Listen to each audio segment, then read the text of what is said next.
on the top of Signal Hill, another of the features in today's race, and a hill that forms part of one of the most famous natural skylines in the world.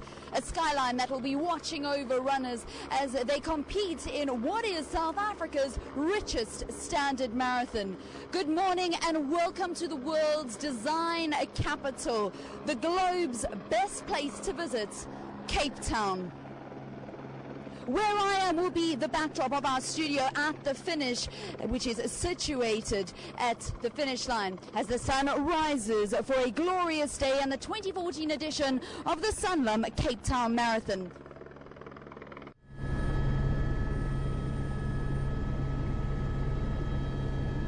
And a very good morning. It's an auspicious day and Cape Town has certainly come out to play. It is a fantastic morning for the inaugural start of the Sanlam Cape Town Marathon. Of course, also the South African Marathon Championships. And great weather coming up today. A high of 24 degrees, southeasterly up to 90 kilometers, a fantastic field, a deep field of international professionals, a number of sub 2:10 hour marathon runners, and almost 4,500 athletes. One of the biggest fields in the South African history of marathon running. So a fantastic effort by the organizers of the Sanlam Cape Town Marathon. It really is an auspicious day, and from up here I can just imagine the excitement, Katlego, but down there on the field it must really be exciting. Going to be some hot racing today, Katlego. Indeed, as you say, so while you're soaking up the beautiful Cape Town scenery from way up there, we're taking in all the excitement right here from the starting point of the 42-kilometer race that'll start at 7:30 here in Greenpoint. My naam is Katlego, my boy van my kant af, Sanbonani, Molweni, Absheni, die middag. Goeiemôre en welkom by ons regsteekse uitsending van die 2014 Sanlam Kaapstad Marathon, waar soos jy nou gesê het, Manfred, meer as 4000 atlete ingeteken het vir die 42 meter of 42 kilometer wedloop vandag, en ook boonop dit gaan 14 liefdadigheidsorganisasies ook voordeel hier uitput. So dit laat mense met nog 'n baie goeie gevoel as jy daaraan dink. Maar ek staan nie man alleen hier op die veld nie. Daar's ook die pragtige Collie Swazando. Kom ons hoor gou 'n bietjie van haar af. Collie Swa, how are you doing there? What's happening on your side? Okay, well, we're going to be catching up with her a bit later on. As you can hear, music is going on. The national anthem is being rehearsed right now. A group of young gentlemen dressed in beautiful suits are going to be, of course, singing us into the morning, preparing us for this day. Of course, the inaugural, as you said, Manfred, the 2014 Sanlam Cape Town Marathon, which promises to be an iconic one, and Africa's first iconic city marathon, which will be absolutely fantastic. But I think Koli is actually standing by. So, Koli Sogunja, and this is one. I'm Dipili Leman Gata. It really is a fantastic atmosphere here. I am about 500 meters away from the start of the 10-kilometer race. It really is going to be a festival of running. We're expecting professional athletes. We have social joggers and, of course, community teams that will be taking part. Now, not only at the end of the race are we going to see the winner of the 10K who's going to be awarded 10,000 Rand, but also 14 charities will benefit from this marathon, which is why, of course, I'm dressed in pink today. I think probably one of the first presenters to actually present with a tutu on, and that is, of course, in celebration of the Pink Drive, which is all about breast cancer awareness. It really is going to be a spectacle. 5,150 people expected here. Valen, the atmosphere is beautiful. The conditions are absolutely lovely. It's going to be a sunny day. I'm expecting that we're going to have a beautiful marathon today. Thank you very much to Koli Zondo, and we'll hope to see that tutu the next time we come to you at the start of the 10-kilometer race. A very good morning to you. It's great to have you with us, and we'd love you to get in contact with the Cape Town Marathon. Let's start the conversation. Let's continue it on social media. Very good morning to you. You can make use of the hashtag CT Marathon on both Twitter and Instagram, and that's where we're going to be continuing this conversation, because we have a class field. We are celebrating celebrating this race, remembering that it is UN International Peace Day, and also the fact that this is the richest standard marathon here in South Africa. The winner in both the men's and women's race are going to be taking home 265,000 rand, and they're expecting a very quick race. Elana, Meyer, who is an ambassador for the race, has said to me it's not flat as a pancake. There are a couple of hills, but we are expecting a very, very quick race. On that note, let me introduce my two guests in studio who join us. Sipho Mona, who is from Khayelitsha. He is the GM of a group that actually encourages cycling, Velokaya. And we also have the running legend herself, an ambassador for the race, Elana Meyer. Welcome. Thank you very much.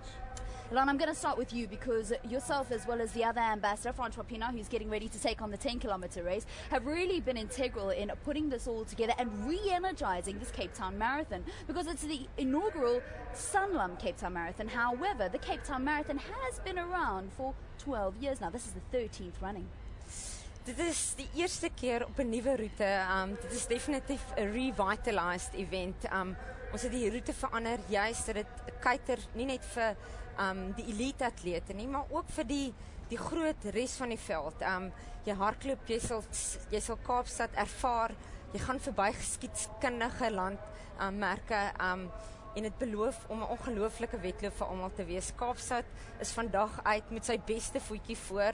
Dit is die moederstad, temperamenteel, maar vandag perfek. Geen wind, perfekte temperatuur vir hardloop. Is 11 grade by die begin van die wedloop.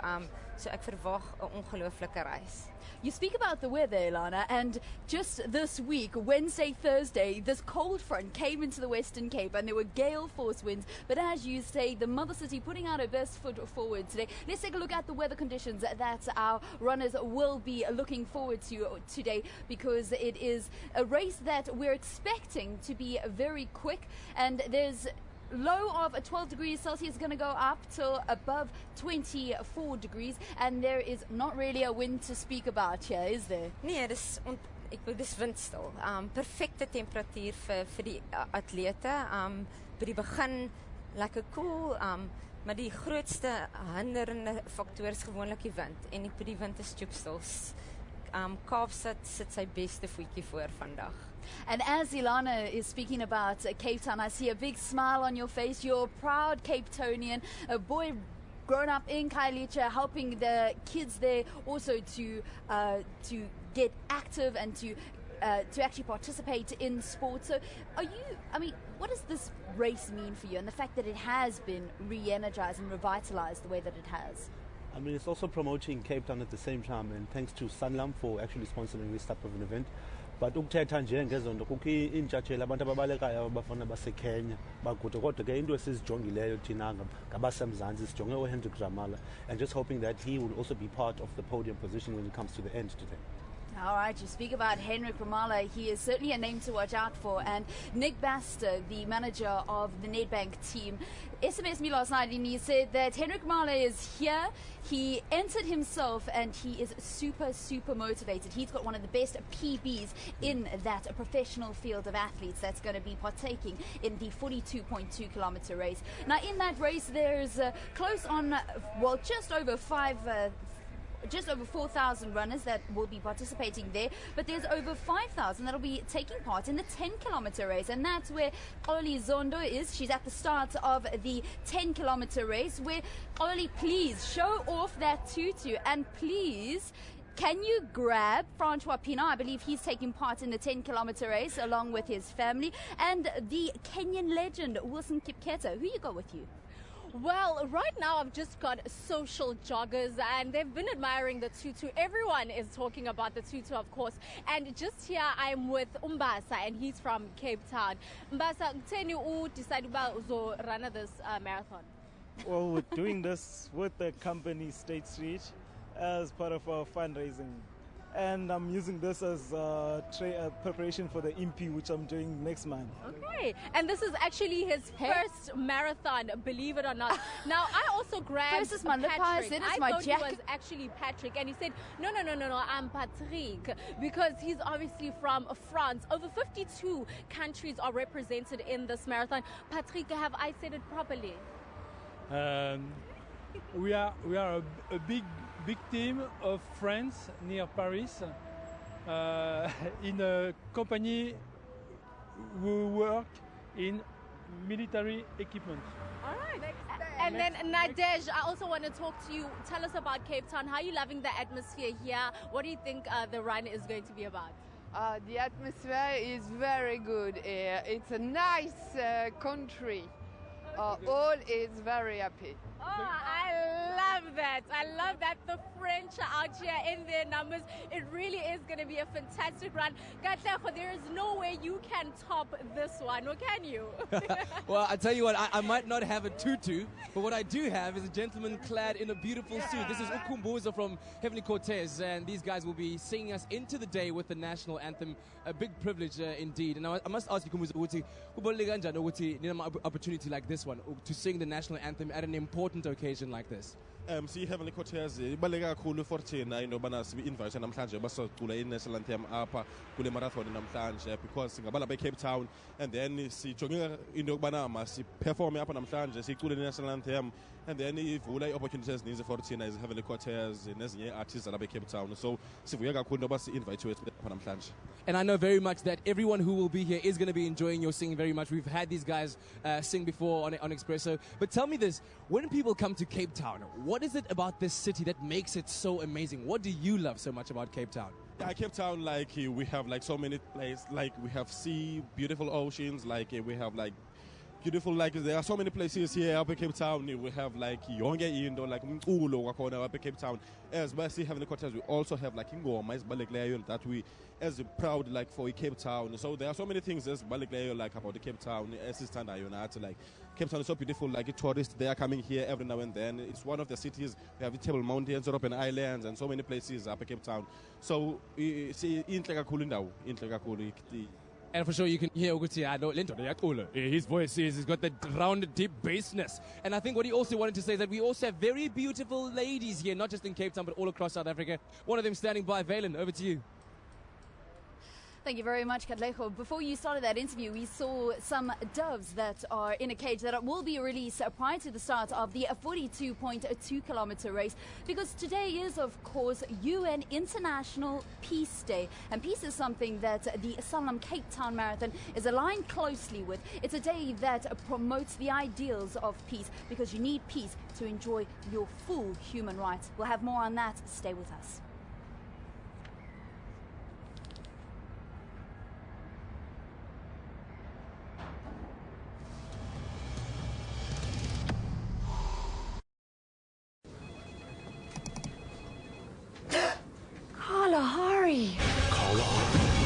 You know, if you bought that coffee machine at kalahari.com, you could have saved enough money to buy something nice for your kids too. They'd really like some new Lego. Take a look behind you.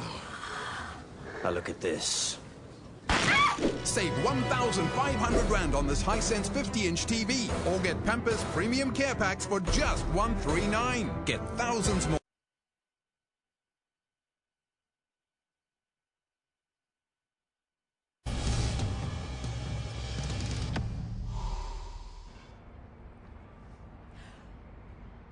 Beautiful scenes of the Western Cape, because we are getting ready for the start of the 2014 Sanlam Cape Town Marathon. The 42.2 kilometer race gets underway at 7:30, and then the 10 kilometer race will get underway at 5 minutes past 7. I said that this race is closely aligned with International Peace Day, and one of the official charities is Peace and Sport, where the patron of that international charity is Prince Albert of Monaco. Why did you guys decide, Elana, to align yourselves with peace, the International Peace Day, and upholding the ideals of peace? Ek dink dit was vir ons van die begin af een van die heel belangrikste goed om die vredeskomponent in te bring. Dit is internasionale vredesdag. Ek is een van die kampioene van Peace and Sport, en dit is vir ons ongelooflik ook om vir Wilson Kipketer hier te hê, een van die legendariese 800 meter atlete. Hy was betrokke by die Peace and Sport Conference wat ons Vrydag gehad het. Gister het ons al die trail runs, die aflosse, die fun run, alles is met 'n vredeskomponent, en ek dink dit is baie gepas vir Kaapstad, ook hier waar Nelson Mandela vrygelaat is. Absolutely. And also, yesterday I was at the V&A Waterfront and I was at the Nobel Peace Prize Laureate Square, where South Africa enjoys having 4 Nobel Peace Prize laureates in F.W. Clark, Desmond Tutu, Nelson Mandela and Albert Lutuli. It's something that we really want to promote. And the fact that here during this marathon we're going to be going past iconic landmarks like the Castle of Good Hope. We're going to be going through District 6. And these are things that are wonderful for those that are not necessarily going for first prize, but those that are coming just to take part in the race, isn't it, Sifo? And places like they're going to be seeing the Table Mountain also, so in Tabitafila bazayibona zinto zingabonwayo ngabantu abaninzi, and so it's really a pleasure, and it's some way in a sightseeing for people to actually experience Cape Town that way, and promoting health at the same time. I want you to tell us a little bit about this route, because everybody's speaking about the fact that we may get to see the fastest time run on South African soil by the men and by this elite field. Elana? Wel, ek dink die route is juist 'n kombinasie van ons wil graag hê die res van die veld moet 'n goeie ondervinding hê. Hulle moet Kaapstad voel, hulle moet Kaapstad ervaar, maar terselfdertyd het ons 'n ongelooflike internasionale professionele veld. Ons het 11 goue label atlete in die veld. So ons wil hê dit moet 'n goeie ervaring wees vir die professionele atleet, maar terselfdertyd vir die res van die veld moet 'n goeie ervaring hê. Ek verwag dat ons 'n goeie tyd kan sien. Ons het 'n ongelooflike hoë kwaliteit veld. Ek dink die weer speel saam en ek dink ons gaan regtig 'n vinnige tyd sien vandag. Maar ek dink die belangrikste is ook dit gaan oor die wedloop. Ons het goeie name in die wedloop. Kemboy van Qatar het een van die vinnigste 10 km tye en ek verwag regtig 'n vinnige tyd vandag. All right, we'll tell a little bit more about the elite field that will be partaking in the 42.2 kilometer race, which also doubles up as our National Marathon Championships. But more about that a little bit later on. There's lots of excitement that's happening down at the start of the 10 kilometer race. Oli, your tutu is getting a lot of tongues wagging. I'm feeling, Valen, you also want to have this tutu on. No, I We're don't. still here at Sonnenberg Road, just 500 meters away from the start of the 10 kilometer race. And I'm now joined by someone who is from Bosnia. Now, when we said 52 countries are represented here in the Sanlam Marathon, we were not joking. Sanyan, thank you so much for talking to us. Is this your first marathon? It's my first 10K, yes. All right. But I've done a few of the half marathons. Okay, and so what time are you expecting today? Look, I would like to go about 50 minutes, maybe. It's ambitious, but I'm going to try, yeah. Well, they wish you the best of luck. Now, I know this marathon is going to be filled with landmarks across the way. What are you most looking forward to seeing? Well, look, it's always beautiful to run by the sea, so the little 10-kilometer route, right, goes by the Atlantic Ocean, so that's always a nice place to run. You can't beat that. Okay, well, I wish you all the best. Thank you so much. Sanyan from Bosnia talking to us and saying he wishes to finish this in about 50 minutes. Valen, we're going to go back to you. It really is beautiful just here outside the Greenpoint Stadium. Thank you very much, Xoli. We can see it. The sun has now risen and Cape Town has put her best foot forward. Now, for a lot of these runners, the way that this running festival that is the 2014 Sanlam Cape Town Marathon all begins is at the Expo. And it's also the first taste that they get to see of the beauty of the Western Cape. A magnificent view that you can see from the lookout area here at the V&A Waterfront. And these are just some of the scenes that the runners are going to be enjoying during the Sanlam Cape Town Marathon. But the real reason why we're here is not only to enjoy the beautiful view, but it's really to check out the Expo. This is where all the action is happening, where the runners come to get their numbers and register for whichever race they have entered. So let's go inside and take a look at what's happening.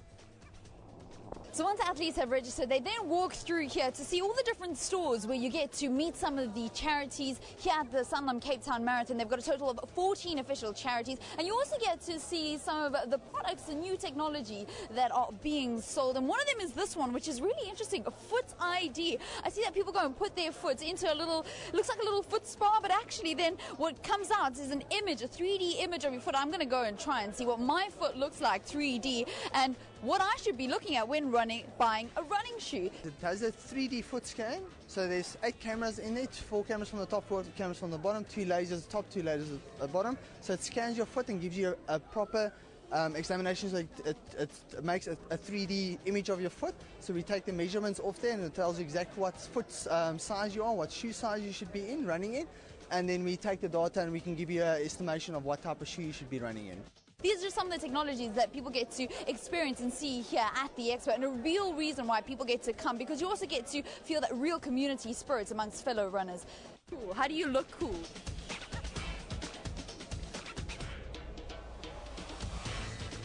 Blue steel. Okay, that is cool.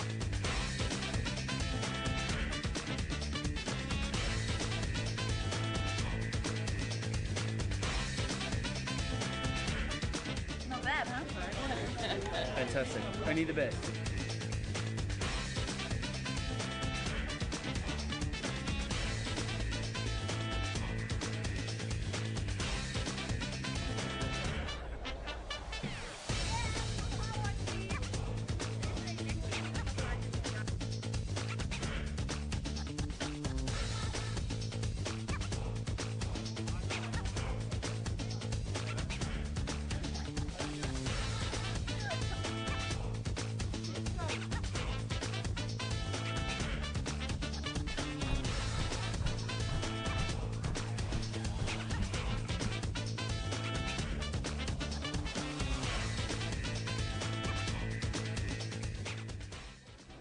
The Pink Hope train, you'll see them coming across the finish line after 6 hours during the marathon, and you probably won't be able to miss them because they're supporting one of the loudest charities, the one that you absolutely cannot miss, because they're always clad out in pink and very, very loud to get behind their cause. It is the Pink Drive, and they are one of 14 official charities that the race is getting behind. It's a fantastic initiative, and it's been great to learn more about the charities and also see what new technologies there are here at the Expo.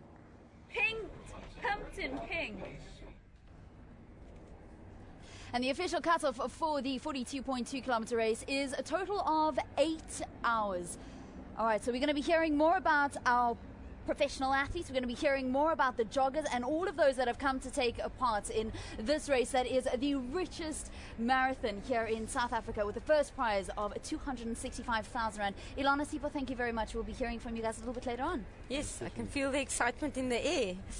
Ready for the day.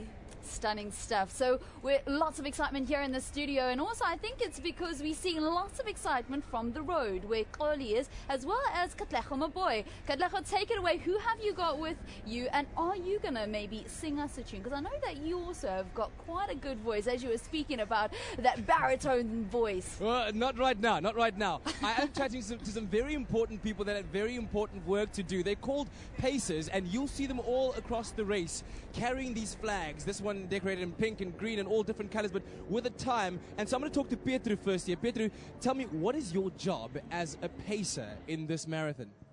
Okay, my job is basically to make sure from start to finish that the people who want to finish under 5 hours stay with me throughout the race, and that I can pace them throughout the race to finish under 5 hours.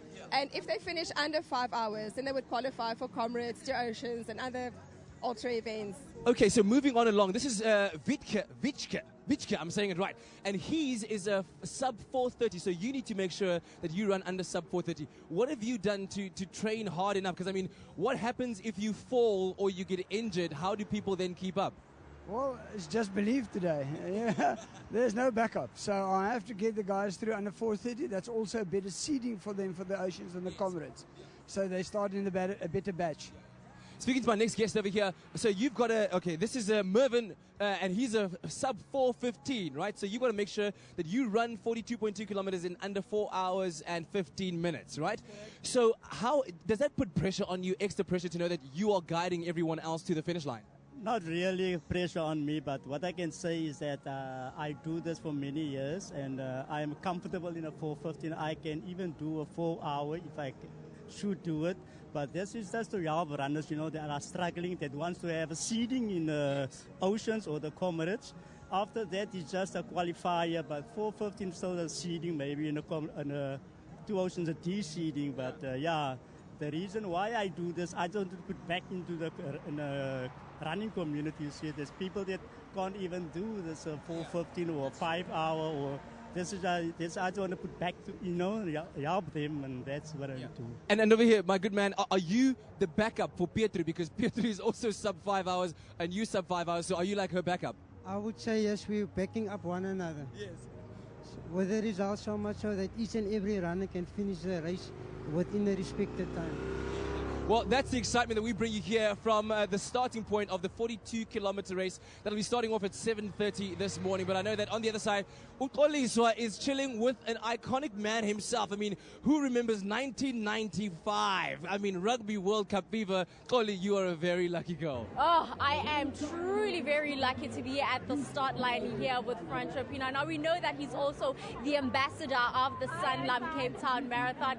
Talk us through this race. What are you expecting? And thank you so much for talking to us. Well, the race started about a year ago, the dream to build the Sanlam Cape Town Marathon into a global event. You know, I've always been surprised that in South Africa we don't have an event like they have in London, New York, Boston, Chicago. So Elana, Meyer and myself put a team together with Janet Willem. We went to see the Meyer. She helped us, and a year later we've got a new route. We've got wonderful superstars like Mr. Kipketer that's come all the way to be here for peace and sport. So today is the 10-kilometer start, half an hour before the main event, which is the marathon. And we've got some wonderful runners, so you're going to see some excellent times. The route has been redesigned to showcase the best of the city of Cape Town. The community has come out in support, and we're looking forward to building this into a must-run event. Right. And then what are your expectations and really hopes for this marathon today? Well, in a couple of years' time, then we have 40,000 people traveling from all over the world to come and run the marathon here in Cape Town. We have one of the most beautiful cities in the world.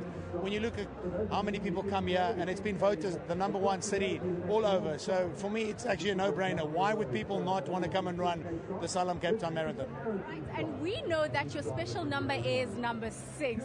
Talk us through that, of course. Well, I played in it in rugby. They've given it to me to run today. And next year, I'm trying to run the real marathon, not only the peace marathon. And maybe then we'll retire it after that. All right, thank you so much for talking to us, and good luck with this 10K ride. Now the world champion, of course, Mr. Wilson. Thank you so much for talking to us. Your expectations for the run today?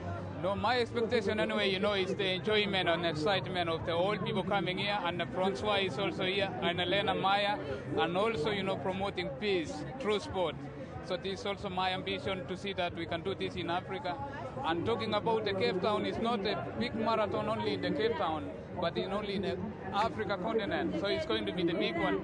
So it's now Cape Town is going to present the continent, and this we hope that it can continue like this, and then in the future we can build in other countries. So it can be the continent event.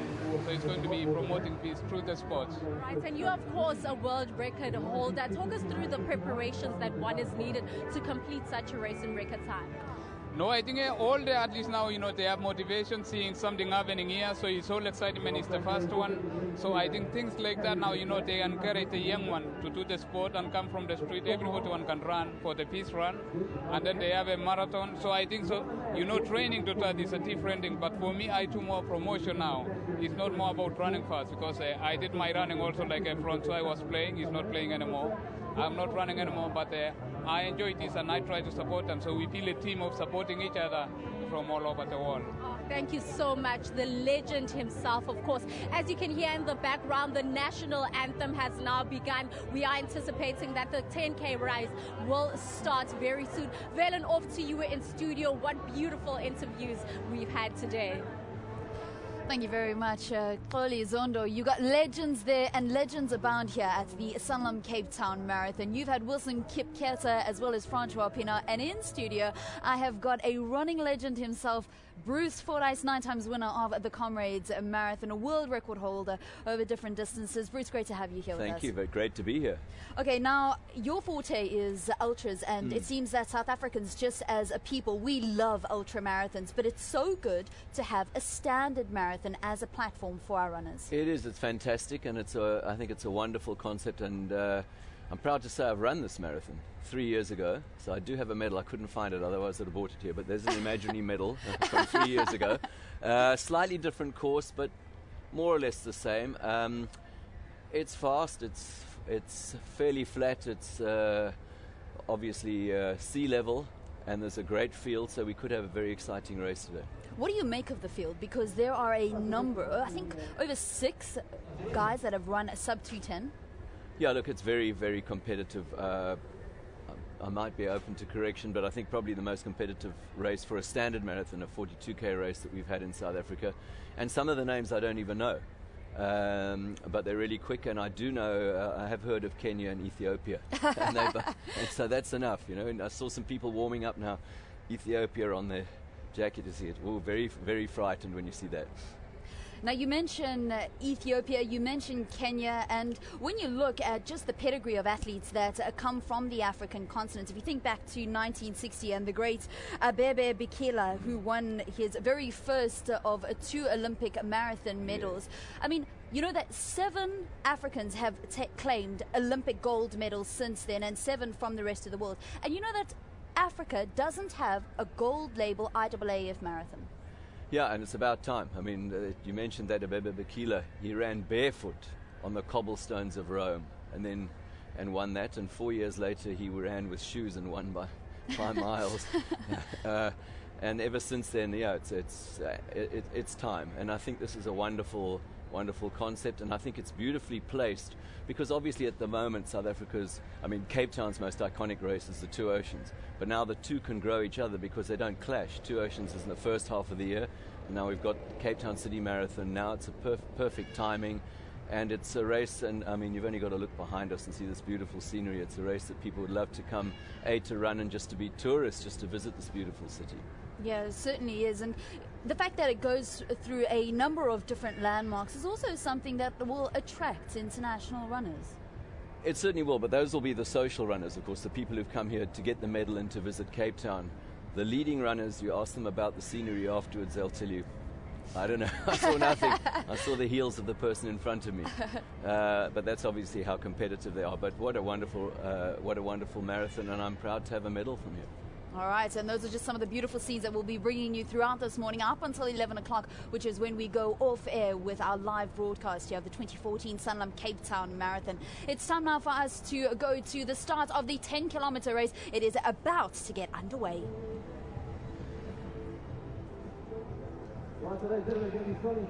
Here we are at the start of the 10-kilometer peace run here in just outside the soccer stadium, and as we've been hearing all morning, it is just such a fantastic day, and there are over 5,000 runners in this 10-kilometer race, over 4,000, nearly 4,500 in the marathon, which will go off in half an hour. But it's just after 7 o'clock in the morning. On the right-hand side there, the massive edifice of the Cape Town Soccer Stadium. But this is all about road running. Today, Cape Town belongs to the road runners. The 10-kilometer race is going to go off up front there. Runners like Gladwin Mzazi, Stephen Mokoko, and Elroy Gallant, and Lebogang Palula, and all the other elite runners. But behind them, thousands of people who just want to go for the tour of the waterfront area, the Sea Point area, and later on the marathon runners are going to take to the scene. That's the scene from the Cape Town Stadium, from above us there, that blue track, the track in the background, and all the cars and the people, and the whole waterfront here is abuzz with excitement. With me, Ernie Grun. Ernie, goosebumps time. Good. We've got a tremendously deep field, very talented field, lots of strong men, and the women's field is just looking particularly strong as well. And I think it's perhaps the deepest 10-kilometer field we've had in more than a decade in South Africa. Kewan Walker with me as well. Kewan, lots of talent in there. Zazi, Stephen Mokoka, and Elroy Gallant, so as you can see there on the front line of the start, they were first, second, and third in last week's SA Cross Country Championships. Ernie, so in good shape and looking at running a fast time today. Well, just about 50 seconds to go to the start now, and in that start line, it's full of elite runners. We've talked about the elite runners in the marathon, but also we have them here in the 10 kilometers, and I think we could easily see a time of under 30 minutes. I'll be surprised, Kewan, in fact, that if the leaders go over 30 minutes here today. Most definitely. I think with the weather conditions here at the moment, 12 degrees, not a breath of wind in the air, and maybe even sub 29. Ernie, what do you think? I mean, I think sub 29 is definitely on the cards. It's probably, an average of 252 per kilometer that's needed, and I think the first 3,000 meters in this race is going to be very fast. It's, the field with the most depth, and as you well pointed out, the cross-country championships last week shows that the athletes are all in really good shape, and we're just about ready to go. Well, Levachong Palula from from Gauteng's right in the front row there, and the women up front there are really going to be crowded out by those men queuing, but they have to get in the front to get away. Most definitely, we're going to see a very fast start as we see Gladwin Mzazi in the front there, really giving it horns over this first kilometer of the race. But as you said, Palula, she's in really, really great shape. She won the Spa Ladies race down in Durban earlier this year, and she'll be looking at trying for victory today. But I think, Ernie, it's important to understand that for the most of these people, this is about a fun event. It's a tour of a beautiful part of the city. They're going to be there mixing it up with international runners there. Thousands of spectators out there. This is very much about the fun and fitness. No doubt. I mean, the crowd looks like they're ready for a great day, and I think that this is a course which brings Cape Town's beauty right to the forefront. You're going to be running along the coastline, and undoubtedly most of these people are going to have a really great day with excellent weather as we cross to the leaders. Well, we see there in the front of the field Stephen Mokoka taking a really early lead, and we see Elroy Galant just coming through behind him, and only these guys are out to run a fast time today. Mokoka's got a 28:05 10-kilometer PB and looking like going for it today. Undoubtedly, I mean, I think that there's definitely a chance for a sub 28:30 time, and I suspect the first kilometer is going to be probably very close to 2 minutes 40 seconds. The front two have gone very assertively, and I think the pack behind them will have to focus to make sure that an early gap doesn't develop. Well, Elroy Galant on the far side, that's Mokoka in the front, Galant on his left there. And Elroy Galant won the SA Championships in Kimberley a couple of years ago. And somehow I think he might have been a little bit kind of overshadowed by Mokoka in recent years. Mokoka, absolutely a world-class runner, but Galant needs to get back. Most definitely, and we saw Galant coming second last week to Mokoka in that SA cross-country championships that was held in Potch, and as you said, Mokoka and Galant, both very versatile athletes, especially Mokoka. He can run anything from over 1,500 meters all the way up to a marathon. Well, we're watching the 10K, but down at the start of the standard marathon, it's down to Katlego at the start. En kyk hier, as jy gedink het vandag gaan net oor hardloop en dit alles, dink weer, want Martin Venter is hier so, and he's going to be starting the race for us with this very interesting contraption. It's a cannon. Martin, verduidelik gou vir ons, hoe werk hierdie hele storie van 'n kanon? Agter op die kanon het ons wat ons noem 'n luggatdeksel. Dit is 'n stukkie loodplaat. 'n Luggatdeksel. Ja, luggatdeksel, dis 'n stukkie loodplaat wat ons op die luggat sit om te verhoed dat die kruit wegwaai of daar reën ingaan, water wat die kruit kan besoedel, dan kan die kanon nie afgevuur word nie. Ja. En wat van die skoonmaakproses, want jy het nou baie mooi vir my verduidelik voor ons hier gekom het. Hoe maak jy hom skoon en hoe maak jy hom reg om te vuur? Voordat jy enige kanon reg maak om te vuur, moet jy seker maak dat daar niks binne-in is nie. Ek het in my hand, hierso het ek 'n stafie, is 'n stukkie braasstafie, wat ek in die luggat indruk om seker te maak dat daar so die luggat is oop, dat daar niks binne-in is wat die afvuur van die kanon gaan verhoed nie. Dan vat ek 'n wurm, dit is 'n stukkie stok met 'n draad of yster vooraan, en ek skuif dit stadig voor in die loop in, net om seker te maak dat daar niks voor in die loop is tot by die luggat agter by die stafie nie. Ja. Sodra ek sien die stafie beweeg, dan weet ek daai gedeelte is skoon. Dan haal ons die stafie uit, en ons druk die wurm net verder af in die kamer in, tot heel agter. Draai hom so bietjie, haal hom heeltemal uit. Want wanneer dit gedoen is, dan...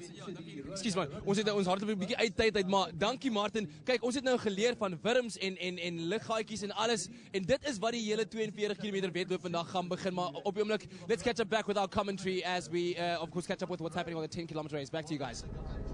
Well, talk about guns blazing here in Cape Town. They're blazing down at the start. And, of course, at midday, we're going to have the noonday gun up on Signal Hill. But, gentlemen, we've got guns blazing in front there. How fast are these guys going, do you think, Ernie? We don't have exact times at the moment, but I have a sneaky suspicion the first 1,000 meters was very close to 2:40. And if you look at the gap to the following pack, I mean, Elroy and Stephen have been exceptionally decisive. Mokoka on the left of our screen looking really strong, with Elroy maintaining a great pace, and the pack is probably about 30 meters behind them. So I suspect we're on 28:30 pace already. I think the important thing to understand from a viewer's point of view in terms of tactics in a 10 kilometers, it's almost like a sprint from the start, and it's just go as fast as you can for as long as you can. Whereas in the marathon, of course, it's very much more tactics, guys coming through at the end, but these guys are going to go Kieran flat out right from the start. Definitely, and we've seen that from the start, Mokoka dragging it out there and Galant closing the gap to him. But it's nice to see only that these guys are working together. It's not going to be too much of a wait and see what happens. And we can see they're really in great shape after that first and second in last week's SA Cross Country Champs. And both of them have won the SA title over 10,000 meters. And Mokoka himself, World University Students Champ over 10,000 meters as well. Absolutely, no doubt, Kieran. Tremendous pedigree here. And I think what's important is yesterday in the hotel, the athletes were all talking about running fast times. You know, they basically have decided that positions are not really what it is about today. They very seldom get the opportunity to run a world-class course on a very flat surface with a field that has this level of depth. And I think the chance to reach an IAAF gold standard presents itself, and it's great for South African athletes to actually get an opportunity like this to excel and run really world-class times. Well, just keep those tweets coming in, and you might end up on the screen. The runners now down in the Mooley Point area, and if you know Cape Town, the stadium's over way to the left in the background, but that little stretch of territory there outside of Mooley Point, great big beautiful apartment blocks. Behind them is the Hamilton's rugby ground, and coming up pretty soon is the Mooley Point Lighthouse. It's just such a beautiful morning. Definitely, we can't ask for better conditions here. There is not a breath of wind in the air. It's a light 12 degrees and perfect conditions for racing, Ernie. Absolutely, no doubt. I mean, temperature right, no wind. And I think it's interesting that these two have been so decisive. It's a very assertive start by them. The quality of the field is excellent, and finally the field has made a move back towards them, which is really what we need, because we need depth of fast times.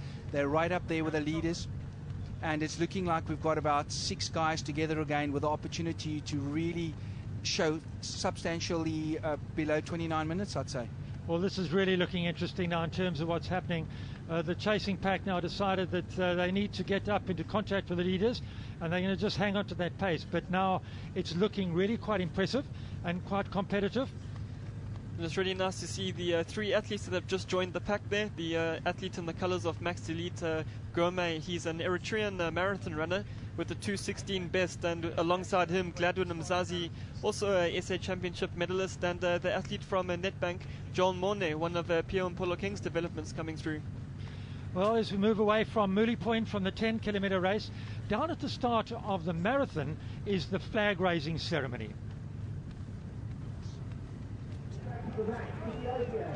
Well, there they go, and as we heard earlier on, there are many countries. I'm not sure of the final number, but it's 50 plus nations that are represented here at all levels. Obviously at the professional level at the front of the race we've got the likes of Ethiopia and Kenya, but at the in the back of the field, if you like, in the middle of the field, are many countries. We've seen from Bosnia, we've seen them from France, and they're all over. People love coming to run in Cape Town, and those are just some of the flags. And right now it is building up to the excitement of the start of that 42k marathon. An entirely different kettle of fish from the 10k, which is an all-out sprint, much more serious, very challenging course. We're going to talk you through it all day. It's going to be absolutely fascinating to watch these guys that run 2728. They want to win the 265,000. Well, down at the start with Coolboy and Ngamali is Nklejo, our presenter. Jana Mogaetso ke mo ke ikutlang motlotlo teng ke mefale ntate Coolboy Ngamole mosimona bo kone bophirima go mafikeng o tlileng go matha Sanlam Cape Town Marathon ya 2014. Jana morena kana go e kana o ikutlo le jang? No, ke ikutla ke thabile haholo go bane le belelo ke itukiseditse lona go tloga kgale. Yeah. Yanong gore o tlo gone go iprepare kana training ya gago o gonne byang ene ka gona nako e bonang gore o batla go o e matha go mbina ke. Ya go itrainela lebela o tshwana le go matsapanyana gonne o tshwantse o ne le nako e ntsi ya go ka iprepare la for lebelo la o tshwana le nako e re shebile nako ya metsotso e kana ya ka 2 hours 12 minutes. Okay. So 2 hours 12 minutes e tla gona gala ke tsaba gore tla gona gala me re go lakaletsa matlhogonolo ntate Coolboy o etse o itse go pele for South Africa ke. No go itumedisa nna ba gaetso. Lovely stuff there, Mr. Coolboy Ngamole. Mole running today, aiming for a time of 2:15, and let's hope that he is able to make it in this 42-kilometer race that is about to begin. As you can see, all the athletes readying themselves. The flags are out. The national anthem is about to be sung. Right now, back to you guys in the studio. I think the single most important thing about this marathon from a professional elite point of view is to understand that for the first time in South African marathon running, we have a big, strong contingent of world-class international East African runners. And they've come in a group. They're going to be looking at going through halfway in 64.5 minutes, which is really quick. And people like Kubo Ngomoli, you know, he's run around the world, but he's never been in this sort of situation. I wonder what he's thinking. Definitely, it's a real eye-opener for our South African runners. This is the type of thing that happens in the likes of the Berlin and the Chicago, and without a doubt, only the 2014 Sanlam Cape Town City Marathon is the most competitive field that has ever assembled in the history of South African road running.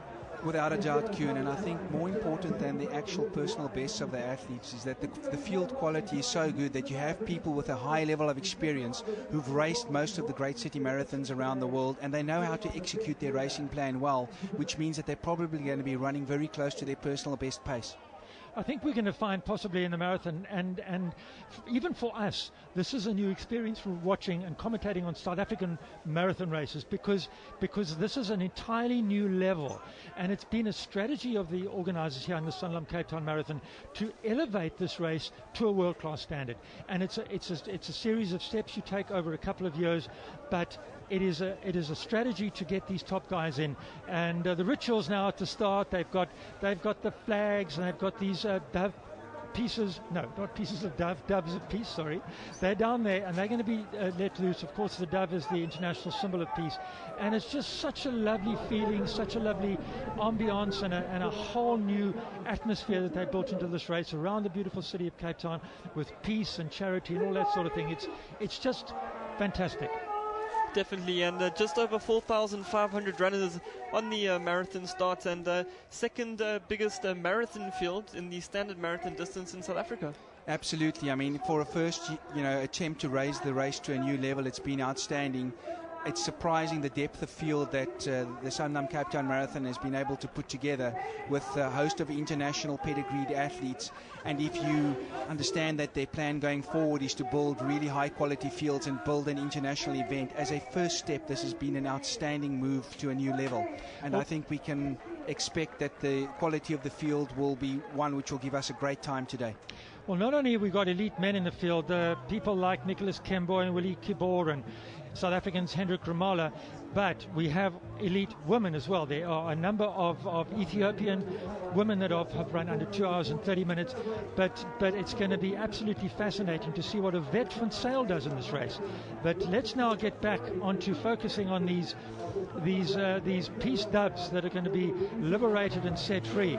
But we're going to be looking out later on. We'll get back to the doves, but a vet van Sail is up against it here, some really class international East African women. But the women's race, I think, is going to be just as exciting as the men. But there we have the dove that's going to be released. That is the Chief Executive Brands, Yigs Ramia, who's just let the dove free. The others will be liberated from that little cage. Right now, the time is coming up to around about 10 minutes or so to go. As we wait for the crowds milling around there. Kuhn, let's have a little look at some of the women in the race there. Oh, we have Yvette van Zyl, the wife of former Commonwealth Games champion LJ van Zyl, and she ran a brilliant race 3 weeks back in the Mandela Marathon, which was, as she stated, just a training run towards this year's Sanlam's Cape Town Marathon, and only she'll be looking at a time of under 2:30. Yesterday in the technical meeting, the pace that the women requested was a 74:30, which would give them around 2:29. Well, as we wait for the start there, we have had some fantastic shots from our chopper, and this is the first for us this year. We have a commentator, Manfred Seidler, up in that chopper. And Manfred, what's happening up there? What does it look like? Well, from up here in the helicopter, you can see that the conditions are absolutely perfect over the start and in the City Bowl, but as they head out a little bit towards Rondebosch and so on, they will be running into a southeasterly wind, and that will certainly affect the race in the marathon. bearing in mind, though, that when they come back, they'll have the wind from behind. So we're looking at a little bit more of a conservative start, but on their way back, remember they're wanting 64 minutes halfway for the men and a 74.5 for the women. So they'll be wanting to make use of that wind coming back to the finish line here in Greenpoint. Certainly the 10K runners are absolutely relishing these conditions. No wind whatsoever for them. Fast and flat course. Should be some really fast times coming up in the men's 10K race. But the marathon, on their way out, will have a bit of a problem going into the wind. Back to the commentators. Well, that's Yvette van Zyl in the front. She looks nervous. The last time we saw Yvette was in the Mandela Marathon 3 weeks ago, where she ran 2:47 and won by 10 minutes. And that was a big debate about whether Yvette should have run that race. It was a very, very difficult uphill marathon. But I spoke to her coach, Lindsay Perry, yesterday, and he says that she's recovered and she's certainly raring to go. And I think that all things being equal, Q, and Yvette could get down somewhere near 2:30 today. Yeah, Yvette's PB of 2:31 coming from the London Marathon, and definitely this is her chance to really get a great time today. The weather conditions are perfect, and she's got the women that can take her to that time. Well, let's just have a look at that start situation, because there are around about 4,000 and some numbers of runners in that field. They're in Somerset Road. They've got a much better start this year. I'm very pleased they've moved that. Last year it was a bit narrow and twisty and turny, but now this year they are right in the middle of Greenpoint. Ahead of the runners, sort of down screen, is the centre of Cape Town. Off to their left, on the right of our screen, is the Cape Town Stadium. So if you know Cape Town, they're going to make a straight run down. It's a double carriageway, so there's a little island down the middle. But I think that is really good, because there's a bit of width in that start. I agree with you, Ian. I mean, I think what it's going to do is create a very free-flowing start. And I think one of the most important things about running high-quality times is that the first 1,000, 2,000 meters needs to be in such a manner that the athletes can establish their pace and rhythm very quickly. And once they've got that pace, that typically extends on over the first 12, 15 kilometers, and that gives you the springboard for a really world-class time. One thing about this race, it's not a pace-making race. In other words, there's nobody in there to set the pace. A lot of the big international marathons have paid pacemakers. London, for example, they pay people to go to halfway to 30 Ks. So these guys are going to have to make their own pace. What does that change in the whole dynamics, Ewan? Well, up for grabs is 265,000 rand, so that is going to be in the back of their minds. Where if it gets a little bit too tactical, the guys will slow down, but they're coming here for a mission, and I think that is to run the fastest time run ever on South African soil. And when the guys mentioned 64.00 as the halfway split, some of them said that was a little bit too easy, but the first 20 Ks is really flat with no twists and turns, and it's the second half where it's going to make or break them. Well, back to the 10K now. They're on the way back. That's on the promenade, and you can see that the cobblestone's a little bit funny underfoot, but they are still maintaining a very, very fast pace. And Q, and it looks like some guys in contention there. Definitely, we've seen Gladwin Mzazi, who was just lurking behind Ulrich Galant and Stephen Mokoka. He's now really, really stretching the pace, but with them is still Joel Monet in the colours of Nedbank, and Gome, the athlete in the colours of Max Elite from Eritrea, just slightly dropping back, but only coming through. We see William Kaptein, a local athlete from Stellenbosch. Absolutely, he had a really good run in the South African Cross Country Championships, coming fifth, and I think that William has got some good form at the moment. These guys are definitely running a class pace, and I suspect we're probably running below 29-minute pace. Gladwin looking really good, his shoulders rolling slightly, but him and Alroy maintaining a very good pace with Joel right behind them. It's probably the type of run that will give them a really good time, and I think it's going to be quite a close finish. Well, just under 19 minutes into the race, around about 8 to 9 minutes through until we see the front runners coming through to the finish. But Mzazi really in a great form. Both him and Mokoka training for marathons towards the end of the year. Galant himself, not a marathon runner yet, but definitely a 10K specialist. Well, cutting backwards and forwards to the marathon and the 10K. It's time now for the national anthem at the start. We heard one of the singers earlier on, and there they go.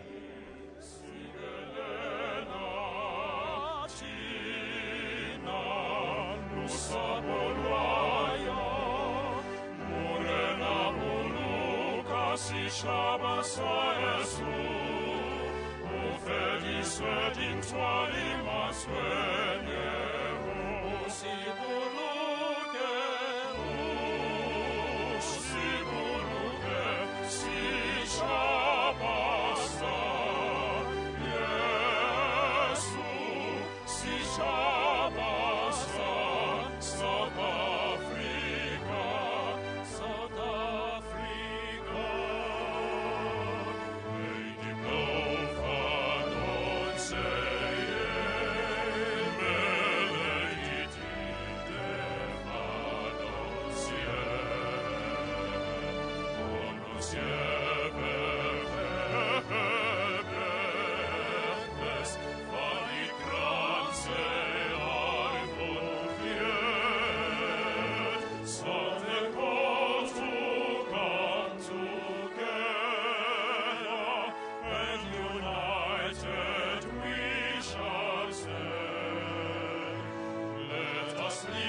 atmosphere there.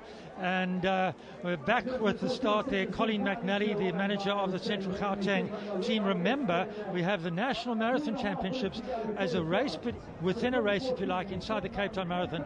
So there is so much to run for today. Big prize money, lots of prestige, of course. Now, all of a sudden, if you win the Cape Town Marathon, you're on the world stage.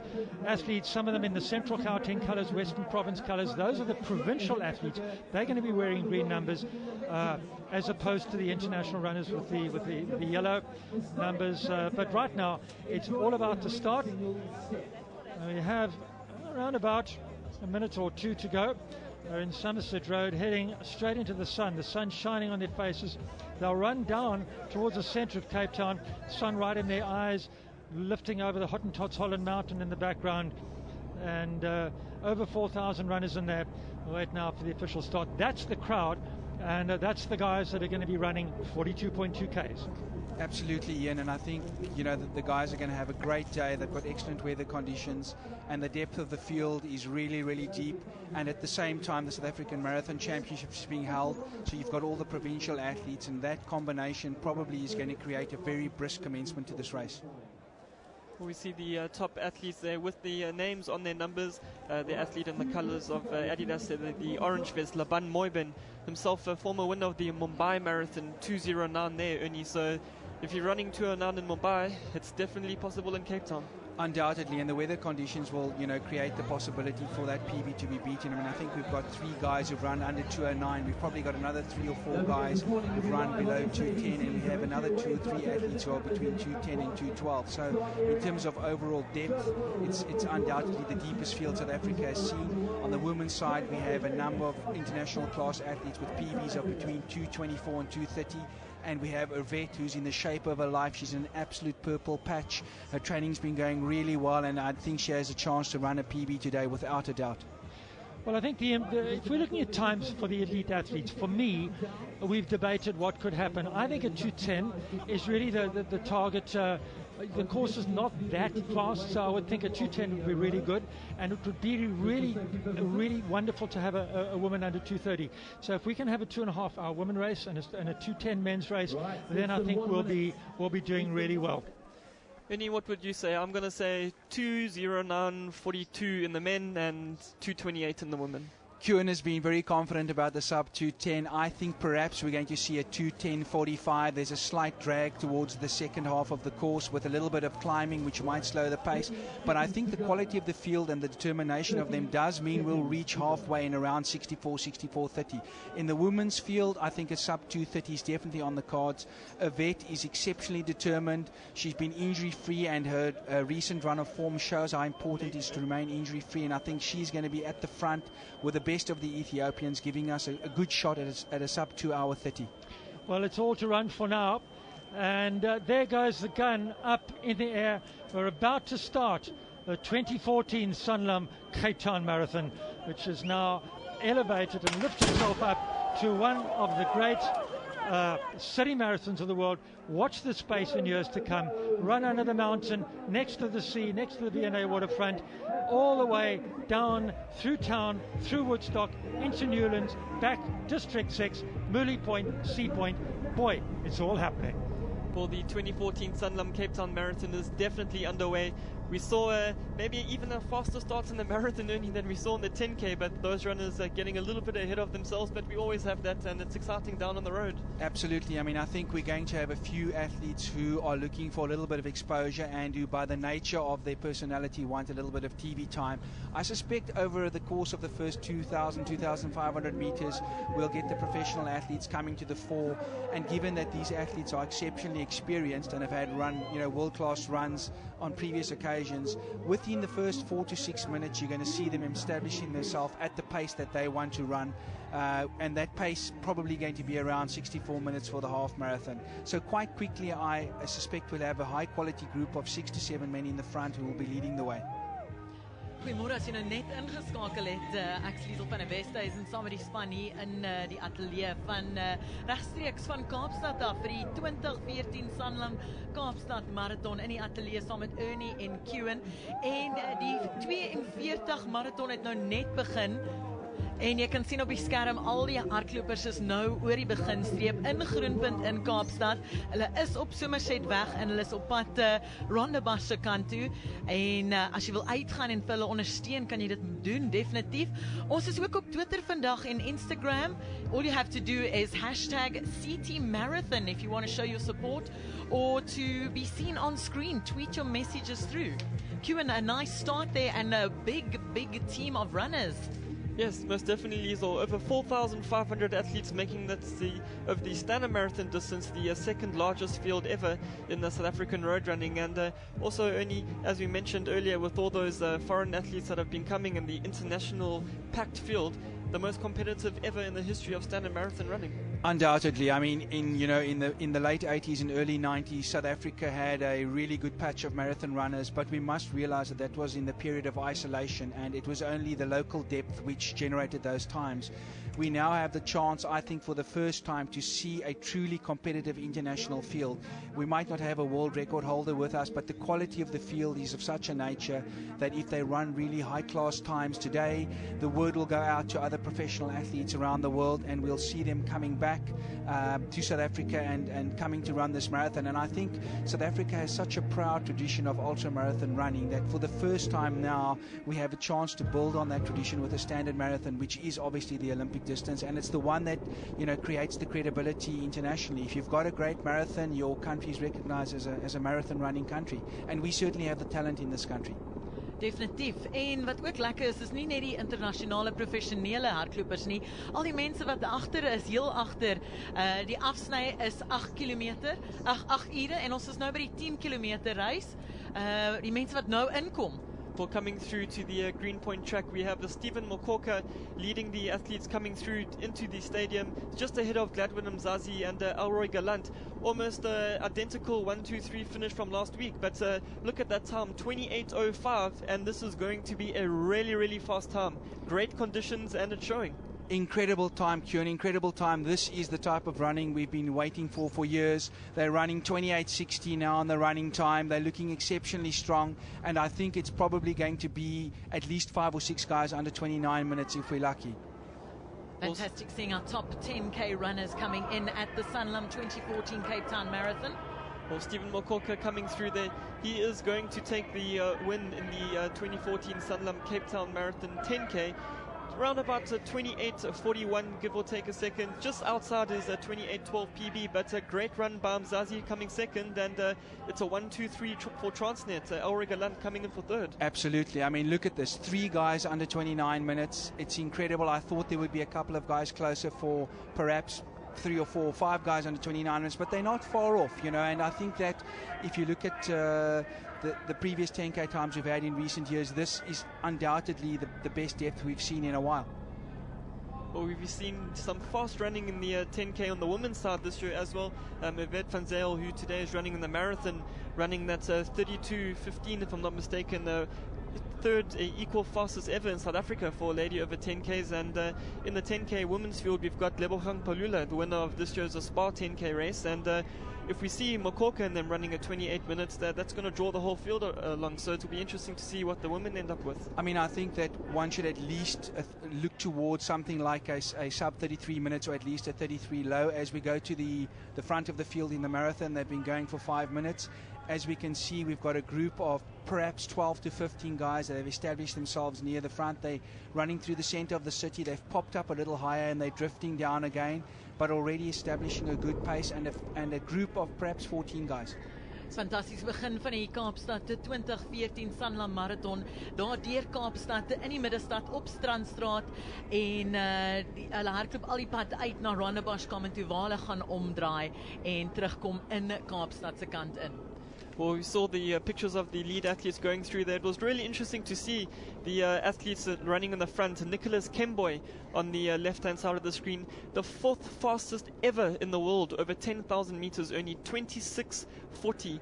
Really fast. He hasn't quite transitioned over to the marathon, but still a 2:08:01 PB, not too much of a slouch. Absolutely, and I think it's important to note that the guys who are ahead of him on that list are guys like Haile Gebrselassie, and Bekele, who are world record holders in the event, and the quality of that time is that for more than 10 years. I mean, it was run 11 years ago. He's transitioned up to the marathon. It would be interesting for the first 3,000 meters, just over 7 minutes, and hopefully we'll get an indication on the road.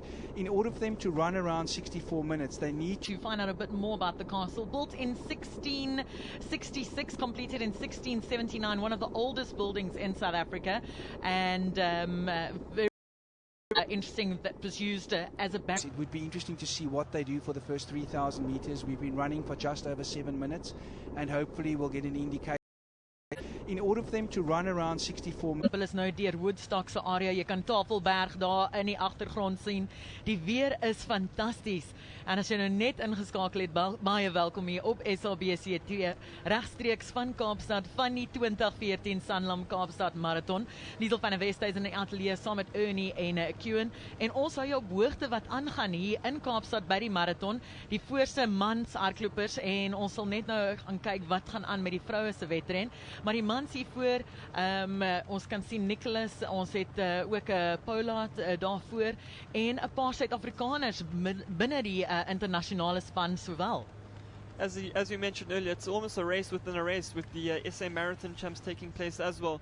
And there's a lot of South Africans in that group. We can see David Manya, Kuboy Ngamole, Lucky Mohale, Desmond Mokobu, and then a host of Kenyans. We have Nicholas Kemboy, Polat in the front, Shadrach Kemboy, who's from Kenya but well known in South Africa, the course record holder of both the Soweto Marathon and Gauteng Marathon, and out to run a good time today. I think so, Kewen. I mean, I think that if you look at the group we've got going, this is a very well-established group running at a good pace. You know, the quality of athletes, they're two almost different types of athletes. They are the marathon athletes who've come up through the new way of developing marathon athletes, which is when they're quite young, they move straight across to the marathon. But then when you look at a guy like Nicholas Kemboy, you know, he's come through the track, and it just shows you the two different ways of getting excellence in marathon running. Gepraat van Nicholas Kemboy, ons het 'n kansie gekry om met hom te gesels voor vandag se wedren. Luister wat hy gesê het oor vandag se reis. Yeah, I was a good track runner some years back. I did some incredible fast track. I think I'm currently number 4 all time, and I'm happy about my performance. Now I'm a road race runner, so I'm yet to learn how road race is. I have already run 3 road races. I have 2:08 as my personal best. I'm trying to see if I can run my PB on Sunday. Mentally, I'm just prepared, so I'm not nervous about Sunday because I've trained very well, and I have the potential maybe to win. That's my target because I come here to win. They are quite good guys there, you know. They are really good athletes, and I know there is strong competition. It's very difficult, but I will try my best. Tactics is to train, because if you don't train hard, you don't have tactics. But my tactic is that I will just try to hang around maybe 30, 35 kilometers and see how the base is. Yeah, and then 38, 37, let the win the best. Nicholas Kemboy daar wat gesels oor sy wedren, en daar sien jy hom op ons skerms in die man se wedren heel voor op hierdie 42 van die Sanlam Kaapstad Marathon 2014. I think, I mean, if you hear what he said about his training and the way he approaches things, he obviously has a well thought out plan, and I think that he's definitely determined to get down around 64 minutes for the first half marathon. It's interesting that, you know, in order to run 64 minutes for the half marathon in an unpaced race, you're at least going to have some of these guys working together. It's quite difficult to generate that type of speed if only one guy is running in front, and I think that, you know, while everybody wants to win the 265,000 Rand, one hopes that the athletes understand the importance of running brisk times and therefore getting together as a group, and that'll self-generate the pace that they require. You know, in the beginning it's easy, but as you get past halfway, you need to work together, particularly when it's unpaced. Bruce Fordyce joining me in studio here as well, giving us an update of the men's race and the leaders in the men's race. Bruce, yes. As we've heard from Ernie, teamwork is vitally important for these guys right here at the beginning of the race, and to run together. It is. They'll work together, and they'll feed off each other's pace. It's interesting to see Gert Tace there just at the back of that group trying to catch up. I can tell you this morning, leaving the race hotel, I've never in my life seen guys front-end loading so much bread and bread and porridge and tea and coffee. I was totally amazed to see that. Yvette was having a banana, but the guys were piling into huge, great plates of food, so I hope it's working for them. It's fantastic to see running through Salt River, the old biscuit mill there, very popular with a lot of Cape Townians every weekend, an incredible market there. And the Sanlam Cape Town 2014 Marathon, showcasing the best that Cape Town has to offer. You can see Signal Hill there in the background, and as the runners make their way through to Rondebosch Common, where they'll be making a turn to come back. Paulat Arikan moving to the front now. As you know, as we well know, he's from Kenya, but he runs for Turkey. He has a tremendous half marathon PB. He's not completed a marathon to my knowledge, but bringing a 61:20 half marathon PB to the race shows that he has the pedigree to definitely run really fast today, and he's pushing the pace along at the front. The runners coming past Salt River Circle there as they make their way through to Rondebosch. Woodstock heading towards Observatory at the moment. And this race is very well planned. Each of these runners going into the race knowing exactly what they're going to be doing at each point of the race and planning their race. Yeah, Liesl, it would be great if we could see some distance markers, but obviously they're through 5 kilometers at this pace. And it's, I think it's a question now of settling down and trying to get into a rhythm. There's still a very long way to go, and who knows, this looks like a great leading group, but you never know, there could be a contender hanging back. Absolutely, Bruce. I mean, if you look at this leading group, you can see about a 25-meter gap has developed to a second group, which also seems to contain about 15 people. But this group seems to have about 10 to 12 athletes in it. They've definitely established the pace and broken away slightly. It's a very well-rounded group, a number of Kenyans, some Ethiopians. The pace is running probably at about 64:30 pace, although our kilometer markers are quite difficult to follow. At this point, it's really much about maintaining an excellent rhythm, maintaining good biomechanics, and most importantly, you know, what we often don't speak about is, although these athletes have tremendous physiological potential, it's really running very economically, which enables them to sustain these type of speeds. We must remember that the speed in the marathon that they're running now is much different from Two Oceans or Comrades. It's probably 12 to 15 seconds a kilometer faster. Now, we're taking a quick break from the marathon and the top lead males. En ons gaan oor na Katlego wat op die eindpunt is van die 10 kilometer.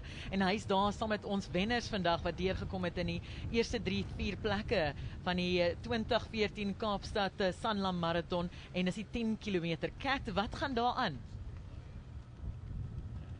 Today, of course, is bringing all of the stars out, the 2014 Sanlam Cape Town Marathon. And I've got with me here former world champion and record holder, Mr. Wilson Kipketa, who's slightly out of breath, but you were telling me just now, it's been a while since you've done something like this. Yeah, it's been a while since I've run really competitive race, and then it's a longer distance. You know, I was an 800-meter runner. Yeah, exactly. So I never achieved anything more than 3 kilometers. Yeah. And, I mean, today is an absolutely beautiful day. The excitement is evident with everyone who's attending. How was the race for you, and how are you experiencing Cape Town today? I think my experience in Cape Town is really very well, because I came here for 3 things. So I work with IAA for Athletes for Better World, and I work in board member as a Peace and Sport, which we have a champion for peace, which Elana Meyer, she's with us. Yes. She's a member of more than 90 athletes. And then also the other thing is the history of South Africa with sport. Because when I heard that Francois was arranging with Elana Meyer, so I spoke with Elana Meyer, and she told me really it's exciting. Cape Town have a history in life. And I say, you know, in 1999 I met Nelson Mandela. Wow. And then I was watching a rugby in 1995. Yes. And Francois was there. So it's like a continuous thing of shaking the hand. When I shake Nelson Mandela, now I shake Francois. So it's going on. And then the other thing is to promote peace through sport. Because I think sport is the only event that can unite people. It doesn't matter what language they speak. I saw when we had a conference, there was athlete from Russia, they could not speak English. There was athlete from Ethiopia, they could not speak English. But we have something in common. Yeah. So I think sport is the thing breaking barriers. It's a universal language. Yes. We understand each other. And the other thing is a Cape Town, you can present the whole continent. Because there is no big marathon in Africa. Compare in Berlin, Paris, London, Chicago, New York. So in every city in Europe, they have a marathon. But we don't have even one in the continent. We have the smaller one, but we are not having an international level. So I hope this could be the beginning of opening the doors for Africa to all major events. Because South Africa, they demonstrate in a World Cup, in a rugby, and they did in only one country. You see, some countries, they divide the events, but here it was in one continent. So I'm hoping all the veterans in Africa, they can join hands and make one event. They can rotate Africa. And I think you've just hit it on the nail right there. I mean, this is Africa's very first iconic city marathon. And great to have you here representing peace and sport and taking part in today. Thank you very much, sir. Thank you and enjoy. And also the lovely day, the lovely city, the lovely people. You know, they are smiling. I haven't been running this much, but I got excited and I tried to go under 40. I'm 41, but I didn't run over 40. So I want to keep the age down. Are we going to be seeing you back here again next year and the years to come? Next year, so I think so. It's going to be a marathon. I'm challenging Francois to run with me a marathon.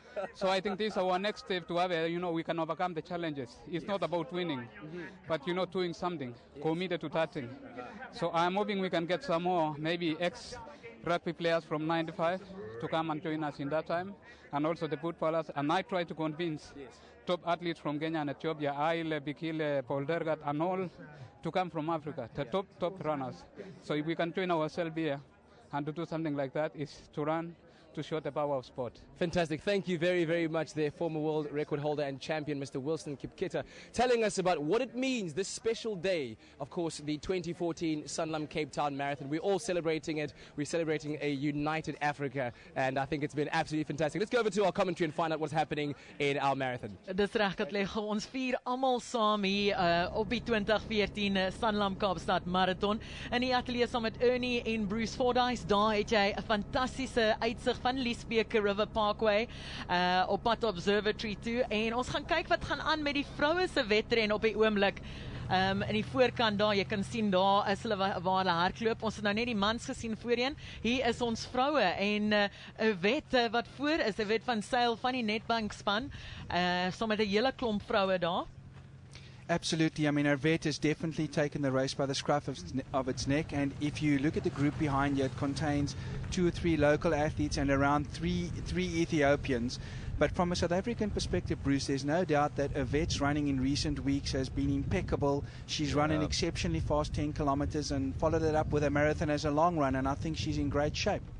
Yes, Ernie, I mean, the big question is, can she do the double? 3 weeks ago, she won the Nelson Mandela Marathon over a brutal course in 2:47, which is just a truly spectacular time on that course. And everything that I've always tried to teach about marathon running, she's throwing away. You don't do that. You don't do a marathon and then run another marathon 3 weeks later. I chatted to her this morning while she was having breakfast, and she said she would love to break 2:30. But she doesn't think she's going to be able to do it on this course. It's flat and it's got lots of oxygen, but there are a lot of turns. And she said the twists and the turns take the time out of you.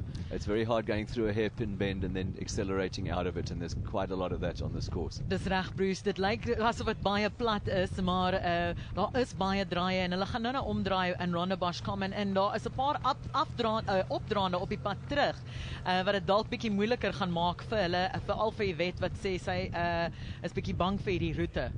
I mean, I think if you look at Arvet's running over the last 5 or 6 weeks, I agree with you, Bruce, that it was slightly an assertive proposal to run, the Mandela Marathon. And I know Yvette has got a new coach at the moment who's really pushed her in the right direction.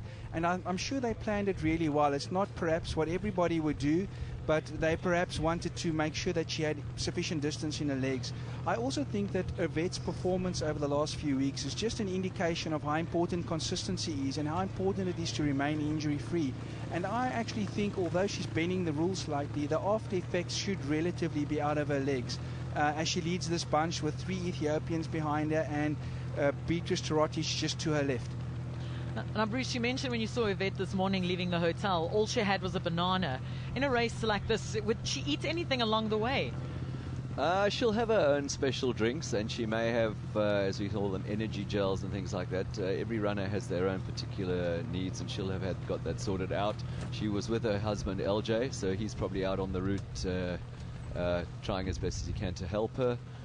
This is just an unusual, for her, this is a slightly different approach to the race because she's she's leading. Whereas in the Nelson Mandela Marathon, she ran a more cautious race and hung back and took the lead at that, after they'd done all the major hills in that race.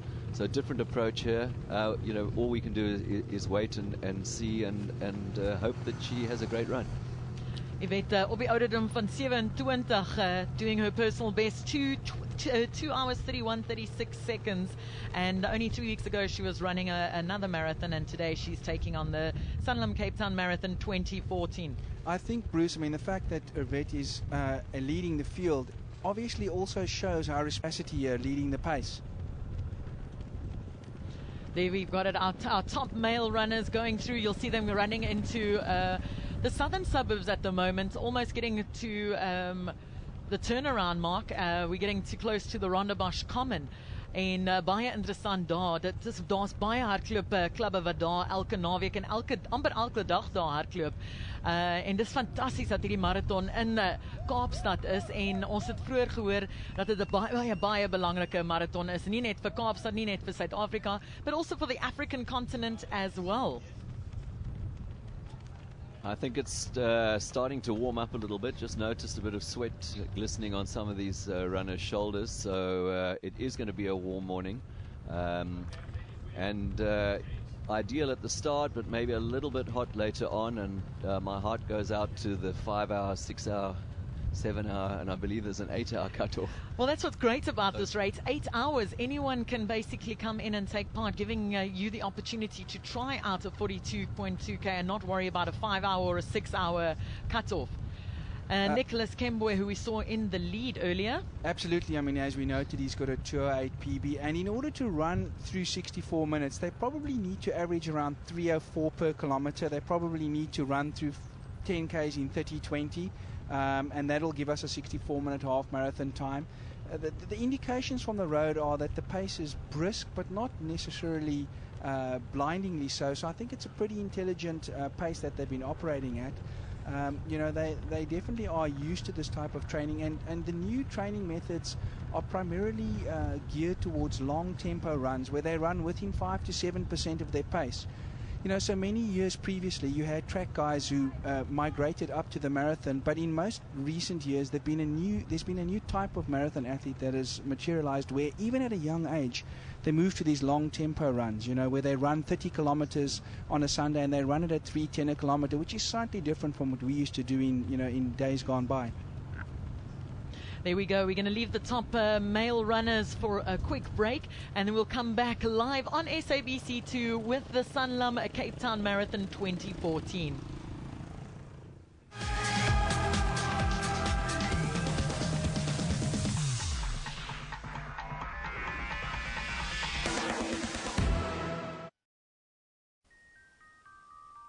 So, you think you need big money to invest in the stock market? And you need to spend countless hours researching hundreds of companies? Or do you think an investment expert is too expensive? Hi, I'm Francois, Chief Investment Strategist for Red Hot Penny Shares. And today I'm going to help you start your R1 million portfolio. I'll find you the blue chip shares of tomorrow that will cost less than R10 today. And the best part is, I do all the research. You don't have to do it.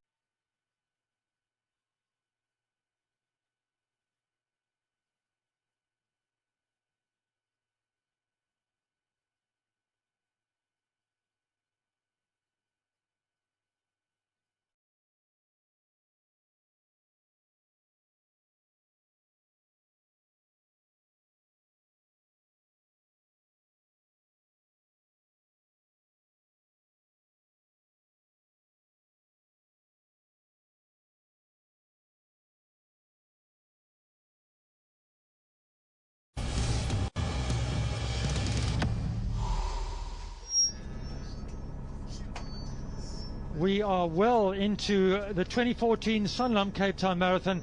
As we said, it is an absolutely wonderful day. If you've just joined us, welcome to SABC2. And we had the 10-kilometer race earlier on, which was won by Stephen Mokoko in just around about 28 minutes, 40 unofficial time. We had 3 men under 29 minutes. It was a very, very quick and excellent run for the men in the 10 kilometers, but that's gone, although there are many people out on the road, all 5,000 of them pretty much out there. But this is the lead group now as they head down Leesbeek Parkway away from the centre of Cape Town. And now it is Nicholas Kemboy looking like he's putting in a bit of a surge with the other Kemboy. That is the Shadrach Kemboy just on his heels. So the two Kenyans up front. And Nicholas Kemboy, it's quite surprising, I think, perhaps to see that at this stage we're having a little bit of surging going on. I know they're not even anywhere near halfway, probably just done maybe 10, 11 kilometers. With us is Davon, and Davon is the man that works with these Kenyans. Davon, what is your take now on what is happening with these Kenyans in the lead? We're actually seeing very positive racing. The fact that the race is not paced is motivating runners to work together. And I spoke to Nicholas earlier, who is a wonderful marathon runner, and he said he's going to make everybody work very hard if they want to win the Sanlam Cape Town Marathon. Do you think that at this stage he's trying to put in some surges, trying to get away, or is he quite comfortable? What Nicholas is probably trying to do is that he wants to make sure that the race is decided between few athletes and not with a big group arriving at 30 or 35, and then if you have a cramp, then instead of finishing third, you're going to finish 15th. Well, at this stage, it looks like the two South Africans, there's David Monya, Coolboy and Gomole. Bruce, it looks like they're falling off the pace there. Well, that was a really solid surge, and I know, Devon, I understand the thinking that it's better to finish in a small group and at least you're in the prize money, but I remember long ago the golden rule of marathon running, as we were taught, was when at first you get the urge to surge, don't, and 10 kilometers later when you get the urge to surge again, don't, and you'll have a great run. But this, of course, is Kenyan running, and it's a different set of rules, and it's amazing to see how they're just totally destroying this field, breaking it up, and the winner is going to come from this group. I mean, they've already pulled so far ahead of the pursuers. Well, that's Coolboy and Gomole. They're wearing the white cap. And remember that this is the national championship that is taking place as well. So the guy in the white cap is Lucky Mahali, and he is running in the colours of Central Gauteng, those golden red colours. So he's running for the national championship. So it's quite an interesting race, if you like, within a race. But that, as Bruce said, was a significant surge, and it literally broke up that lead group completely. I mean, it's early into the race. There is still time that they can regain the contact. I mean, Nicholas Kemboy is a wonderful athlete. I mean, he trains in Eton, and he was coached for many, many years by famous Italian coach Renato Canova. At the moment, he's self-coached, but he does train with Gilbert Kirwa and occasionally with the world record holder Wilson Kipsang. So there is a lot of quality workouts that Nicholas has done in the preparation for Sanlam Cape Town Marathon. Yes, it seems nowadays that it's quality that counts, not quantity. When I started running, we always had to try and do the magic 100 miles a week, which was 160 kilometers a week. But now it's based much more on quality. Prize money down to 10th place. There's the 265,000 first place, the biggest for any standard marathon in South Africa. A big old drop down to second place, 130, then 70, then 35. So in terms of the international running, if you're looking in dollars, you want to be in the top two. You don't want to be down at 10th, because it's nice to get 10,000, but the guys are after that big money. I mean, money is, of course, a motivator and a factor. And in the future, you will see more and more highly qualified athletes from Kenya, Ethiopia, choosing to come to Cape Town, aiming for a win, then finishing third in some IAAF gold race or finishing fourth or fifth in a world marathon major. And that's going to actually increase the quality that we're going to have here in South Africa. So those are the leading men. Remember that we have Shadrach Kemboy running in Max Elite there in third place. That is, not sure what that sign was. I'm trying to figure out what it was. But they're running now around the Rondebosch Common, which is a flat part of Cape Town, very close to the Red Cross Children's Hospital, which is one of the most iconic medical establishments in the country, if not in the world, the world-leading children's hospital. That is off on the right-hand side of our screen. On the left of our screen is that the Rondebosch Common, and virtually any afternoon you'll find people jogging around there. In the far background, we had a quick shot of Groote Hospital. And right now, that is our cameras on the side of the road, down around the Rondebosch Common, and our lead group now, 2, 5, 7 runners. And only one South African left in that group, Lucky Mohali, hanging in there with a 2:13 marathon. So In marathon statistics, he's out of his depth in this group, but he does have a 61 half marathon, which means he has actually got the quality to hang in there. So only one South African flying the flag there in that leading group at the moment. Well, very important for him. There you can see him, a tall runner with a white cap. And Koolboy will be looking to win the South African Championship, as he has in the past. And as we said, the race within the race. So for him, that is an important milestone. But right now, that lead group is 7 strong, 6 Kenyans and 1 lone South African. And now the gap is quite significant back to the 8th place. Basically, what we have at the moment is we have a couple of stories to tell. Billy Kibor and Joseph Kamzi are best friends and a training mate, and they're going to share this group, and it's going to be very, very interesting if they're together at 25 or 30 or 35k mark, how they're going to work together, because they know each other very, very well. They're roommates here in Cape Town, and they are pretty much together 24/7. Then we have Hilary Yego, a run track racing athlete, who is a training mate of Wilson Chebet, and that's the biggest group in Kenya with 70 to 120 athletes, and includes very, very established marathon runners like Moses Mosop and Sami Kitwara. So there's a lot of quality in this group, but Nicholas Kemboy remains an aggressor and trying to break them down early into the race. And those lead bikes up front, and they're going to be leading them on the way, and there are some parts of this course in the second half where the lead motor vehicle can't go, so bicycles have to go, and we'll see that later on. But now 38 minutes, coming up 39 minutes, and if you're going to run around about 2 hours and 10 minutes, they've still got a long way to go. And as we said, it is an absolutely beautiful day. We're at 39 minutes, somewhere around about 12 and a half or so kilometers into the race, so they have around about 30 k's to go. Very early days, and once again it looks like, Kewan, we have a bit of a surge, and the guys are struggling at the back of that group. Well, we have the 2 Kemboys up front, Nicholas Kemboy in the colours of Adidas and Shadrach Kemboy in the colours of Max Delete. Shadrach occasionally does train with the Kemboy in Iten down in Kenya, and you can see, Devil, that things are really stretching out. The lone South African who was there, Lucky Mohale, is now slowly starting to drift off the back. 13 kilometers gone, and you can do the maths. That's just over 3 minutes a kilometer. That's a good pace. So far, looking good. And even if you have a split, what's going to happen later is that when the hills come, there is going to be a chance to regain contact in the wheels come to off. So they're the 2 Kemboys, Koitile Chirchir and Yego, all good Kenyan marathon running names. It is absolutely unbelievable, the depth of distance running, both amongst the men and the women in Kenya. It is just remarkable, and they produce marathon runners just literally by the 100. I mean, it's a numbers game, and with the hundreds of athletes pouring into the training groups, the quantity breeds quality. Just a question, Davo, these Kenyans, how many of them world-class guys train in Kenya, and how many of them train, say, in Europe? Mostly in Kenya, I guess. Definitely mostly in Kenya because of the altitude and because of the groups. Kenyans and Ethiopian athletes will draw the quality out of the group training. And it's very hard for a marathon runners to train alone and produce good results. So basically, from the groups, through the systematic training and years of efforts, the quality is bred out of the quantity.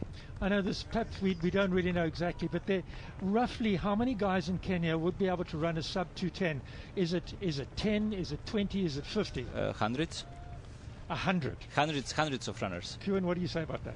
Yes, most definitely. I agree with that. Well, I mean, when it came to the 2012 London Olympics, the Olympic qualifying time of 2:12, I think there were around about 260 Kenyans who actually ran that qualifying time, and unfortunately for them, only 3 can go. Well, let's have a look there at Koolboy Ngomole. No, that's not Koolboy, beg your pardon. Lucky Mahali, getting my South Africans mixed up. That's Central Gauteng's Lucky Mahali. He was with the group. He's a little bit off the pace, but still leading the South African Championship, as we have the international professional runners out there in the front. Well, we've got the 2 Kemboys up front, 26:30 10,000 meter man, 4th fastest ever in the world in the colors of Adidas there, Nicholas Kemboy, now representing Qatar. Next to him, the athlete in the Max Delete colors, Shadrach Kemboy, also himself in 2010, in the world's fastest ever over 10 miles in that year, 45:23, ranking him in the top 15 best times ever. Well, they've gone all the way around the Rondebosch Common, and they're back heading up towards the Newlands area of Cape Town, which is one of the great sporting precincts of South Africa, famous both cricket ground and also the rugby ground down there. I'll be going past that in just a short while. Lovely flat course, and we've got those 6 guys up front. But up high up in the sky, way above us, is Manfred Seidler in the helicopter. Well, as expected, it is the foreign domination here at the Sanlam Cape Town Marathon, and certainly they're running into the teeth of the southeaster now as they head towards Newlands, but that doesn't seem to be stopping these Kenyan and the one Qatari athlete, Nicholas Kemboi. He is, of course, the fastest in the field there with a 10-kilometer time or 10,000 meter time of 26 minutes and 30 seconds, which is the 4th fastest ever. So look out for him to the sort of determining the pace, and certainly if he's in it at the end, he's got the kick for it. But Cape Town has certainly come out to play. Conditions are perfect. If the southeaster would drop down, it would be even better. That said, when they turn around, they will be with the wind from behind, and it will certainly aid them. And it's going to be a real cracker here at the Sanlam Cape Town Marathon. Right now, back to the commentary team. I mean, the story of Nicholas Kemboi can be of interest to South African public because he was completely without running from 2007 to 2009. Completely. James, I'm going to charge triple now. Because out of the injury, he was not able to run. But then 5 years later, he is coming to Cape Town and showing how it is done. Well, the Kenyans certainly are dominating. These are the guys a little bit further back, but I must say that they're not in the same obviously the same speed. But they are running really quickly. This is probably, I don't know, roughly the 2.5-hour bus. And looking back, that looks like the leading woman coming through.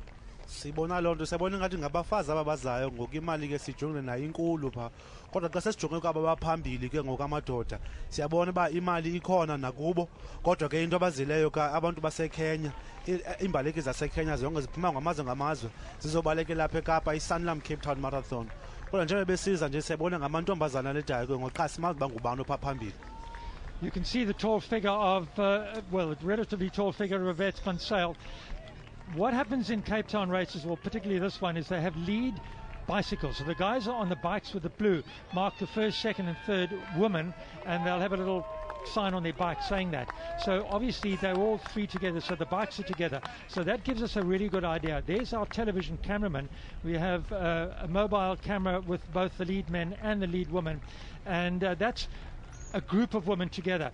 But Yvette van Sail coming through, quite a lot of men around her, but a couple of women, the Ethiopian woman right close by. It's a very interesting situation that we have in the race because we have the group is dominated by Ethiopian ladies, and then we have a very strong South African lady and very strong Kenyan lady working against them or with them. Time will tell what's going to happen actually. Well, it looks like the Ethiopians, little group of them, are making a bit of a move there. Remember, 45 minutes and the time target roughly 2.5 hours. So it is still 1 hour and 45 minutes to go, a long way. But Yvette van Sail really up with world-class runners. But getting back now to the men, it's the same group. Siyabona ke isengabadoda bathathu basephambili kodwa kukhaba bathathu basemva kwabo basezawuthi nca kubo because kusekude entanjeni ngoba mabafika apha kwi-A-Track Stadium kodwa ke into abayijongileyo yilaa mali bayifunayo i-265,000 uba iprice bayifumana babantu. So we have Nicholas Kemboi, number 29, but that's the orange Adidas vest. Next to him, Shadrach Kemboi in the colours of Max Elite, that's the local running club. Willie Kibor back just behind them in the 3rd place. The 3 Kenyans are running up. Manfred mentioned a couple of minutes ago about the southeaster. Now, it's very difficult for us to know if the wind's blowing because we're down at the finish. But if the wind is blowing, it's going to be blowing into their faces in that direction because they're running south. But very soon, and it may well have happened, they make a turn through, that's the Claremont area. They cross the railway line, they've gone past the cricket ground a while back, and they're going to be coming back down Main Road. And the minute they turn running north down Main Road, the wind, if there is any, will be from behind.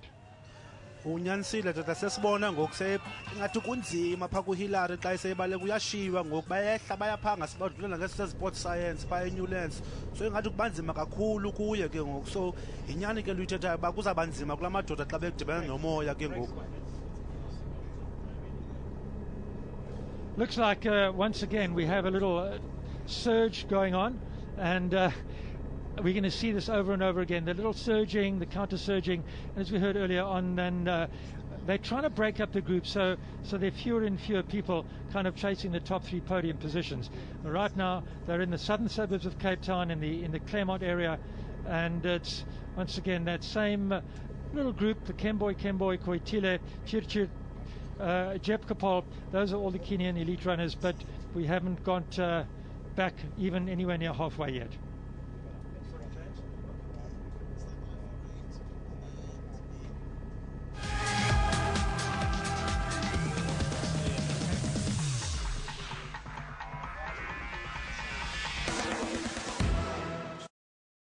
In 4 hours, 30 minutes and 10 seconds, I will show you what discipline can accomplish.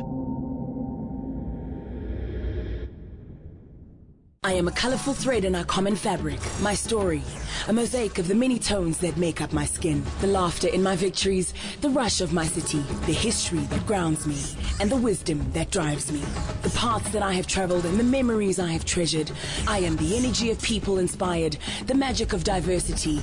I am a song in many tongues, passion in harmony. I inherited land and water, a history with no borders, a woven reflection of all that we are and that will propel us forward. And each day, I share pieces of me with my family of millions to remind me that it is where I have been that has brought me here, and that my heritage is a story worth telling. Celebrate Heritage Month with SABC2. You belong.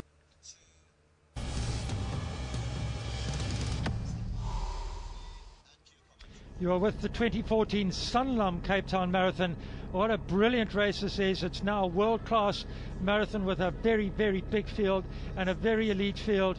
And the runners are now, the leaders are back in the Claremont Newlands area. They're going to be passing the Newlands cricket ground, the Newlands rugby ground, both of them. That's Newlands rugby ground down the left of the screen, home of the Western Province and the Stormers, and absolutely brilliant.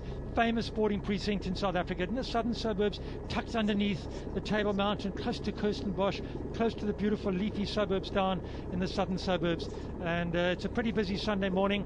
Folks are out there cheering on. 50 minutes gone in the 2014 Sanlam Cape Town Marathon. And based on unofficial splits, we are getting athletes at the moment at 2:08:40 place. Very, very fast. Hills are to be negotiated, but still, as of now, it looks like we have a 2:10 or faster race on our hands. So loo nto ithetha uba la madoda ayabalekisa xa sitsho ngeenyawo zabo ke ngoba ngoku indlela abahamba ngayo siyabona uKemboy nayo uKotile ukhona uChirchir nayo ukhona zihleli phaa iKenyans bakhona bonke so loo nto iyakuxelela bajonga aba bantu bayayifuna le mali bayifunayo and bazayifumana kodwa ke andiqondi uba le rekhodi yalapha eMzantsi bazayophula.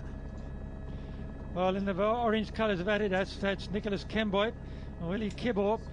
But right now, I think they look like they're quite happy just to run in that group. The next big thing we're going to be looking for, I think, is a halfway split, which will probably come somewhere around about 64 minutes. So they're going to be turning around, and I think they're probably quite comfortable the way they are right now. They are comfortably uncomfortable at the moment. What we have actually happening is the pace is now set, and even the slightest variations of a pace are going to be challenged. Athletes are conditioning themselves with their long runs, but they run on a very even pace. So at this moment, changing the gears is a problem. Xa usewusiva ngalo mona seyisitsho aba bantu ngoku into abayenzayo ngoku sebebambe laa nto kuthiwa yitempo bayibambile ngoku abazuyishiya baze bambe ngalaa hlobo kodwa bade bazawufika ke ngoku because kusekude apho siyakhona yi-42 kilometers esiya kuyo kodwa sebezawufika nje kwi-halfway ke ngoku. Coming up towards the halfway mark, Nicholas Kemboy, and a beautiful beautiful day. That's Willie Kibor, 28 years old, and he's also a 2:08 man. So one of the many Kenyans that is sub 2:10, and a couple of them are just out there today. 28 years, perfect age for peaking at your marathon career. and Willie Kibor is in that mix there as well. And what a beautiful day we had here in Cape Town. And Shadrach Kemboy in the red and white of Max Delete sharing drinks.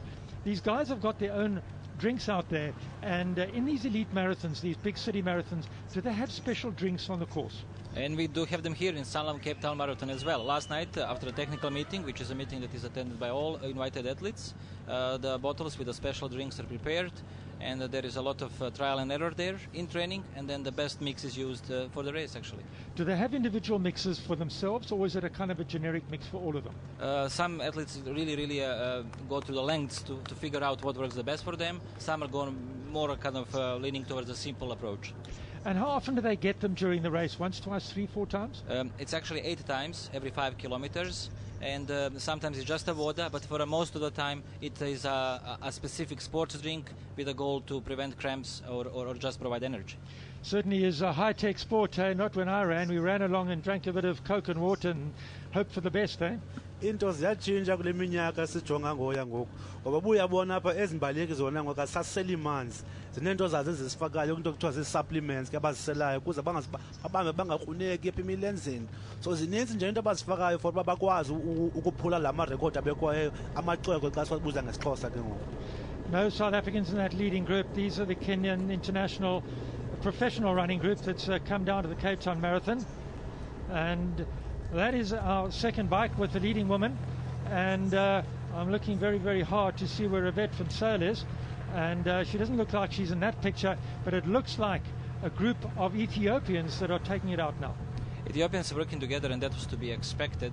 In a race like this, it is very hard to predict what is going to happen, because we don't know what happens if 1 or 2 Ethiopians show some weakness. Will they red attack, or Beatrice maybe decides to go early, or maybe Ethiopians ride the bus for 30-35 kilometers and then the strongest one survives.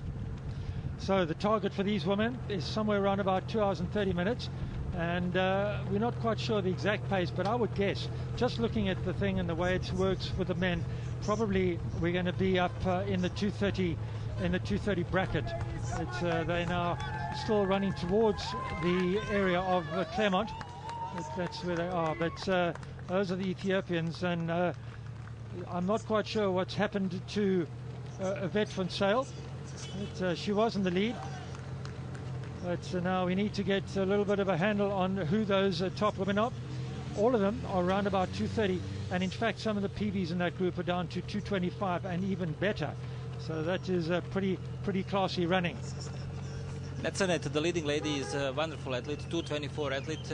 She's coming off an injury, and after having a little chat with her, we learned that she's in a good shape and that she's looking to run a positive race. And by just looking at the screen, they're moving well, and if everything goes well, we can definitely expect faster than 2:30 time. Well, Messenet is that leading Ethiopian. We had a little chat with her before the race.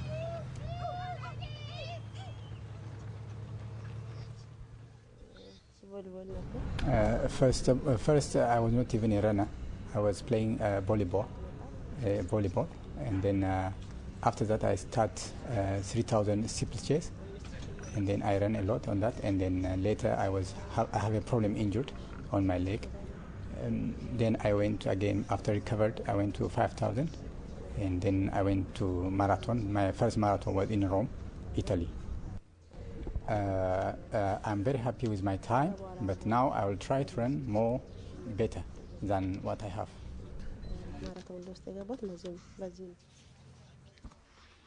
Well, there she is. Her lifetime best is a spectacular 2 hours, 24 minutes and 12 seconds set up in Hamburg, where she won the race. And of course, Hamburg is a really big and important international marathon in 2012, beg your pardon. So that was 2 years ago. So Bayo Chamo is arguably, I think at this stage, at least on paper, the person to beat. In addition to her, I believe that Beatrice Storytich and Yvette van Sail, for whom we don't know what at the moment what is happening, are ladies who should decide 1, 2 and 3. But Goitetom as well, seen in black and yellow, is a wonderful athlete, and she will have a chance for a podium as well, I'm sure. Yes, we're all wondering what has happened to Yvette. She was with the lead group. In fact, she was in the lead for a while. But I think perhaps the heroics of the Nelson Mandela Marathon 3 weeks ago, perhaps still sitting in her legs. Siyabona ba uAbeyo Achamo usayibambile pha kancinci intombazana qhaka ngokusingayazi ba uyivethu lo lapha eMzantsi ukuthi ba uphelelepi kodwa ke sisenethemba ba noko sizamfumana umuntu waseMzantsi because indlela ahamba ngayo uAbeyo Achamo noko seyikhona usenazi izicwecwe owazifumanayo pha eHamburg senazo nesixuku wayifumana ngapha eIndia kodwa masijonge sihlale singalahli ithemba ngoyivethu. Coming up for an hour's running, not quite an hour into the race, into the 2014 Sanlam Cape Town Marathon. And the 10-kilometre race is certainly over and done with, although there might be one or two folks still out on the road. Today crowding around the finish, around the Cape Town, the soccer stadium and the track, the Greenpoint track where we'll all finish. Right now, the men, 6 Kenyans up in the front, and now we have a bunch of mainly Ethiopians, but a Kenyan in there as well. So very much dominated by the international groups, both men and women. The leading man from South Africa was Lucky Mahali, but he was off the pace. But what a beautiful view that is, coming over the top of our camera from Signal Hill. And that's the view down on the Cape Town Soccer Stadium, out over Table Bay in the far distance there, Table View, Milnerton and Bloberg and those parts of Cape Town. A little bit of mist and fog sitting over the sea, which means that the wind is not blowing. So I don't think the wind is particularly a factor. But right now the women altogether absolutely too early to call what's going to happen at the end. It sure is too early to call, and just to the sentiment that both the fields are being dominated by invited athletes. The good thing is that if everything goes as planned, several EnduroCAD athletes that are working with Elana Meyer are actually to travel to Kenya for a period of 8 to 12 weeks in 2015, January, February. As of now, are the work in progress plans, and with a goal for these athletes to live, breed, and train with Kenyan athletes, and just get better and better. That certainly is one way to do it, and it's hugely important. A lot of South Africans go and train in Kenya, but if you look back on the left of the picture, just out of shot there, is Zintle Zaniwe, who is a Western Province a runner. She certainly has run, I think this might well be her debut marathon. That's under correction, but Zintle has been the top Western Province athlete on the road for many years and trying her hand here at the marathon today. And I must say that Zintle is just off the pace, not looking too bad at all. Masimjonge uZinhle ba uzayibamba naye ngoba sesishiywe nguyivethu ngoku. Ivethu asikamboni ngoba siyabona bahamba apha ngaseNewlands, sibajonge bazafika bazawugqitha ngobamba bangene phaya eRandabosch, kodwa masijonge ke uZinhle ba angalibamba nazi amahlale nabafazi balapha eEthiopia. Sijonge bangahamba bonke and noko afumane neso sicoko noba kulo podium position kulo top 3 nesithetha ngayo ke ngoku.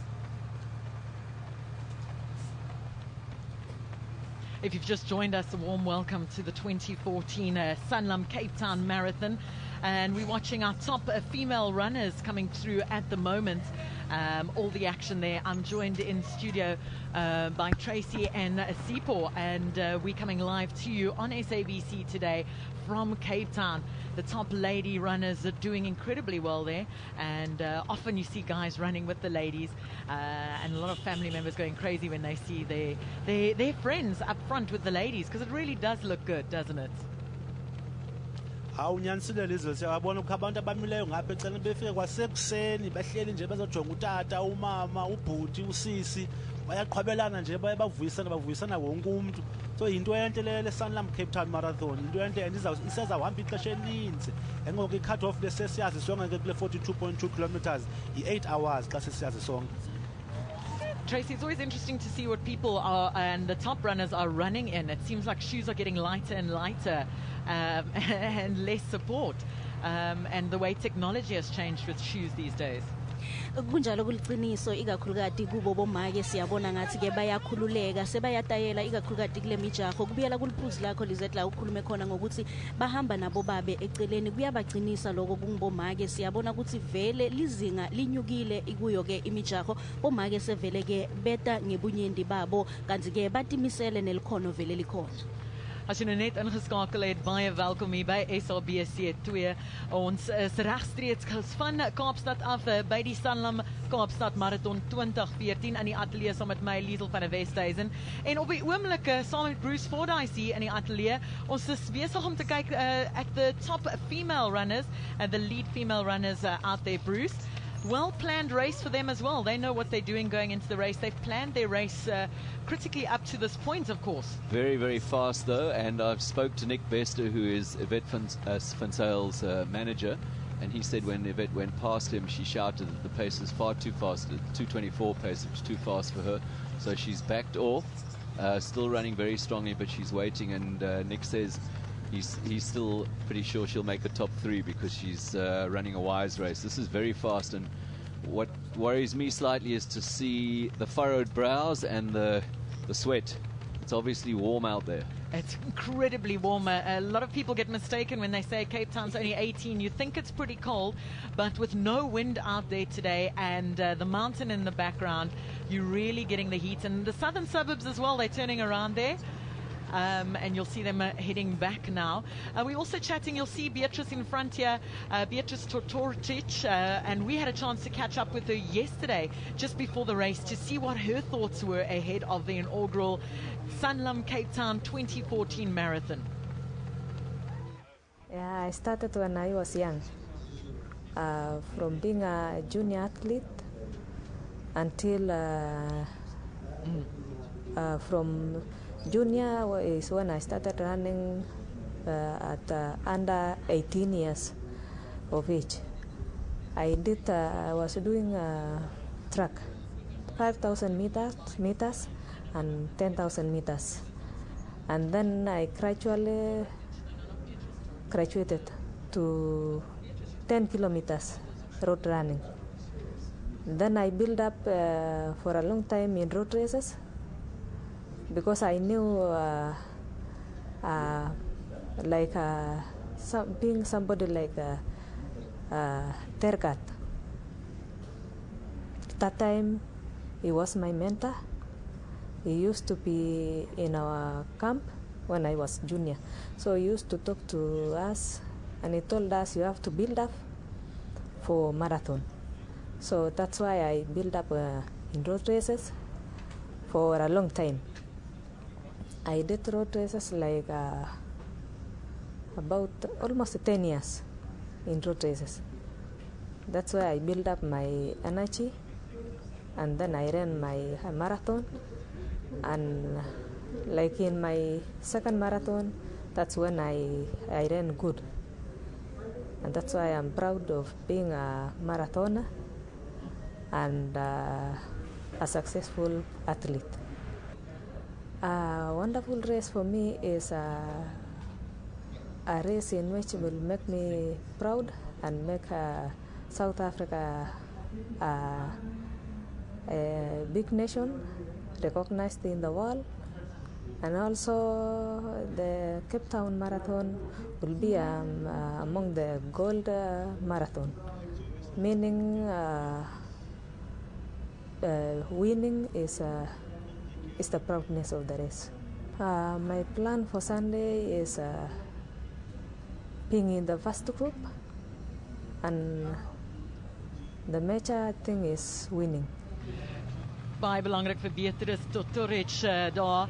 En wat baie belangrik is, sy het in Hamburg gehardloop 'n marathon in 2 ure 27 minute. Sy het derde daar gekom en sy is vandag vind dit baie belangrik om in die vinnigste span te wees. Hulle hardloop daar deur Kenilworth, hulle het verby die Baxter Theater gehardloop. Hulle is op pad terug Kaapstad se kant toe, die suidelike stede, en hulle lyk baie sterk daar, Bruce. They do look very strong, and this looks like a very impressive lead group. I would guess that possibly the winner's going to come from this group. We've just heard that the leading men went through halfway in 63.50. So that is on for a 2:08. Dit is baie vinniger as wat ons gedink het. Ons het gesê 64 minute. Maar Tracy, die vroue lyk baie sterk hier op die oomblik.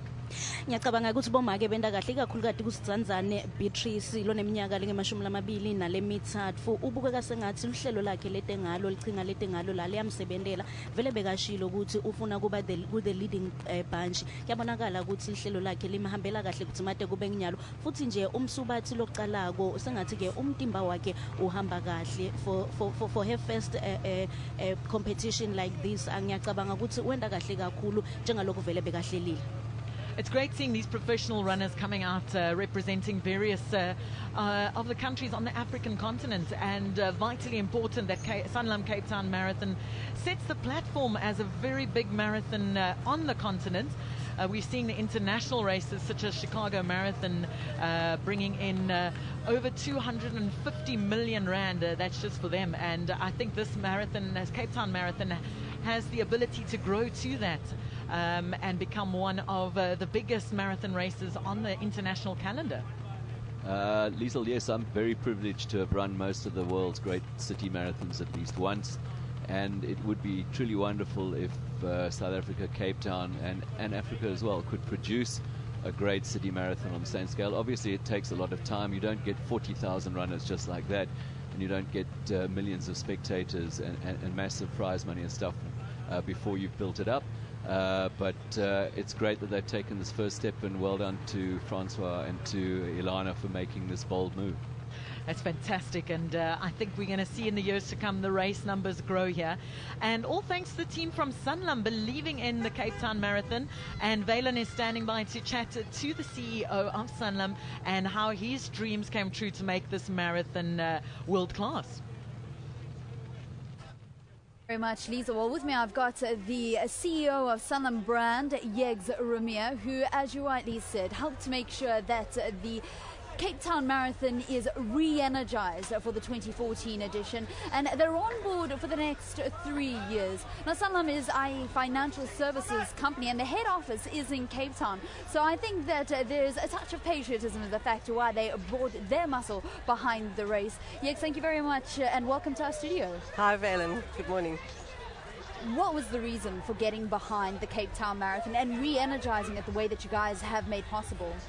Well, there are a few reasons. The first being, of course, Sanlam is where Cape Town is where Sanlam started many years ago, and it's really obviously dear to us. But more importantly, we really wanted to build a property on the African continent where international runners, but particularly African runners, can be proud of. So we do have aspirations of turning this into one of the world major marathons. And as a global brand, we feel we do business in 15 different African countries and in other countries as well, including India, Malaysia, the UK. And we really want to bring international runners to the country. There's so many ways that you can take brand South Africa and bring tourists to the country other than using road running. Why use road running? Well, I think the important thing about running is that it's one of those sports that is accessible to all. All you need is a pair of running shoes and some determination and commitment, and you can run. Also, there's different distances. So you could have done a 4.2, the 10, and of course for the very serious runners, the marathon. Yegs, this morning you were at the start of the 42.2 kilometers, and just before the gun and cannon went, you let go of a dove to symbolize the fact that today is UN International Peace Day. And a lot of the activities around the Sanlam Cape Town Marathon are aligned to that ideal of peace, making sure that people promote it and also remember it on this very special day. Absolutely. This weekend has been more than just one event, the marathon. It's been a weekend where we saw on Friday the first Cape Town Peace Conference being launched. And it was there that we were part of a conversation around the concept of world peace. And I think a very simple message that I walked away with, it all starts from within, and we all can play a role in ensuring that this world is a peaceful one. And as a South African company, you guys are wanting to make this a race that brings international tourists and shows off the best side of South Africa. Why is it so important that South African companies do just that and they lead from the front in terms of bringing tourists to the country and taking brand South Africa to the world? I think a big part of our business and our brand is one of enabling people to live their best possible lives, and in terms of doing things for good. A big part of who we are and our success is not merely measured in financial terms, but also in our ability to give back. We want to turn this event to one of the biggest fundraising events for charities in South Africa. We have those aspirations. We have started with some charity partnerships now. They can grow, and in time that will become a very big part of this event, like the London Marathon, is one of the biggest fundraising events. We have the same aspirations for the Sanlam Cape Town Marathon. You guys have very big aspirations, and it's something I've heard from yourself, I've heard it from Francois, Pienaar, I've heard it from your other ambassador of the race, Elana, Meyer. Everybody wants to make sure that the African continent finally has an IAAF gold, silver or bronze labeled event. And what you guys have put together for this edition of the Cape Town Marathon has been absolutely spectacular. The weather has been beautiful. You just look at this backdrop from our studio and it is absolutely magnificent. What have you thought of how it's all come together? Well, there's been a lot of organizing, planning that's gone in over the months. The one thing that we couldn't control is the weather, but it certainly has come to the party. I think what makes an event like this truly successful is a strong partnership. There's been a great partnership that's gone on and continues to go on, and we believe that it's our commitment and our strength that will enable us to realize those aspirations. So I do feel a little bit overwhelmed when I stand in the midst of all the runners when I stood in the midst of all the runners this morning, in terms of realizing that the first step of this very big dream has been achieved. Today is really a success. There's a lot of energy here. There's a lot of positivity, and we do hope that the participants will come back next year and participate again. And hopefully it'll be bigger and better. You guys are on board now for another 2 years? Initially 3 years, okay. And thereafter we will reassess. Just going by what you've seen today, I mean, I've seen some of the people that have now, many have completed their 10-kilometer race because the 10-kilometer cutoff is at 9 a.m. So a lot of them are still coming through, but many people have already crossed the finish line. And did you guys ever expect to have, over this festival of running, over this weekend, around 12,500 participants? Not initially, not when we set out, and we've been pleasantly surprised as to the number of people that have signed up to run. And I think the amazing thing about it is everybody feels like a winner today, because the thing about running is you set your own goals and you work towards achieving your individual goals. That is what it enables you to do. So when I walk through just those, amidst those that have completed the race, I have a sense of pure achievement, a sense of delight, and a sense of optimism. And I definitely do think that people will be back next year to participate. Oh man, and just the theme, the message of this race is so appropriate as we in South Africa are celebrating 20 years of democracy, 20 years of a peaceful democracy. Absolutely, and I think, sport plays an amazing role in terms of unifying people.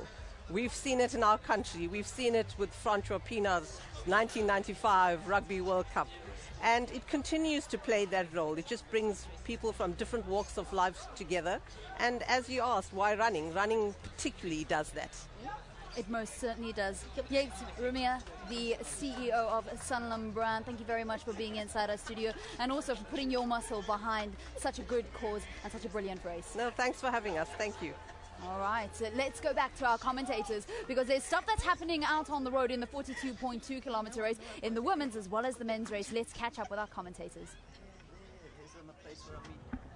There we have our men leads running through District 6, the 26k mark there. En baie musiek vertonings en stories is baie vir vertel van District 6.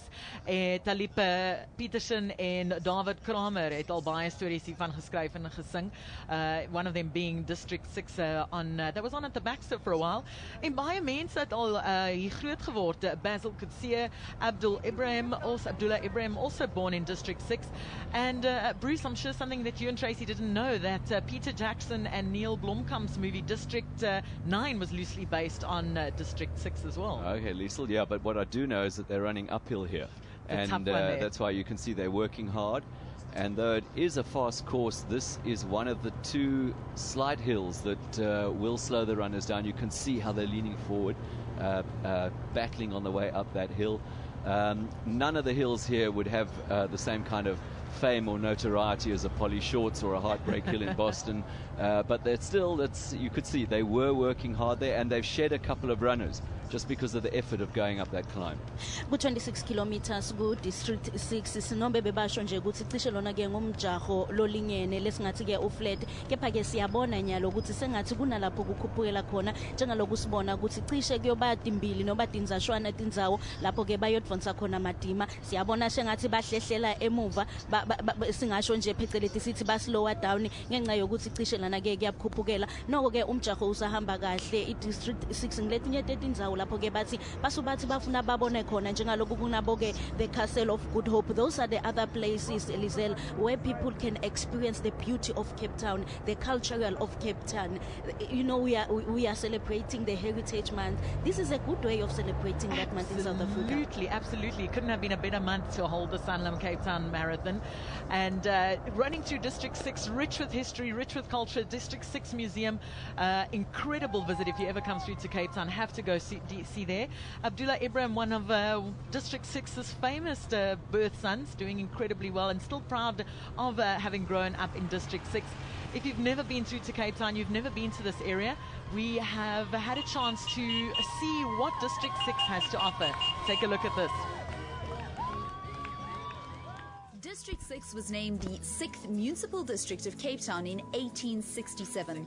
Originally established as a mixed community of freed slaves, merchants, artisans, laborers and immigrants, it became a vibrant center.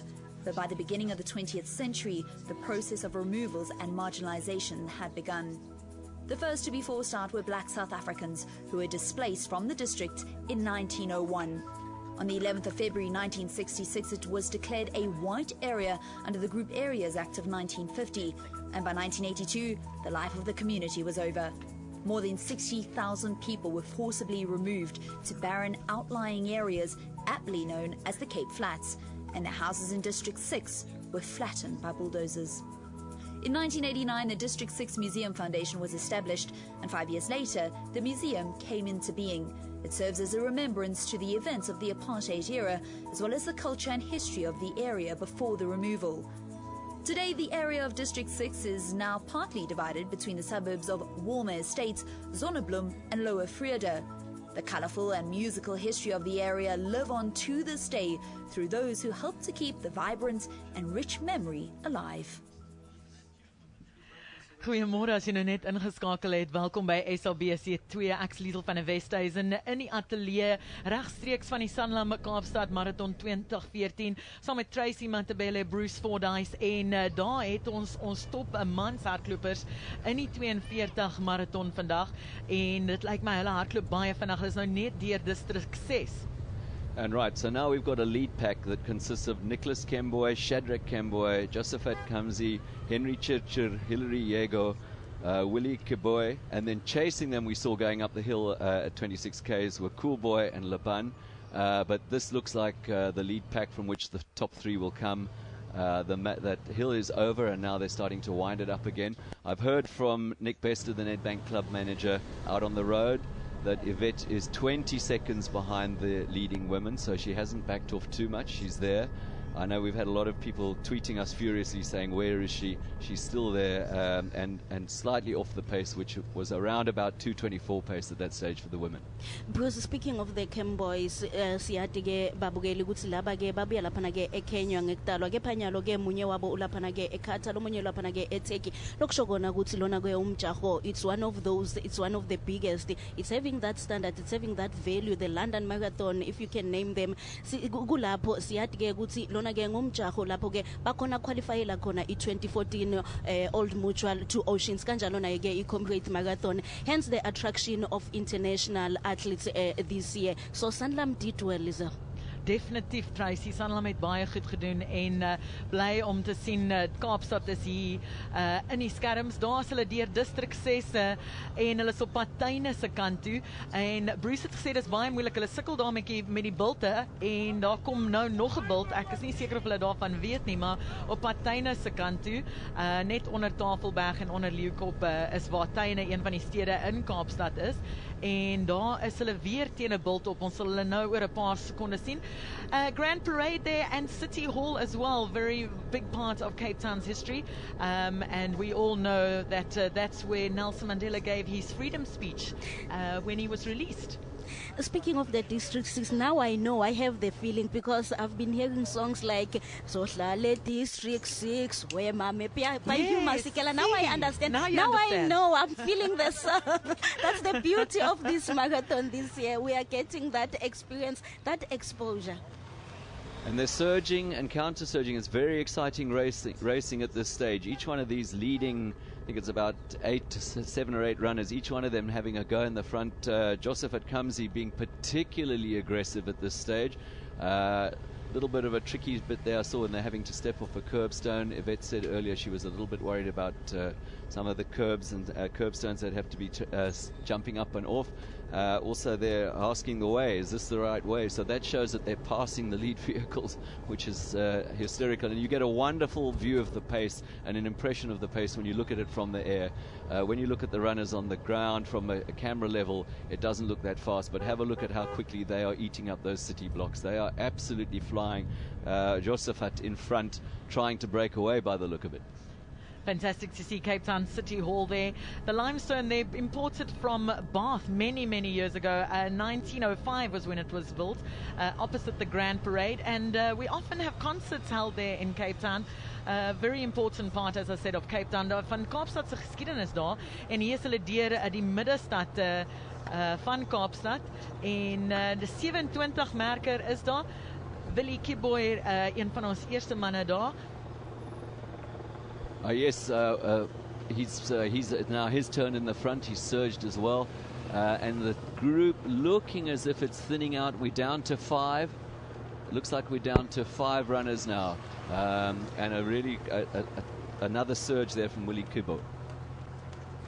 Ons uit deur die stad van Kaapstad. Ons is ook op Twitter vandag en Instagram. So if you want to send messages of support, as jy deelgeneem het en jy's klaar met die 10 km of jy het vriende wat deelneem aan die 42, sien gerus daai foto's deur. We're on Twitter hashtag CT Marathon, or on Instagram CT Marathon, and you can catch all the action there as well. We're also broadcasting live via YouTube. You just have to put in Sanlam Cape Town Marathon 2014. So we're showcasing this marathon everywhere in the world. And of course, the first and eerste vir 'n marathon in South Africa, we've got our Manfred in our chopper giving us a live update, which is a first for a Cape Town race and a first for a South African race, getting an update live from our helicopter.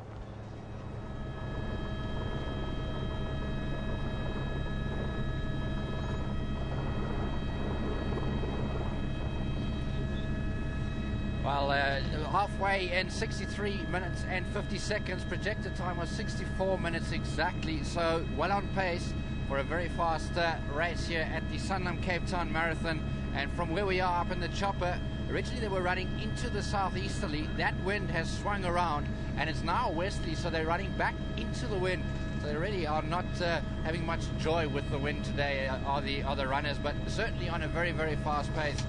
And from where we are looking down on them, it's looking really competitive. A group of 5 runners down there, and all of them foreign, so the South African challenge has certainly wilted, and a lot of work to be done by the South African athletes. But certainly this race is being put on the map now by these international athletes, professional athletes that have come from Kenya, Qatar and Ethiopia, and this race can only go from strength to strength. But right now it's back down to the commentary. Thanks so much, Manfred. Rechtstreeks van ons helikopter in die lug, and we see the guys running towards Gardens, tuine se kant toe. En Manfred het nou net gesê die wind gee probleme vir ons hardlopers vandag. Well, I mean, we know the wind is light out there. I wouldn't describe it as brisk, but I think what is of greater concern is the fact that most recently the last 10 to 12 minutes has entailed a degree of climbing. And running a marathon at 2:08 pace is largely about maintaining an excellent physical rhythm, and the hills really changed that rhythm, and it's definitely slowed the pace down. We heard that the halfway mark was 63.50, which was easily ahead of schedule, and the thing we need to know now, Kuhn, is what type of damage has been done to the overall pace they were running, which is below 3:05 per kilometer. This has certainly been a slightly up and down section of the course. We're going to take a quick break from the Sanlam Cape Town Marathon. We'll be back shortly.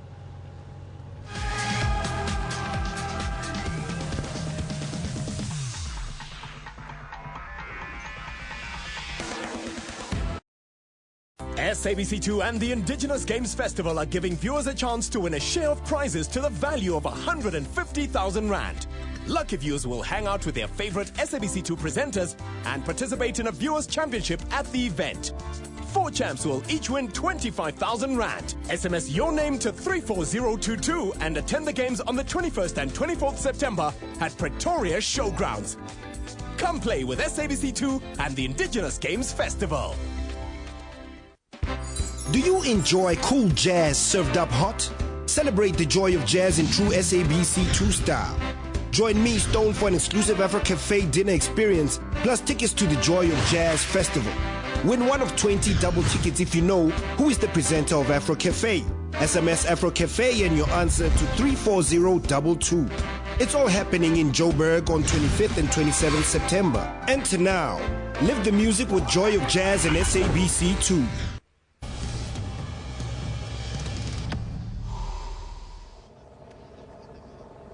The leading men in the 2014 Sanlam Cape Town Marathon now in the gardens area of Cape Town, up a little bit above the city centre, the famous Jan Smuts statue there under the shadow of Devil's Peak. That is up in the gardens area of Cape Town. A little quiet this morning on the Sunday, and you can see why they call it gardens. It is just so beautiful, right in the centre of the gardens area. And there go the leaders. That's Willie Kibo up front, and he's made a bit of a break. And there's some little surging and counter-surging going on there. One of the medical facilities alongside the route, looking after the folks that are in some sort of trouble. Water points all along the way, and extremely well organised race. That is Hilary Yego making the running. Well, in the front there, in the colours of Adidas, we've got Willie Kibor, his PB 208.32 from Vienna, really setting this pace. And just behind him, Henry Churcher, a local athlete from Kenya. But the interesting athlete is just behind them, Hilary Yego in the blue colours of Adidas Run Check. Speaking to his assistant manager Davo, and he was saying that this is how Hillary runs. He always runs at the back of the pack, and he will probably come through after 30 Ks, but only the pace really still up there, 208, 209, still on the cards. Well, I think we can definitely look at a sub 210 pace. They've handled this undulating period pretty well. I mean, undoubtedly the pace has slowed down slightly. You know, as when you climb, you have to give up 6 to 8 seconds per kilometer, but in reality, they've actually weathered this little bumpy period quite well. Willie Kibor looks good. He has a gap, but it's not a decisive gap yet. The two trailing runners are within range. He looks biomechanically sound. He's handling the pace really well, and there hasn't been much deterioration. And as soon as they go downhill or flat, you know, the efficiency comes right back up, and I suppose they're back down to below 305 per kilometre. Well, they're down in the Parliament area of Cape Town, where the South African Parliament is obviously very important from a strategic point of view in South Africa. And as Willie Kibor goes down past Parliament, we have a little package about the Parliament. Let's see what that has to say. The Houses of Parliament consist of 3 main buildings, with the original building completed in 1884. It had one of its royal visitors in 1947, when after the Second World War, King George VI opened the Union's Parliament. The Parliament of South Africa is South Africa's legislature, and under the country's current constitution, it's composed of the National Assembly and the National Council of Provinces.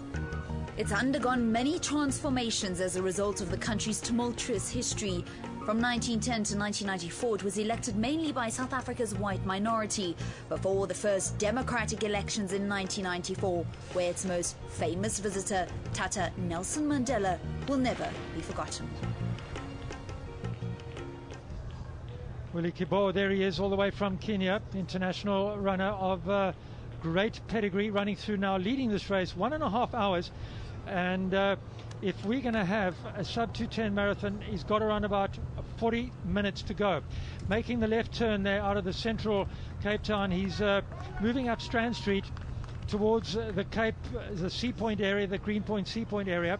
And it's now pretty flat as he heads out in a westerly direction. And that's the gap. Ernie Groen, it looks quite significant. Yeah, and I think this is a decisive break. It's not an unequivocal break. It could be closed down, but Willie has definitely made a very assertive move. He looks good biomechanically. He's looking very sound. He's relaxed. His shoulders are still. His head is still. He's looking in good nick. And I think, Ewan, this can be a very strong move to actually win this race. Most definitely. 1 hour 31 minutes into the 2014 Sanlam Cape Town Marathon, and your leader in the picture, Willie Kibor, really strong and versatile athlete. times of 2:08, 2:13 in Sydney and 2:15 most recently in Hong Kong in February this year, where he was 4th.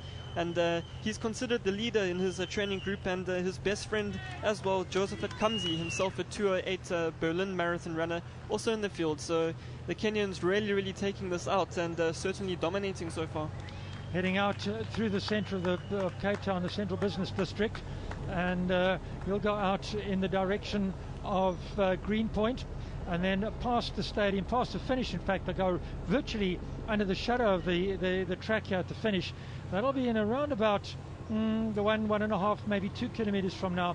Then they head out through Sea Point and then back through Murley Point. So they're now on the last stretch, if you like, and that is the chasing group. I think what's important about this last stretch, Ian, is that it doesn't entail any climbing. So if they can re-establish the earlier pace, which was below 3:04 a kilometre, looking at their 63:50 half marathon time, if they can, reassert themselves back to that pace, then we really have a very good chance of running below 2:10. It's quite interesting that in spite of Willie's break, there's still 5 guys within range who could actually shut this gap down. So it's a good gap, but it's not yet a match-winning gap, as it were. And all of the athletes coming up behind are still looking really strong on their legs and running well. Josephat Kemzai, the man in the second place. Also in third, the Hilary Yago, and it was Shadrach Kemboy in fourth place. So, as you said, sometimes with the TV cameras, the gaps look a little bit bigger than they really are. And it may be 10 seconds, but it's not over and done with, Kieran. Most definitely, Willie Kibor going through the 30k mark. His time was 1 hour 31 minutes and 50 seconds, and if he had gone through there in 1 hour 32 minutes, which was 10 seconds slower, he was on pace for a 2:09.25. So at this stage, still definitely sub 2:10 is on the cards. Absolutely, I couldn't agree more, Kieran. And as we've said, we've gone away from the tricky part of the course, which was pretty undulating, and we're at a point now where mostly it should be slightly downhill, and thereafter it should be flat as they approach the beachfront in Sea Point and go back through Murley Point. He's looking sound, but he is rolling his shoulder slightly. And what's your thoughts there? Well, hard to tell. All sorts of things happen after 30 kilometers in the marathon. It doesn't matter who you are. You start getting tired. You start the metabolites start building up. You get little cramps, and looking over his shoulder. Well, that's an interesting thing, because not often you look over the shoulder, and he's trying to get an idea, because those folks around him on the bikes and whatever, they're not allowed to tell him the gaps because it's against the rules. So he knows he's ahead, but he doesn't quite know, and now he's just running to stay ahead. One thing I must say, that there's lots and lots of entertainment along the route today. We haven't seen too much of it in our pictures, but further back in the field, the folks are going to be enjoying bands and all sorts of entertainment out there. Well, Willie Kibor looks like he's on a slight incline again, and he was looking back there. Always a telltale sign of someone who's struggling, but we must remember that his best friend and training partner, Joseph Kamzi, a 2:08 from a 2012 Berlin Marathon, is currently occupying that second position. So if Willie is slowing down, it might be a tactical thing to get Josephat and Henry Churcher back to the lead group. Very sharp turn there, Kieran, which obviously slows down your average speed, and certainly you have to re-accelerate out of the turn. I think the most interesting aspect is, although he's got a break, the group behind him is 3 or 4 guys, and one could still have them moving back forward to the fore of the race. He's handling the downhill section pretty well. He's looking relatively light on his feet, and I think that he's not at the point where his running style is disintegrated meaningfully, but certainly once you move past 32 kilometers, you have to hope that he's still feeling pretty light on his feet, because if he's not, it's going to be a tough run to the close for him. Lots of turns and corners in this section of the course, but it is generally kind of downhillish and flat.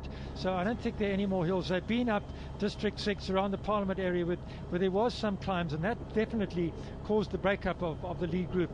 So it is the Kenyan up in the lead with about a 10 or 15 second lead, but they still have around about 35 minutes to go. And the important thing now is that Kibor doesn't run this downhill stretch too hard, as when he gets down to the Sea Point area, Ernie, that's when he's going to start to feel the legs feeling a little bit jellyish, and if he hasn't given it too much down on this downhill, then he will have the legs to go through towards the end. I agree with you, Q, and it's interesting to note that in this course, while it's not massively hilly. It is certainly challenging, and most city marathons are pretty flat. So I think it's going to be slightly a new experience for them. You know, as Ian pointed out quite correctly, the undulating part of the course broke up the pack significantly because they were running in typical city marathon rhythm, you know, averaging below 3 or 5 a kilometer, very closely packed. And as soon as the hills came into the equation, the pack split up, giving Willie the chance to get away. Well, we can start looking at a possible finishing time, and all the way through this race we've talked about 2 hours and 10 minutes as being the kind of the gold standard that we're looking for today. Personally, I think that a sub 2:10 on this course will be absolutely outstanding. It's not the fastest course in the world, it's not a bad course, but twists and turns, the second half's quite difficult. So sub 2:10, which means they've got to run another 33 minutes or so, or call it 32 minutes, and they got all the way to the back of Sea Point and back. It's going to be touch and go, but it's certainly possible. Certainly, I agree with you, and you've got to give Kewan credit. He called it for a sub 2:10. I think that the undulations obviously slowed the pace slightly, but if you look at the form of the leading athlete, he looks really sound. It's almost as if he's regained his rhythm, and certainly because they're not used to running a slightly hilly section. I mean, it's not massively hilly, but it certainly does change the rhythm and the running style. Looking at him on the screen now, shoulders are relaxed, he's on his forefoot and he's floating along nicely, Kewan. Yes, definitely, and I'm sure he will have in the back of his mind as well the fastest 42.2k time run in South Africa on a non-aided course was back in 1990. David Sebe running a 2:09.50. So the guys were looking for a pace of around 64.00 for halfway. They went through in 63.50, but remember they did start running those climbs up there by District 6. But Willie at the moment still on pace, and a little bit of confusion going on there, but he's back and he's running really, really strong. Well, a bit of a hesitation there because he wasn't quite sure where to go. But remember, this is our mobile motorbike with a camera on the back that he's following. So here he goes down, and it's a little diagonal piece of pavement there, and he will make a little left turn into Somerset Road coming out of central Cape Town, and then he'll head up towards the Sea Point area, and there he goes. And Willie Kibor, now it's very much a case of just hanging in there, and as we've talked about the men breaking 2:10, the women need to break 2:27.30 to make the fastest women's time on an unaided course in South Africa, and that was Frith van der Merwe way back over 20 years ago. So that's a bit of a target. 2:27 will really be going today for the women. Undoubtedly. I think Frith's time has stood up over many years, over 2 decades, and it was an incredible achievement. From what we've heard from the women's field, they were going along at a pretty brisk pace. I mean, they were running way below 2:27 pace. But, you know, the slowdown that we've seen in the men's race illustrates the fact that they will also encounter the slightly hilly section. Willie Kibor looking solid here. Although the camera foreshortens the gap, he's maintained a good rhythm. He's looking very sound at the moment. And now, even though there was a slight hesitation through the tricky part of the course, he's now at a point where I think it opens up nicely for him, and he can run at a very steady pace. With the women now on the right-hand side of our screen, we'll go back to Ian. Well, there they go, and still up in front is Abayo Achama, the tall athlete in the blue. She is the woman with the quickest time in the field at a 2:24, which means that she's a good couple of seconds ahead of the rest of them, but she's got 3 women with her. Definitely, we see Abayo in the blue strip of Adidas there, a really, really strong athlete. Her PB coming from Hamburg in Germany, 2:24.12. She's run 4 marathons under 2:30, coming in Rome, Ottawa, the very tough and humid Mumbai marathon in India, which she also won in 2:26. And the word from the course is that the women were running earlier 2:24 pace, and Yvette van Blerk not so long ago only 15 seconds behind. So very sensible running by Yvette, and she's really on pace as well to break 2:30 today.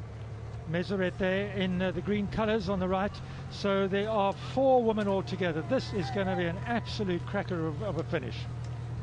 iyasichazela ke lento xa sijonge abafazi ke ngokuba noko bayahamba le pace yabo isenkulu noko kancinci shem kukho aba ke ngoku basuka apha eEthiopia usaphethe phaa phambili mntana usahleli usayibambile la pace yakhe akafuna uyiyeka tu kodwa ke xa sesijongile ke ngoku basifuna bafike baphule laa nto laa rekhodi kudala ihleli phaa ka-2 hours 27 minutes ke masijonge uba iza kophuleka na but ke xa siphinde sijonge emadodeni lo mfana lo ngoku seyishile sebeshiya bonke ngoku uhamba yedwa ngosabona uba uzawufika ade ayofika phaa ke ngoku kwi-finishing. 1 hour 41 minutes into the 2014 Sanlam Cape Town Marathon, and on the left-hand side of your picture, your leader so far, Willie Kibor from Kenya, running in the colors of Adidas. A 208 man himself, run on a very much flatter course than this one, but at this stage, still running 209, and we've seen some exciting racing happening so far. It was a very fast start in the beginning of the day, and we saw in the 10 kilometer Stephen Mokoka taking that one in a very fast 28:49. Not so fast in the marathon, but 63:50 through halfway, the guys are running. Njengobuso utshilo tyuwe nyhani ke icoko saselibanjiwe kwakudala apha ngo-1990 lalibanjiwe ngutata utsebe ke ngoku so i-24 years seyimkile ngoku masibone uba uWillie Kibor uzayithatha na ayenze under 210 masibone uba uzayiqhuba na kanjani kuwe Ian.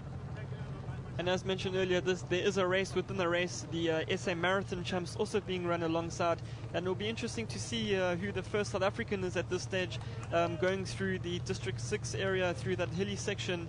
It was Kubai Ngomole in the colours of Nedbank who was leading that, and himself a former SA Marathon champion. Well, as Willie Kibor goes down the fan walk just outside the finisher and the soccer stadium, it is time for a break.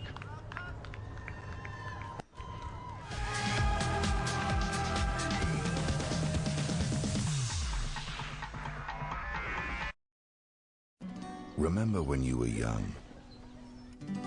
There was no such thing as a quick buck. A rand wasn't just a rand. It was a whole lot of possibility.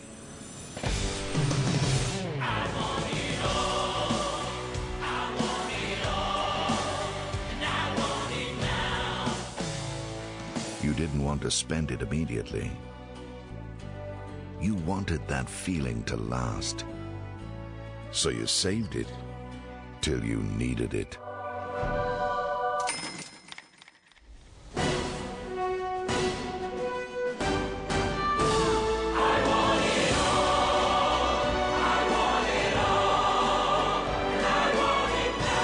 We still think of money this way because its true value is not what you can buy with it,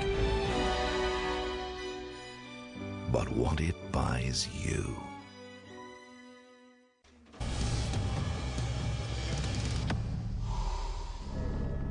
Well, welcome back to a sunny Cape Town. Nice busy Sunday morning here down in the Greenpoint area, and the leader of the 2014 Sanlam Cape Town Marathon, Willie Kibor, now heading step by step towards a victory here. It's not cut and dried, but he's getting there slowly but surely, and our chopper hovering above a very busy Greenpoint area.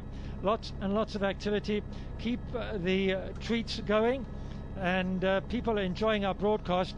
Talking about the Kenyans, no surprise, and it is perhaps a battle for everybody. Maybe not for the guys up front, they're looking quite relaxed, but 42 kilometers is a long, long way to go. 42.2 kilometers, the distance of the race today, and the Kenyans certainly, as you mentioned, have been dominating in the beginning, but Kubai Ngomole not so long ago was a minute 20 behind, and according to Nick Bester, the team manager of Nedbank, looking really, really strong, and he also said to Bruce Fordas, one of our fellow commentators, that Kubai might not win it today, but he's definitely going to pick up a few places towards the end.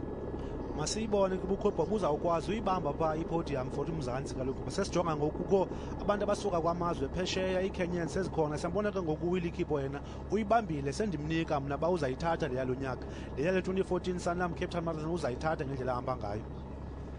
So that is the leading woman, Meseret, Goitamam, Adel Work, all the Ethiopians. So we'll just get a little handle on what they're doing. Not quite sure the exact pace, but we did hear from Yvette van Zyl earlier on that when they started running, she realized they were running at about a 2:24, 2:25 pace. She took a conscious decision to back off the pace, but I don't think she's too far behind. But in this shot right now, we don't We don't have a fix on exactly where that is, but I suspect she's still somewhere in the mix, a little bit off the pace here. Well, in front of the Ethiopian athlete in the colours of Nedbank, Meseret, and just behind her, Khoitatom in the colours of Mizuno, herself a 2:26, 2:27 marathon runner. But the interesting athlete that I'm picking up is Beatrice Toretich Jepkemboy. She's got a PB of 2:27.41, and she trains in a very strong group in Eldoret. Around 70 to 120 athletes, consisting of Wilson Chibet, who's also known as Mr. Amsterdam. He's won the Amsterdam Marathon 3 times, and her PB of 2:27, she's looking really relaxed, and she's just monitoring what's happening. Basayibona uYvette van Beek usesemva phaa ubajongile lamantombazana uba azawuqhuba njani, kodwa nje bebenyuka nje basanda uphuma apha eAdderley Street bangene eStrand Street, ngoku bayanyuka nje uyayibona ingathi nje ipace ingathi iyanyuka kakhulu, yabona namagxa nje yabo sekuzabakho into engasabusplit ngoku nje bebenyuka kweli qhena lincinci. Well, we see there the athlete with the blue Adidas t-shirt, Amelewerk Fikadu Bosho. Her marathon PB only 2:32.39, and I say only because she's running with the ladies here who are around 5 to 6 minutes faster, so she's looking really, really good. But as we see, Meseret, if I'm not mistaken, course record holder of the Two Oceans half marathon last year, taking that victory, and she's looking really, really relaxed. I think Meseret is looking utterly superb in the green colours of Nedbank. Just a nice relaxed start, not too much arm movement, head forward. She doesn't look like she's taking any strain at all at this stage. Khoitatom, right in the Mizuno colours of green and gold next to her, black and gold, beg your pardon, is also looking quite relaxed. But now the race is on, and there are three of them together, and that's in fact Meseret Biru, and in there, but it's Meseret, there she is from Ethiopia in the lead. And we see the ladies have caught some of the top men who are running in the SA Championship. We see the athletes running there together with them. Odwe Tonyiswa, former winner of the City to City Marathon. So 3 women running through the centre of Cape Town. They've done basically all the hill running on the second half of the runs behind them. A little bit of downhill twists and turns before they also head out towards the Sea Point area. But those are our 3 leading women at this stage. Yvette van Sail is back off the pace, not quite sure where she is at this stage. Ubuyabona phaa ngoku amantombazana sesele mathathu ngoku into enzekileyo ngoba benyuka kwelaa qhina apha eStrand Street. uAbeyo Acham uye washiyeka naye bekulaa top 5, but kodwa ngoku ushiyekile kodwa ngokujonga kwethu nangu uAbeyo ngokujonga kwethu ke ngoku kushiyeka abantu abathathu, nje bekushiyeka abantu abathathu ngoku basezawunyuka la magqiyazana la, masibone uba ngubani uzayibamba kule Ethiopian, uba uMeseret uzayibamba na. The Sea Point beachfront, a flash of colour, beautiful Atlantic Ocean, and I think that in South Africa, probably the place where at any given time you'll see more runners and joggers and walkers than you'll see anywhere else. There are hundreds of people that run around this area. What we have now is we have Willie Kibor, the leader in the men's marathon. There he goes. He's heading out towards the Sea Point swimming pool area on the main road. He'll make a right turn quite soon, going past the promenade, the grassy area. On his left is the Sea Point area, Signal Hill way up to his left. But Willie Kibor now keeping a good steady lead over the second man. Uba siyayijonga laa nto nje behamba yedwa ngokuWillie Kibor, umntu xa ingathi uyadinwa ke kwababukeli abantu bamamele nababukeli, umntu xa ingathi uyadinwa uba nento ayenzayo apha amagxa yakhe bengathi ayajikajika ngokujikajika, kodwa phinde ajonga nalapha emva. Kodwa xa siyamjonga uWillie Kibor une-rhythm ayibambileyo, and loo nto iyayichaza uba noko usaziva uba noko usenawo amanda and uzawufika kule finishing ayibambe le mali le sithetha ngayo apha. Somewhere around about 36 kilometres behind, not exactly, but that will be around about there if they're going to head for a sub 2:10. So he has around about 19 minutes if he wants to break that particular barrier. So Willie Kibor now is looking more and more like the winner of this race. That's London Road, one of the crossroads coming down from Main Road in Sea Point down to Beach Road, and the traffic coned off, and he's now looking like the lead is in fact stretching. Definitely, he is really stretching that lead. If we look back, we can't see any other athletes in the picture, but Willie in his training group, Indy 10 Kenya, has, as we last heard, around about 2Ks back, who's a training partner and best friend, Joseph Kamzi, was in the second position. So just alliterating on what we said earlier, how the Kenyans train as big groups and feed off each other, and the results are definitely showing so far today. I'm wondering at this stage if he's just running for the comfortable win, or maybe he wants a sub 2:10, maybe he wants a sub 2:9. One wonders what's going through his mind at this stage. Usaxakekile umfana xa sesibona kodwa uyazazi uba kodwa usethubeni uba angayibamba eli cwecwe laka 2014. Qha ngoku into efuneka ayicingele uba ndiyafuna uba ndiphule irekhodi okanye ndifuna ubamba nje ndiyazi uba ndiyayithatha le mali akwazi uyisebenzisa nee-teammates zakhe. There he goes. He's going to make a right turn pretty soon. And you can see the branding, the Sanlam branding up against the other side of the promenade in the back there. And he's going to make a right turn. And then he'll head back towards the Greenpoint area. And the beauty of that turn is, in fact, it's not a big wide turn. It's probably about 30, 40 meters wide. And when he gets back on the promenade, he'll have a jolly good view of his lead.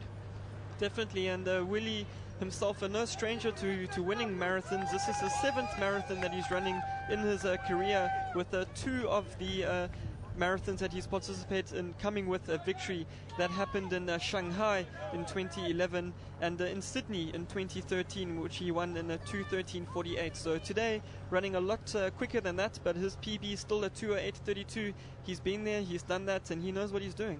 Well, I haven't seen too much drinking by these guys. We saw earlier on they took a couple of bottles at one of the water points. They have their own formulas and drinking bottles out there on the course. But right now it's warming up. It's still very comfortable, the temperature, as he goes onto the pavement. And well, I'm just waiting for him to turn, because they're not turning. I'm not quite sure how far down Sea Point they go, but they do make a right turn. And as I said, at that stage, you'll be able to get a very good fix on how far ahead. There he goes, down past the swimming pool there in the Sea Point area. Makes another right turn. That's a U-turn now. Let's look from our chopper. Where is the second man? Waiting. I haven't seen the second man. This Kewen is a massive lead.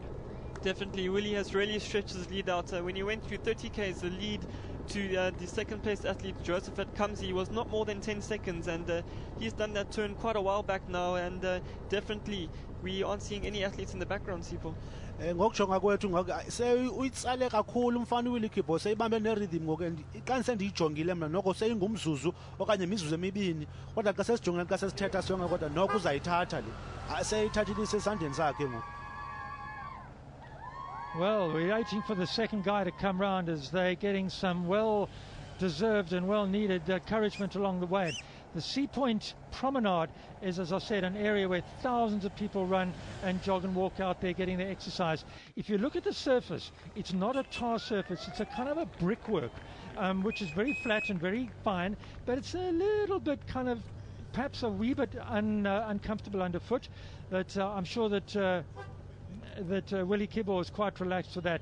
Chopper shot from the Sea Point area, pretty low tide actually, lots and lots of rocks. The sea not high up. Very often when you run along there, the sea bounces right up against the promenade.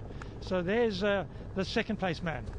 The second place athletes coming through there, Henry Churcho, also from Kericho in Kenya, and he was the winner of the Hanover Marathon earlier this year in April, where he ran 2:11:30, but his PB coming from Köln in Germany, 2:09:24, and he's looking really, really strong coming through this point.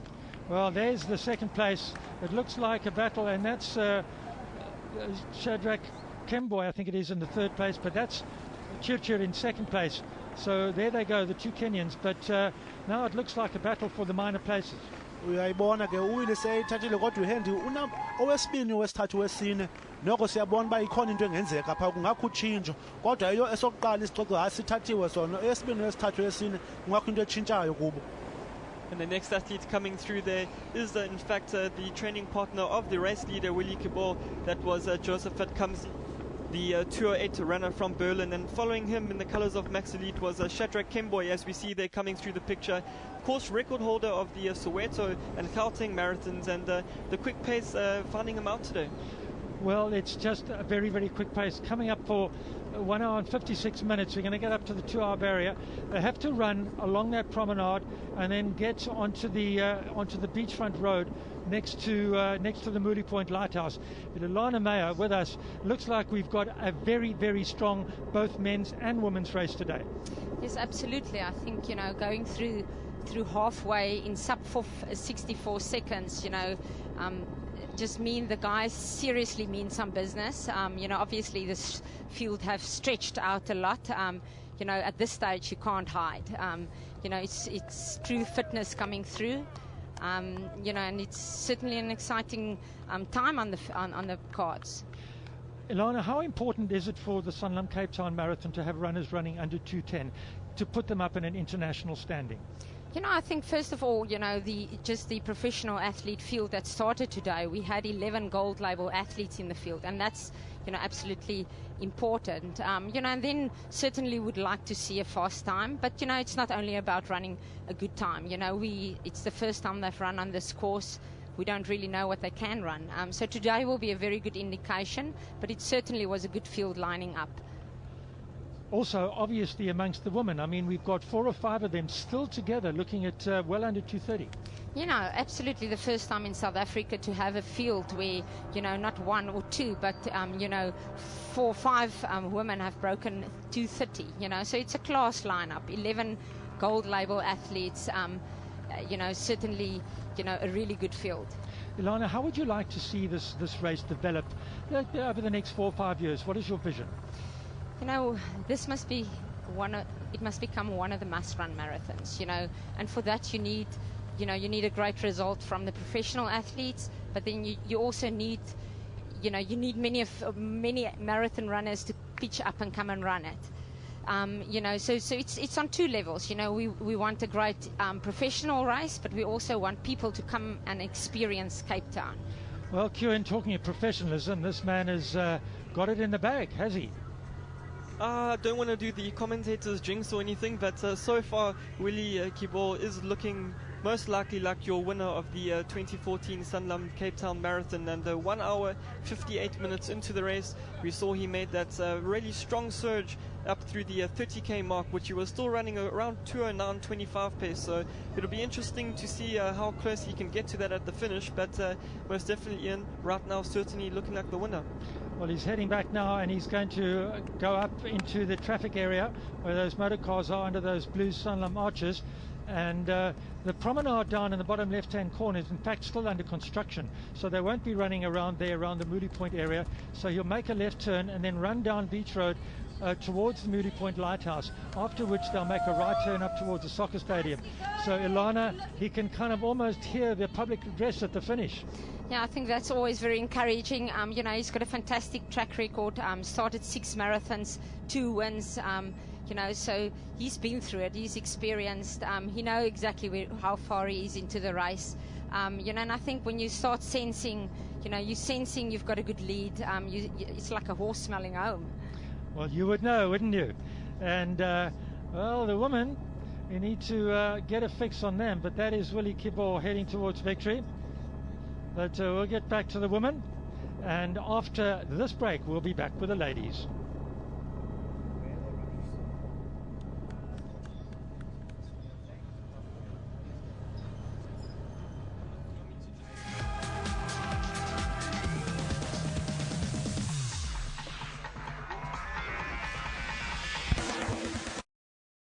Are you protected against weak tooth enamel, plaque buildup, and all these problems? Only Colgate Total 12 protects against the 12 most common oral care problems. Colgate #1 brand, used and recommended by dentists.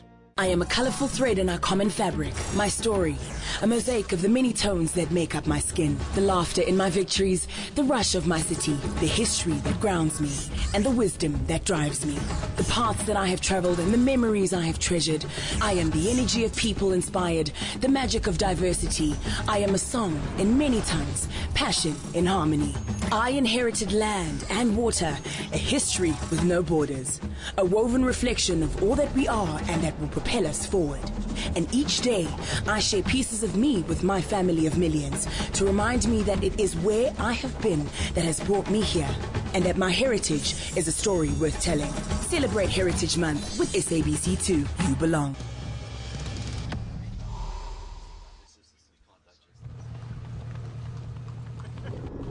For back to the live pictures of the 2014 Sanlam Cape Town Marathon, and a beautiful shot there of the lighthouse off Beach Road going through Sea Point. And we've seen some really exciting racing happening today as we see our lead woman, Meseret, the Ethiopian athlete in the colors of Nedbank, last year's Two Oceans half marathon winner, and she's got company, Bruce. Yes, looks like a leading group of three. I'm not sure, is that a male runner trying to hang in with him at the back? Yeah, leading Definitely group of three.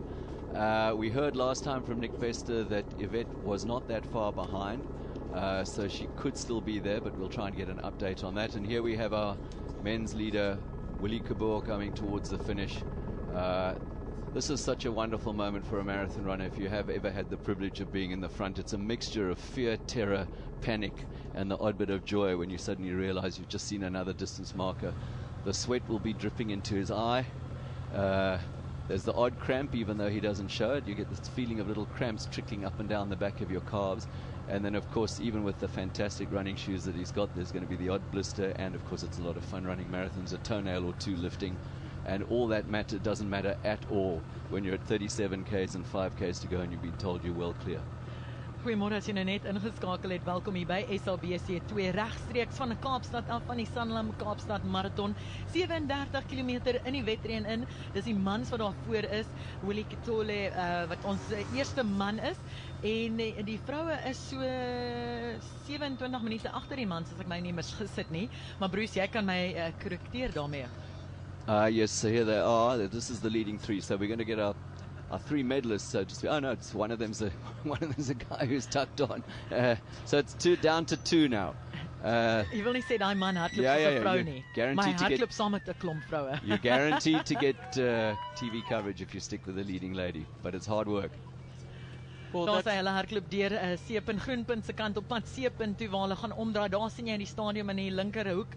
En hulle gaan deurgaan na die Kaapstad se Seepunt Promenade en verby die swembad daai kant voor hulle draai en dan kom hulle terug na die eindpunt toe.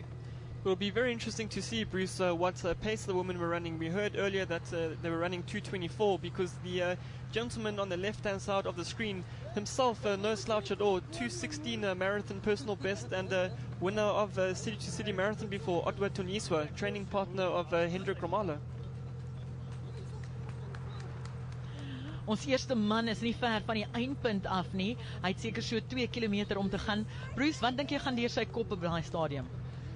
I would imagine, and certainly it's the case in most cases, the money is important, and he might be thinking a little bit about the money, but far, far more important than that is to be the winner of the Cape Town Marathon. 20 years from now, when the money is long gone on the bond and on the children or whatever, you can still boast that you won the 2014 Cape Town Marathon. So that is the most important thing, and I think the financial incentives are great, but the incentive of winning a major city marathon is even more important. Hulle hardloop nou deur Moolie Point se kant daar en net agter hierdie geboue is die Metropolitan golfbaan. Baie populêr vir golfspelers, maar vandag is nie oor golf nie, vandag is oor die wedren. En daar is ons eerste man. Hy het seker so 2 km om te gaan. En dit is die Sanlam Cape Town Marathon 2014. 'n hele klomp mense daar buite. Dis ons top mans. Oor die 4000 hardlopers vandag wat deelneem. 2 hours and 4 minutes into the race, your leader there, Willie Kibor, at this stage is still on pace for just under 2:10, and that would be a remarkable time given that there were some hills in this race and we saw some remarkable running in the beginning. Must remember as well, Bruce, that there were no pacemakers, so that actually showed that the runners really came here to run a fast time and not just look for a win. Although the 265,000 Rand is a very big motivation. I'm very proud of Willie there because he didn't do what a lot of runners do, which is to have a little sneaky look over your shoulder when you turn a corner. You can there's a way of turning a corner and having a look without showing the runner behind you that you're having a look. But maybe he knows he's so far ahead. I certainly would have had a good, solid look there to see where the second runner is. Definitely would have agreed with you there, Bruce. Ek sou definitief oor my skouer gekyk het. En hardloop nou deur Groenpunt Eco Park, and this park been built recently, opened in the last couple of years. Really great running park. You see a lot of kids learning to ride bicycles there, and also the place where the Greenpoint Park Run takes place every Saturday morning. It does, yes. Thanks, Liesl. It's a stunning run. They couldn't run yesterday because they were setting up for the marathon, but of course the marathon is very important to the city. But this is a lovely, beautiful park. Notice no litter. Unbelievable. And listen, it always looks like that. I spend a lot of time in this park, not only running the park run, but also for picnics. Really great for kids and for youngsters and adults alike, just to enjoy some time outdoors. And the viewers have got to understand this is still an incredibly fast pace. If you see his leg turnover here, he's really going unbelievably well. You know, to be able to finish a marathon at that speed. They've been running for over 2 hours at that speed, and you'll remember in the early stages of the marathon, very foolishly, there were a whole lot of vicious surges that were thrown in as well. I think that's cost a lot of the runners who are falling back from him. But it is, if you saw it from the air, you would just see how this runner, Willie Cabor, is just eating up the ground towards the finish stadium. We can hear the helicopter hovering overhead. It's getting close. I always get a little bit emotional when I start to get to this stage of a marathon. Wish I was there. Do anything to swap places with him. Bruce, ek voel dieselfde feeling FOMO, soos ons in Engels sal sê, fear of missing out. Maar weet jy, net om hier te sit en te kyk na hierdie hardlopers wat deelneem, is ongelooflik om te sien hoe vinnig hulle hardloop. Well, Willie Cabor definitely has taken on this race today, and we saw around the 26-kilometer mark when they went through District 6 on that really tough climb there that he was the one who was pushing the pace, and we thought he might have been going a little bit too early, but that definitely wasn't the case. But back to the leading women, and we have Goita Tom, the 2:27 marathon best runner, just in front of Meseret, both from Ethiopia, and we see Goita Tom Tesema is really throwing in a surge. Yes, this is a critical part of the race now. Both of them trying as hard as they can to break away. This is an attempted breakaway. Going through 3 Anchor Bay there, Bruce, and relatively flat as well. A lot of races, road races in Cape Town go through this area. And you can see the stadium will be in the back. They're going to make the turnaround to get to the stadium and take their turn to go back to the finish of the race. This is a real drive for home, though. You can see the effort being made. Both runners trying not to, the one trying to snap the elastic band, the other one trying to make sure the elastic band doesn't snap. And there you go, counter surge, surge again. It's very exciting racing. You'll see the Cape Town Stadium, Greenpoint Stadium there, and the blue circle that you see next to the stadium. That's where our finish is. That's where we are coming to you live from today at the Sanlam Cape Town Marathon right here on SABC 3. 2 hours and 8 minutes into the race, and your leader in the picture, Willie Cabor, is going to be touch and go, Bruce, if he manages to break a 2:10 on this course. But even if he doesn't, a 2:10 on this course, a really stellar performance. A fantastic performance, especially given all the surges, the fact that the course is not that flat, and that he's had 1 or 2 obstacles to get through on his way here, past people walking, the odd chap having his breakfast on the beachfront. I think we all know that this is truly a world-class marathon when the approaches to the finish are closed off. You know, when you run a Boston or a New York or a London, the entire city comes to a standstill. We're not quite there yet. We understand that you can't do that yet, but we hope we can get there. And here comes a really wonderful moment for him to make his way towards the stadium. He'll know it's his. Now a lump in the throat, a little bit of tear in the eye to mix with the salt that's dripping off your forehead into your eye. But he'll be loving this.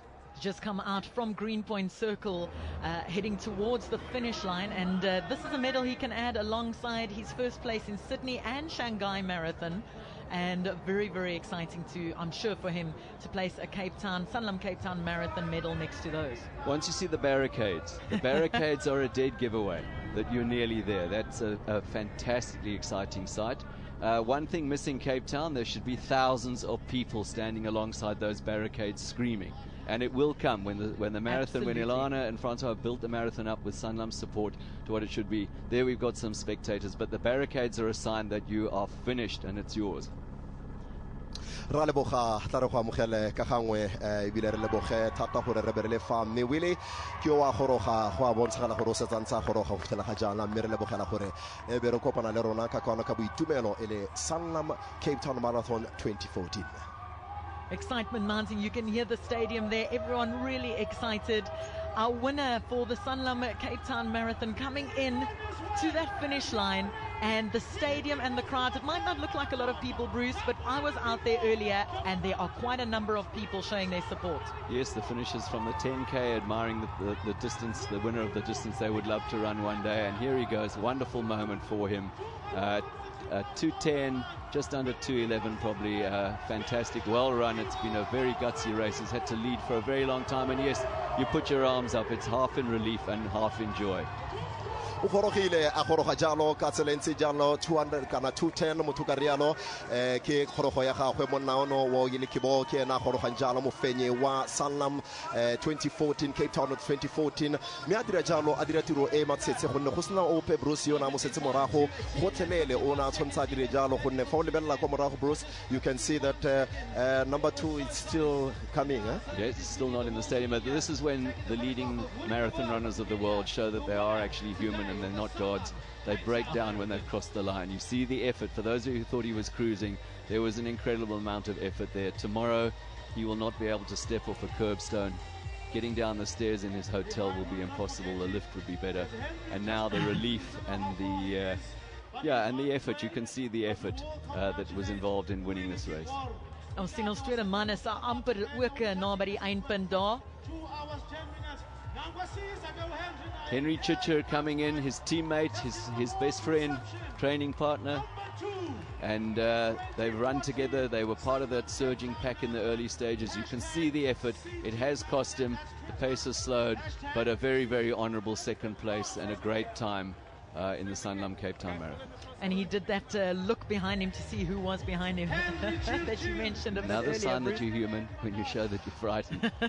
Go bontshagala gore ekete banna ba bakanya ba dira sentla maruri gonne yo bobedi o setsantsha goroga Henry Chiche wa goroga monna wa dingwaga di le 26 go netefatsa ebile ile ba dire mmogo motho ka rialo re ba trainer mmogo mme seo se go bontshagala gore jaanong gora gore bobedi bono bo kgonne go ka ithulaganya sentle mo lebodilong leno la ngwaga ono wa 2014. Ons tweede plek man daar, Henry Chichir, wat tweede inkom en sy beste vriend Willie Kebo wat eerste ingekom het. Fantasties te sien die twee mans van Kenia wat daar deur is en ons eerste twee mans wat klaar is aan die Sanlam Cape Town Marathon. Hier is ons derde man. And it's Josephat Kamzi who was throwing in a surges earlier on during the race, coming in for third place, looking very strong. He's going, well, he certainly finished the stronger of all the top three across the line at 2:13. You know, the days are not long gone when 2:13 was an incredibly fast time. We've got Blase now expecting runners to produce sub 2 5-hour marathons all the time. This is still amazing running. Joseph Kamzi o goroga jana le na goroga a le mo maemong a boraro monna wa Kenya me re tla bona fa re re bua jana ke fa go tsena Shadrack Bruce.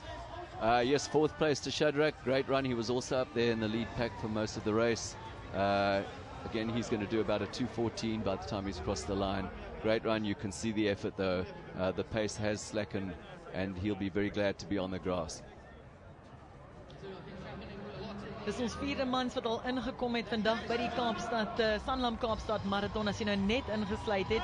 42 km, ons eerste vier mans verby daai amper vir die vierde man verby die eindpunt en ons wag net om vir ons vroue te sien waar hulle gaan kom. Ons sal seker die top 10 mans sien voor ons die vroue sien, Bruce. Yes, the ladies race at this stage will be very exciting, but we've got to see these top 10 men come through. Ikete banna baba eteletseng pele ke banna ba Kenya ba gajana wa bone wa gorogang ke Shadrack Kembo ke na gorogang mo sepano wa dingwaga di le 13 le borataro tota o goroga jana a le mo maemong a bone me re tla tla bona gore top 10 go fitela ga jana ya banna e fella ka tselentseng jang pele re lebella basadi. En op 'n eindpunt is dit nie net die hardloopers wat daar is nie. You'll see international media as well, hoping to catch that finish photo that they can syndicate all over the world. And ideal to put the Cape Town Marathon on the map, the international map, running map, and hopefully grow this marathon to the big paces that the international races are. Yes, and here's Hilary Yego coming in 5th place.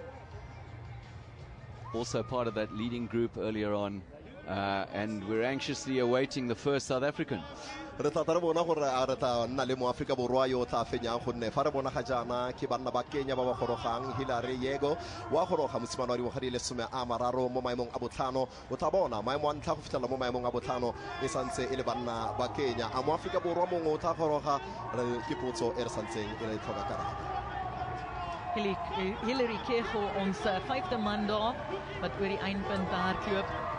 En is fantasties om met die internasionale hardlopers te sien. Ons wag nou vir ons eerste Suid-Afrikaanse man. Gaan hy 6de plek, 7de plek weet. Hoopelik in die top 10. And Liesl, yeah, the worst position to finish in a marathon, 11. You're just out of the money and you're just out of that top 10 list. Well, maybe quite often people say second is the worst position because you think you could have won it. Looking at Nicholas Kemboy coming in. Wow. And behind him, we're trying to pick that runner. Shame. Nicholas looks like he's suffering there. My money was on him for this race. SA champion Desmond Makgopo coming in 7th. Oh, and cramping. And cramping. Shame. Oh, there you can see the cramps. Yeah. And he's got across. And here comes our SA champion Desmond Makgopo back in, I think it's about 8.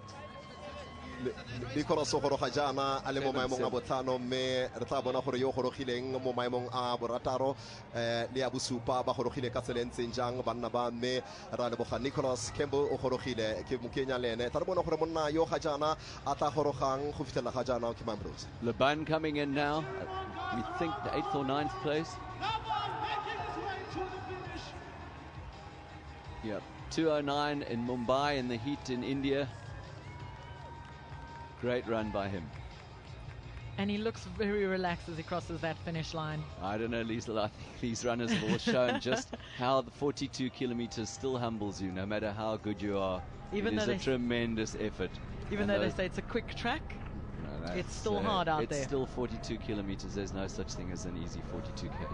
O tla leboga bontle ba Cape Town jaaka re go tlisetsa bone bona bontle fela stadium seo se sentle mme banna ba ntse ba goroga jalo re tla go itsise gore fa ba ntse ba goroga ba tsela ka tselentseng jang ebile re lebelle gore ke mang yo ka tswang a goroga mo maemong a bokae jalo le jalo mo letsatsing la gompieno bros. We believe this is African Meyer coming in here. Yeah, training partner of Ludwig Mamabolo, who's a Comrades champion, so we think he's got 9. There we go, it is Africa. Yeah. 9th place in 2:17. And he was the silver medalist at the SA Marathon Champ. And the South African crowd's going crazy there for a next South African runner coming in. Africa, Mailira, kene yo goroga mfao o goroga jana ka boitumelo ke mo Afrika Borwa o goroga jana go netefatsa gore re kgona go ka bona gore re ka dira ka tsela. And he'll be back next year. He's definitely going to be back next year. Definitief. En hopelik is dit 'n Suid-Afrikaner wat dit eendag ook wen. Maar het is fantastisch om hierdie internasionale atlete hier te sien. All the professional athletes from all over the world and a lot representing the African continent as well. Re lebella gore ke mang yo gorogang ke monna wa ka kwa Lesotho yo gorogang jana me o goroga jana re tla go lebella gore o goroga ka tsela e ntseng jang go fitela ga jana monna yo gorogang kwa Lesotho ele Sanlam Cape Town Marathon ya 2014. Motlokwan Kabotlane crossing the line in the 10th position there in the colours of the Olifantsfontein local new club run by Alpheus Marsha up in the Johannesburg area, and 2:18:50 closing your top 10. Not a bad day in the office. Not a bad day at all. Kevin, what happens now once they've finished the race, they've gone through all the press?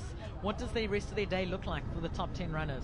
Well, the leading athletes now will be ushered off into the doping control, and that will be followed by a lot of press interviews, and then later on they'll get to hold up the check of 265,000 rand. Ibile se sengwe se motho ka se tlatsang fela ke ka ntla gore ba tla tshwana gore ba lebellwe pele ba lekwe ba bone diteko ba fiwe diteko pele ba ka nayolwa dimpho tsa bone tsa batlang ba difense mo letsatsing la gompieno mme ba goroga jana re tla re ntse re go bolela gore ba ntse ba goroga ka tselentseng jang le lebelo leno le salang le semologile ka soma mararo maraga ya bosupa mo so. I think it's time to head down to the finish line to catch up with our winning man of the Sanlam Cape Town 2014 Marathon. Katlego, you've got him right there at the finish line. Well, thank you very much, Liesl. As scenes of jubilation, the crowd welcoming the incoming athletes right here. I'm here with the man of the moment. This is Mr. Willie Kibor, coming in a time of 2:10:45. And I saw when you came in, Willie, you were on your knees, very emotional. Tell me about your race. How was it?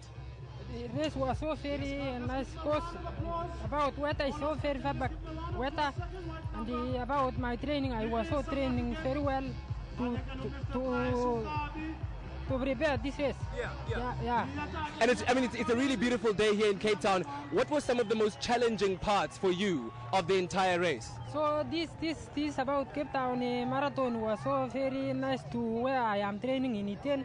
I'm training in high altitude Iten. But I see it's so good. Yes. Place. Yeah. You got to tell me this. There's, of course, a big financial incentive, some 250,000 Rand that you've won as part of your cash prize. Have you thought or given any thought to how you'll spend that money? So maybe in Kenya, I see 10% of my colleagues and the other who train with me only start. And tell me this, I mean, after doing this year, the 2014 Sanlam Cape Town Marathon, are you going to come back and defend your title next year? So now I go back to Kenya to go and prepare next 2015 Sanlam Cape Town Marathon to know how to reduce time, maybe 2:8 or 2:7. There we go. Well, fantastic, well-run race. Congratulations to you. And here he is, Mr. Willie Kibor, who, of course, is the winner of this year's 2014 Sanlam Cape Town Marathon. I'm going to ask you to excuse us as we welcome our third in line who came in. Joe, come on over here. Congratulations to you. Tell me about your race. How did it go? Did it go as well as you had planned it? I was expecting to win, but the race was quite challenging. In 25 kilometers to 27. Yeah. The race was quite challenging. Yeah. And I mean, how does this compare to all the other races that you've run all across the world? Across the world, Sanlam Marathon is the iconic city, really impressive. So for me, I am very proud to participate as first time because I have never attended any other race like Sanlam Marathon. So I am proud and come again and again until I will win. Yeah. And tell me about this. I mean, we want to have more and more people coming to support the marathon, but right now already there are a couple of thousand people in here that were cheering you on when you arrived. How has the South African crowd received you? So, South Africa people are have a spirit of sport, and I feel inspired to run home here in Africa. So I have to advise the spectators to turn in large number next round, to hit even 40,000 like other marathons like Berlin Marathon, Boston. So I am really proud. Even the environment is very nice in the morning. Different sounds of species of birds, so it's something great. So I am very happy. And Sanlam Marathon is what I am proud of in my life. Fantastic stuff. Well, listen, congratulations to you. Well done and well-run race. Okay, despite I was number 3, but next time I will make it. Fantastic stuff. So we bring you live scenes here from Cape Town as we celebrate the Sanlam Cape Town Marathon, the 2014 edition. Just spoken to the winner, of course, Mr. Willie Kibor, coming in a time of 2:10:45. We're going to take a very quick ad break and we'll be right back with you.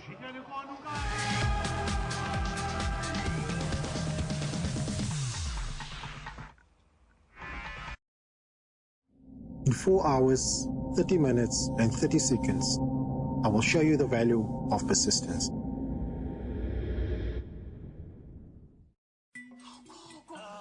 When your wife's family comes to visit, this is what happens. But when it's your brother,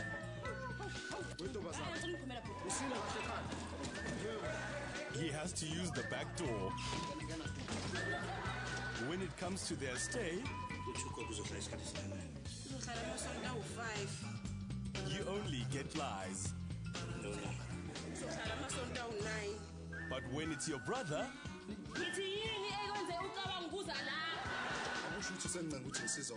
it is a different story.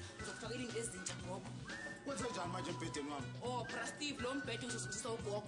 And the treatment? AKA Mawiniza. Bonk. Only the wrong person has a smile on his face. Family Bonds, Mondays at 8, SABC 2.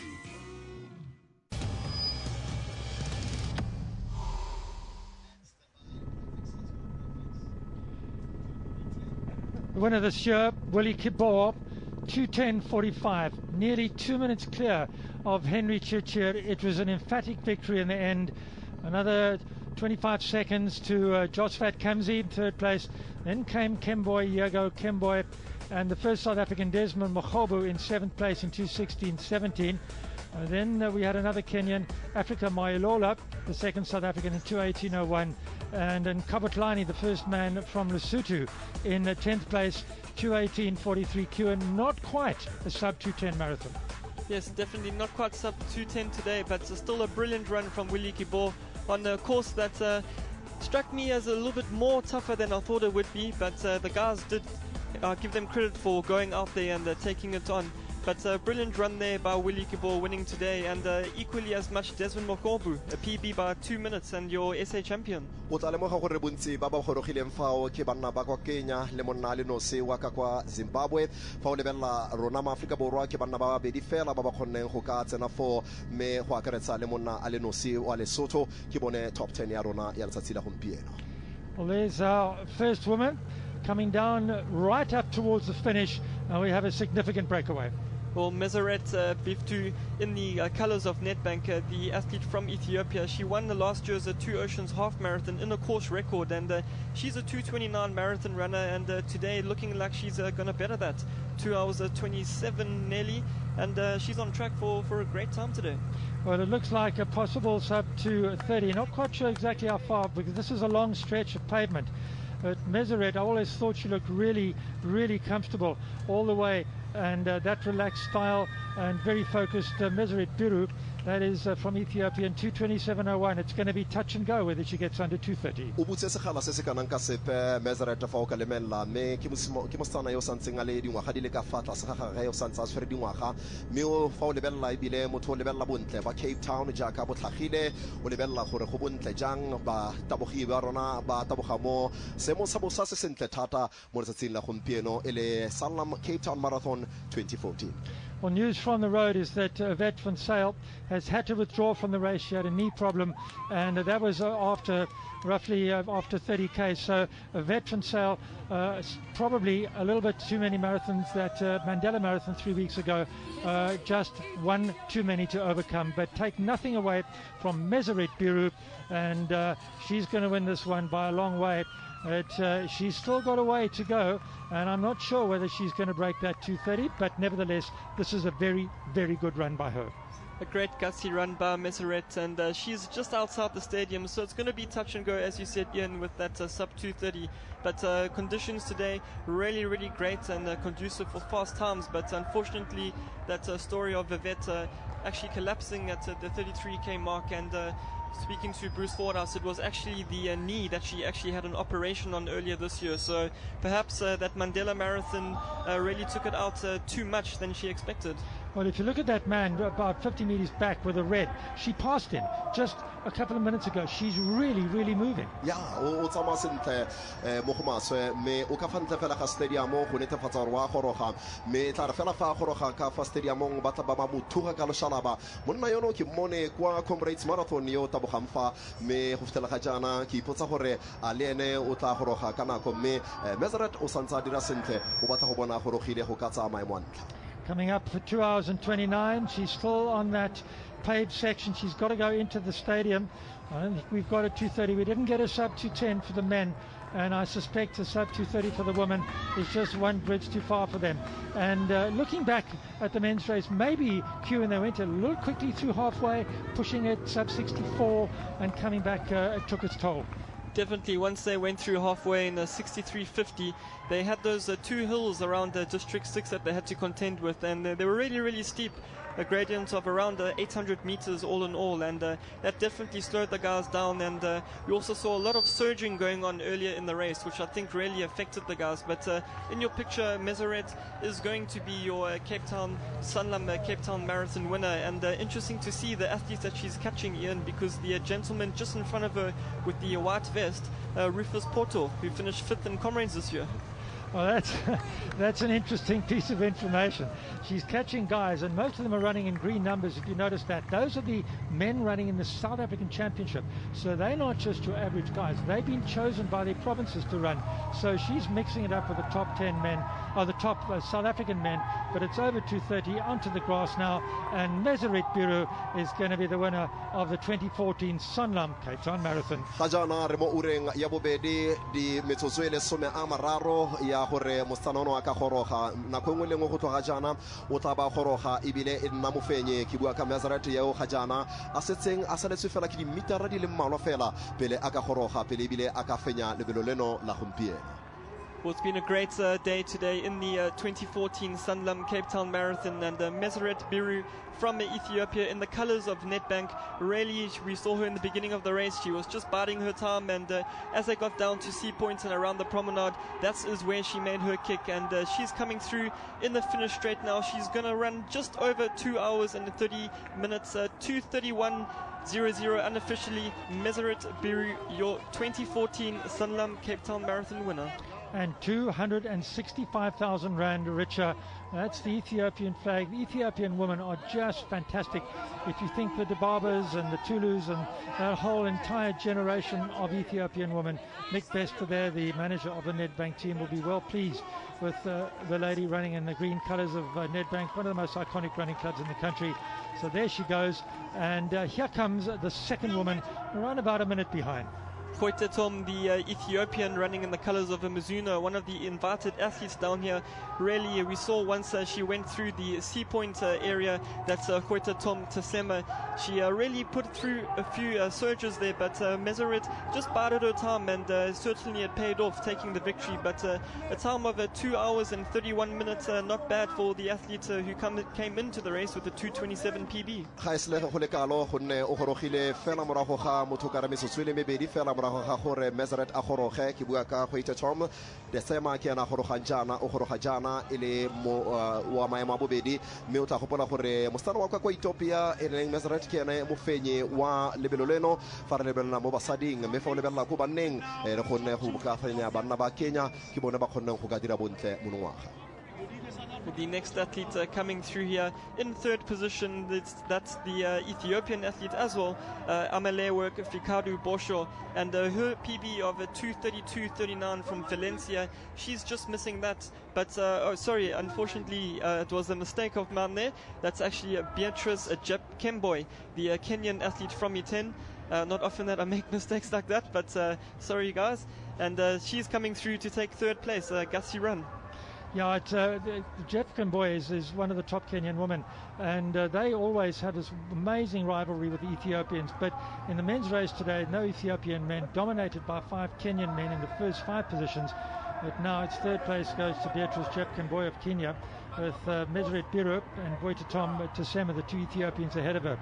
It's now 2:33.14.16, so it's around about 2:33.5 or so. So that's good running by her. And of course, Fifth Van der Merwe's time of 2:27.30 still remains the fastest non-aided women's marathon time ever run in South Africa. That remains. Also David Sebi's time, set back in 1990 in that self-same race, still remains intact. We'll be back with more women finishes after this.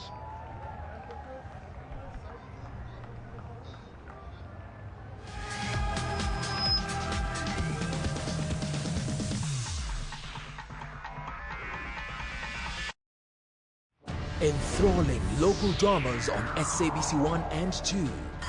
Dennis is gutted as his reputation is in tatters on Monday in Mfolozi Street. On Tuesday, Sister Bettina's unexpected collapse echoes through the clinic and the community in Salt City. In Sticks and Stones, Thabo and Patience finally have their day of reckoning on Wednesday. Then Inihaule Sizwe. Trevor thinks he has everything in control as he asks Tandega for her hand in marriage on Thursday. In Shreds and Dreams, Yoliswa is battling with guilt about her relationship with Nkanyiso on Friday. Then witness the deceit that unfolds after a husband with 2 families dies without a will in Mali, Monday to Wednesday on 2. And it's edge of your seat drama in Tola as Dibuseng is arrested for the murder of her husband on Thursday. SABC local dramas not to be missed.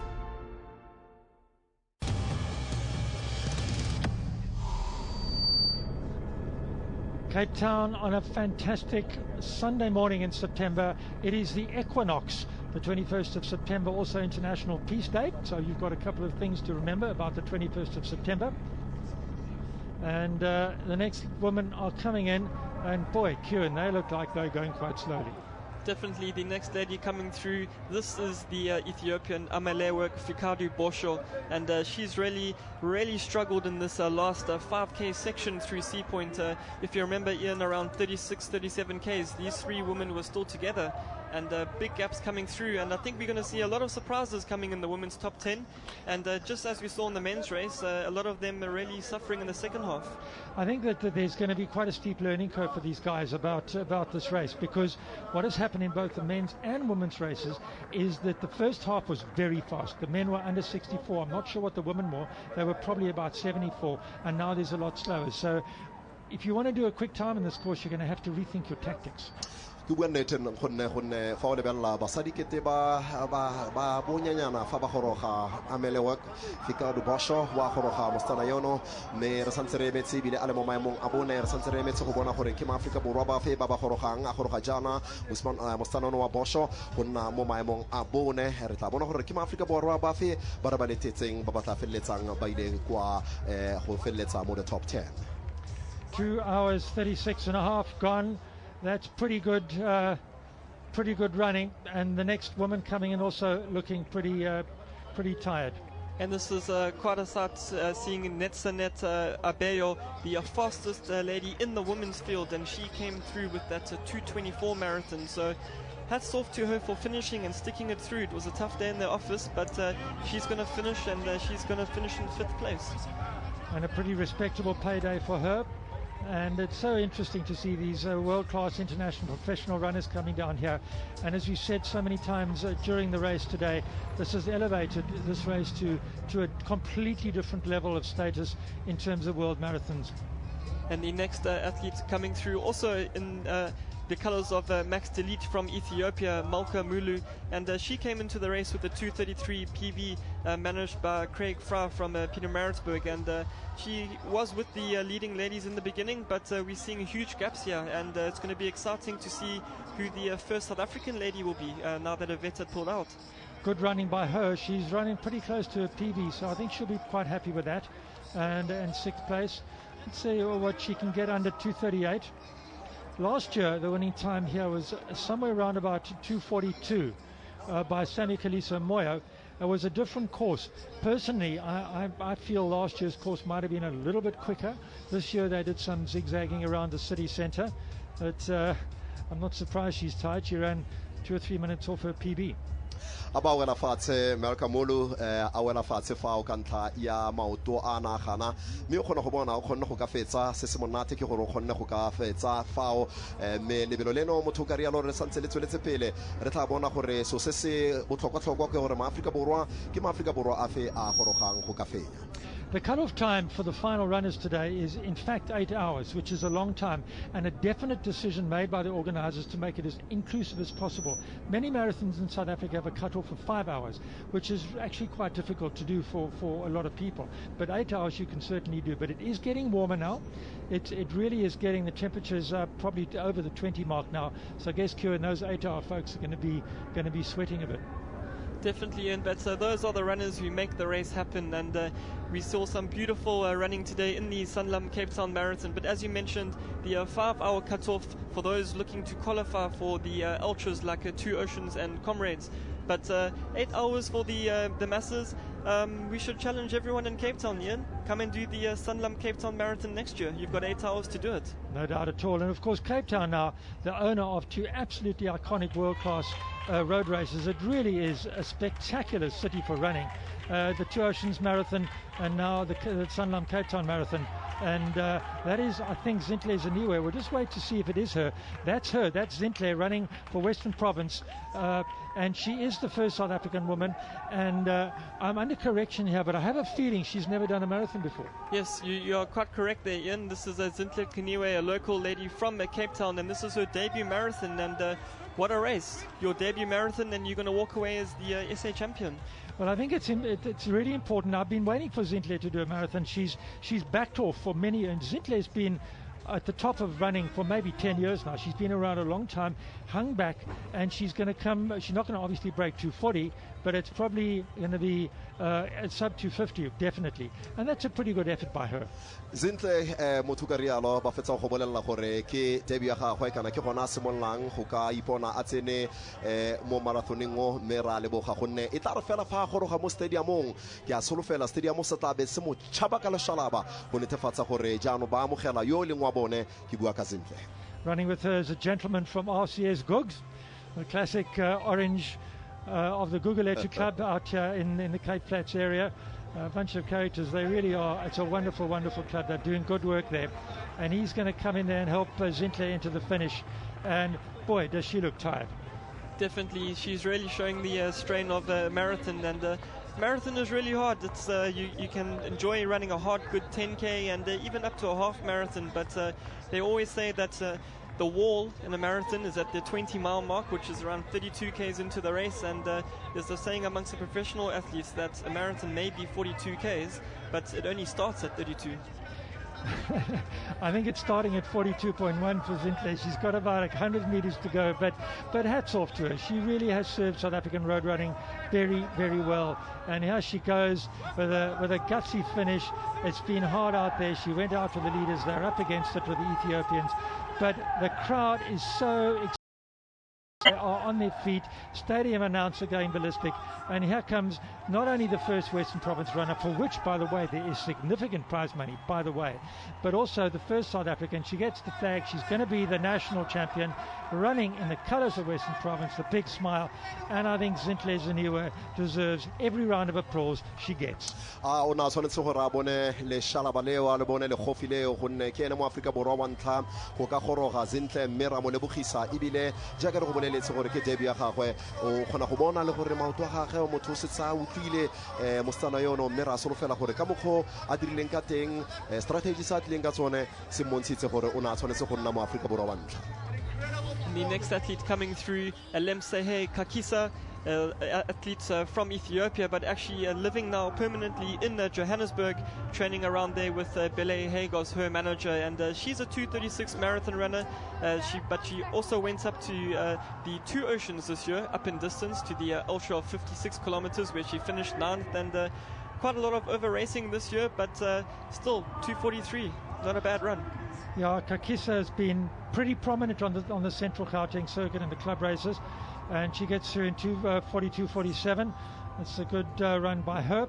So now, according to my reckoning, we have 8 women home, 2 more to go. We'll be back with that after the break.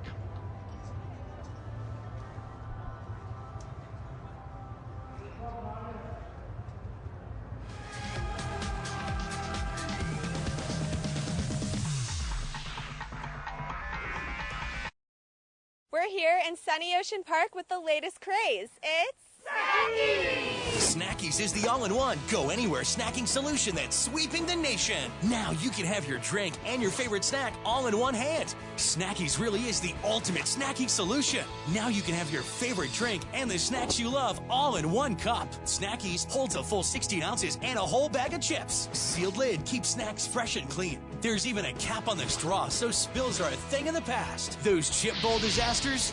Never again. Kids mess in the car? With Snackies, it's clean and easy. Perfectly sealed, so no more mess. No dirt, no bugs, and no more sharing the chip bowl with Grossy Gross. It's breakfast on the go. Perfect after a workout, at the game, after practice, even on the road. How about nuggets and fries and your drink all in one hand? Snackies! Get your very own Snackies for only 149 Rand from your nearest Verimark store today.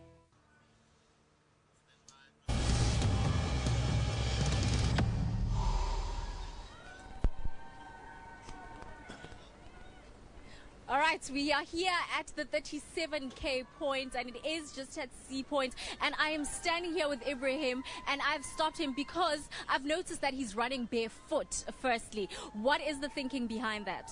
Oh, barefoot is natural running. You go a little bit slower, but you run with much better technique.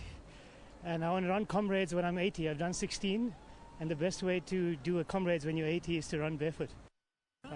So I think it forces you to use your big muscles, your hips, your buttocks. You get much better form. Everybody can do it. You just need to do it, transition slowly. Take about 6 months to a year. But yeah, you kind of get a foot massage. You get kind of injury-free workout. You strengthen your ankles, your calves, your hips, your toes, your feet. There's 38 muscles in your feet. It's the way to go. Okay. All right, and I've just noticed that just here on the banners it says stick to the plan, especially when 37K mark.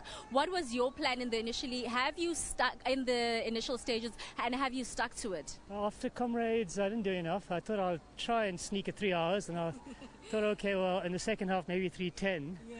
And I'm trying to hang on to 3:10, but now I've spent a lot of time with you. But I'll try. All right, I won't give you any longer. Thank you so much, Ibrahim, and very best of luck. Okay, all right. And that is, of course, Ibrahim. He says he's from Pretoria and really is hoping that he can do well. We've stopped him for just a little bit, but he's really been such a great... let's see if we can find someone else.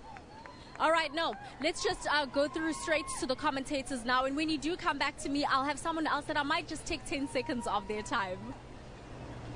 Paulina Njaya, there she comes, running in the colours of Central Gauteng, looking really strong. And as far as we know, we might have missed one or two, but I don't think so. That is the second South African running in the colours of Central Gauteng, Paulina Njaya, and she really looks full of running, doesn't she? I think so, Ian. I mean, it's a great achievement, second place in the South African Marathon Championships, looking pretty sprightly at the moment, and she's definitely had a good run. This is a solid run for her. All the athletes obviously found the second half of the course quite challenging, and there was a definite pace deceleration between the first half and the second half. But if we look at her form, still in good shape, still maintaining a good stride cadence, and there she's across the line for a silver medal. 246 goroga jaana Paulina Njaya a goroga jaana mo Afrika Borwa yo mongwe gape yo netefatsang gore jaanong mo Afrika Borwa ba simolola go dira sentle segolo jang re lebeletse gore top 10 ya rona ya basadi e tla tsama ka tselentseng jang gonne fa o lebella ko banneng motho ka rialo gore go ne go dominata banna ba ko Kenya mme go fitela ga jaana basadi ba rona ba Afrika Borwa ba batla go bona gore ba ka dira jang segolo jang re lebeletse top 10. Well, remember the 2 hours and 49 minutes is 4 minutes a kilometre, pretty much exactly. So there's Paulina running at a better than 4 minutes a K all the way. And now that is a riot of colour. It's now warming up quite significantly. That's the Greenpoint A track. That's what it's called. There's another tartan track on the other side of the soccer stadium. But this is the Greenpoint A track. It's a grass track. And obviously one of the places where people come and train and exercise. It's right under the shadow of the great soccer stadium, the football, the World Cup soccer stadium. It's covered in those club tents down there, a lot of spectators down there, and as the day goes on it's going to build and build with thousands of people. We've got all sorts of prize givings and entertainment and stuff happening, but of course out on the course, Ernie, out on the course there's been so much entertainment. We haven't seen too much of it, bands and jugglers and all sorts of things going on courtesy of Sanlam. Absolutely, and I mean it's the characteristic of a city marathon that typically along the route there are different forms of entertainment, and most often the entertainment is basically presented by the people who stay along the route. As we see, that's Tabita Tsatsa, the former winner of the Old Mutual Two Oceans. There she's finishing. She's from Zimbabwe, so I don't think she counts for the SA Championship, but she is the first veteran. You'll notice she's got a 40 on her chest. Tabita Tsatsa, previous winner of the Two Oceans Marathon, so she certainly enjoys coming in South Africa in Cape Town. But that's Linneo Chaka, who's also, in fact, I think Linneo might be running her first marathon, a runner from Lesotho. So the woman piling in around about the 250 mark. I think, Ian, in terms of depth, if you think about it, we're probably up to around the 12th woman, I'd say. and they're all running at below 4 minutes a kilometre. I mean, this is no longer world-class marathon pace, but certainly on this course, it's an outstanding performance. There's another lady coming in, so the depth of the field has been surprising in the women, to say the least, because initially, when one looked at the field, it seemed as if it was perhaps only 7 or 8 girls who were truly world-class. I must say that the performances on this course, which has not been easy in the last half, has been excellent.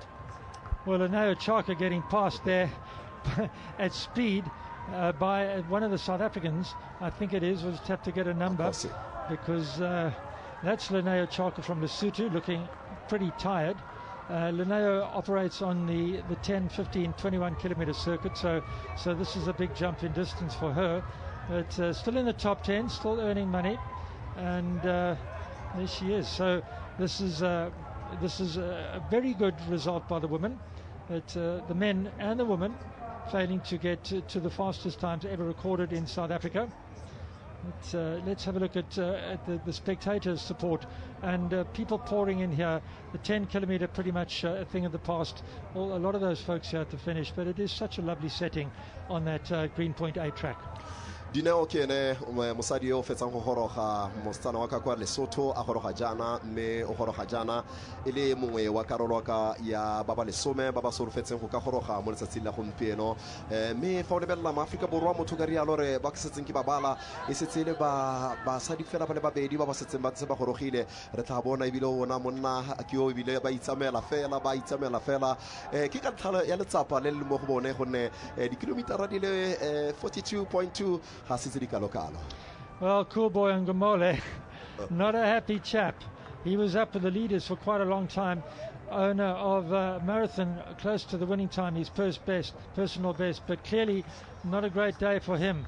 And he will finish the race, but Coolboy, I think, is going to be very disappointed. But we've mentioned this throughout the day today, that Ernie, that first half marathon was maybe a little bit quick. I think so, yeah. And, you know, as we said earlier, we have to give the athletes credit because they went for the half marathon time. In the technical meeting, they were talking about running 64 minutes at half marathon. They ran 63.50, and there were 6 or 7 of them who went through in 63.50. It was an audacious run, and obviously all the athletes were aware that the second half of the course was going to be challenging, but those brisk climbs into District 6 and up to Gardens were just slightly more challenging, and it took the rhythm out of them, which slowed the pace somewhat. I suspect if the course was slightly flatter, we would have had 2 or 3 guys under 2 hours 10 minutes, yeah? Well, Coolboy and Ngomole, I guess this is a day he'd prefer to forget.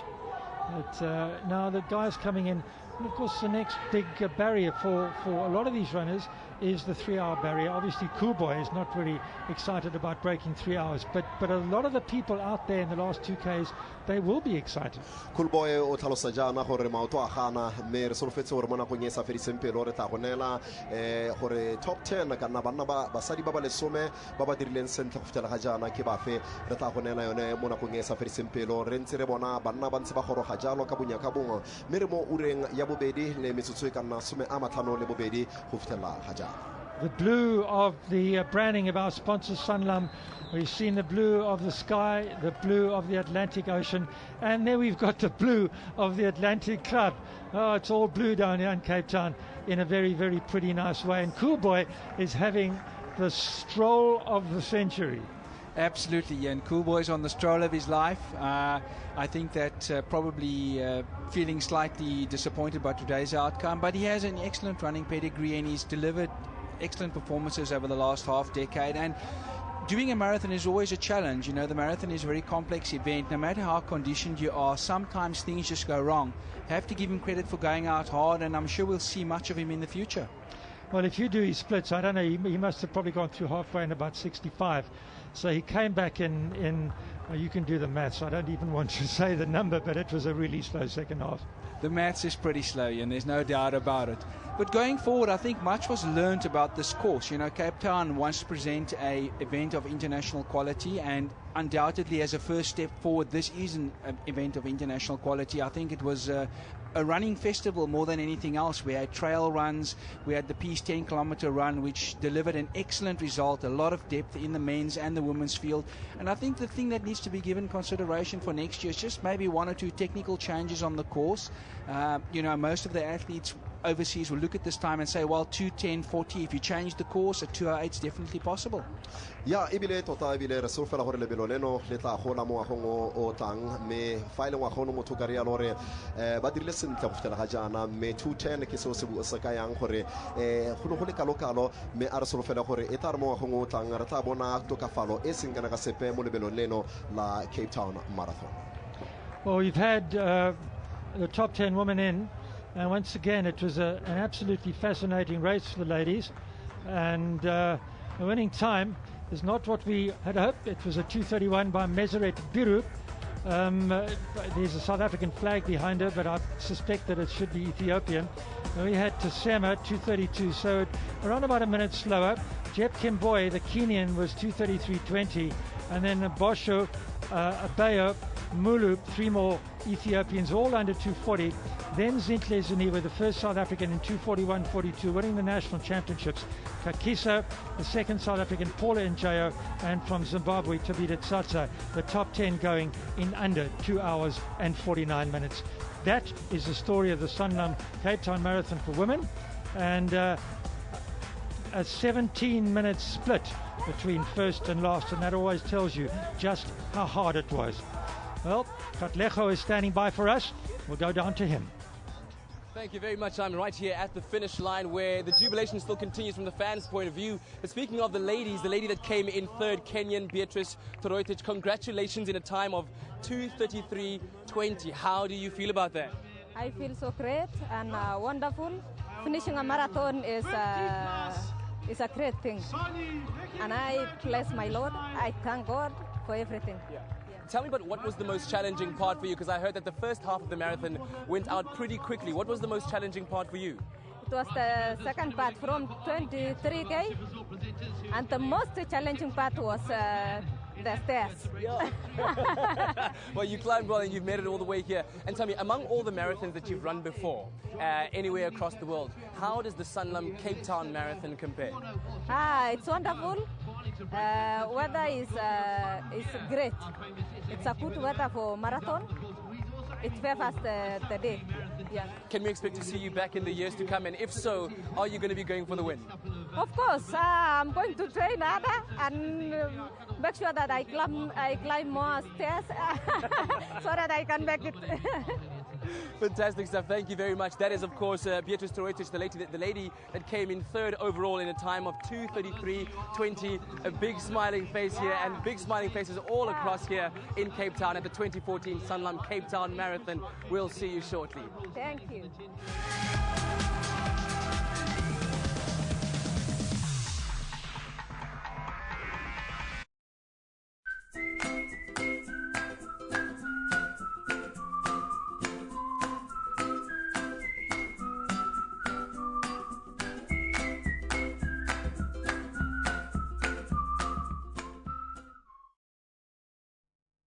This is quite a revolutionary step. This stuff is totally different from anything that's come before.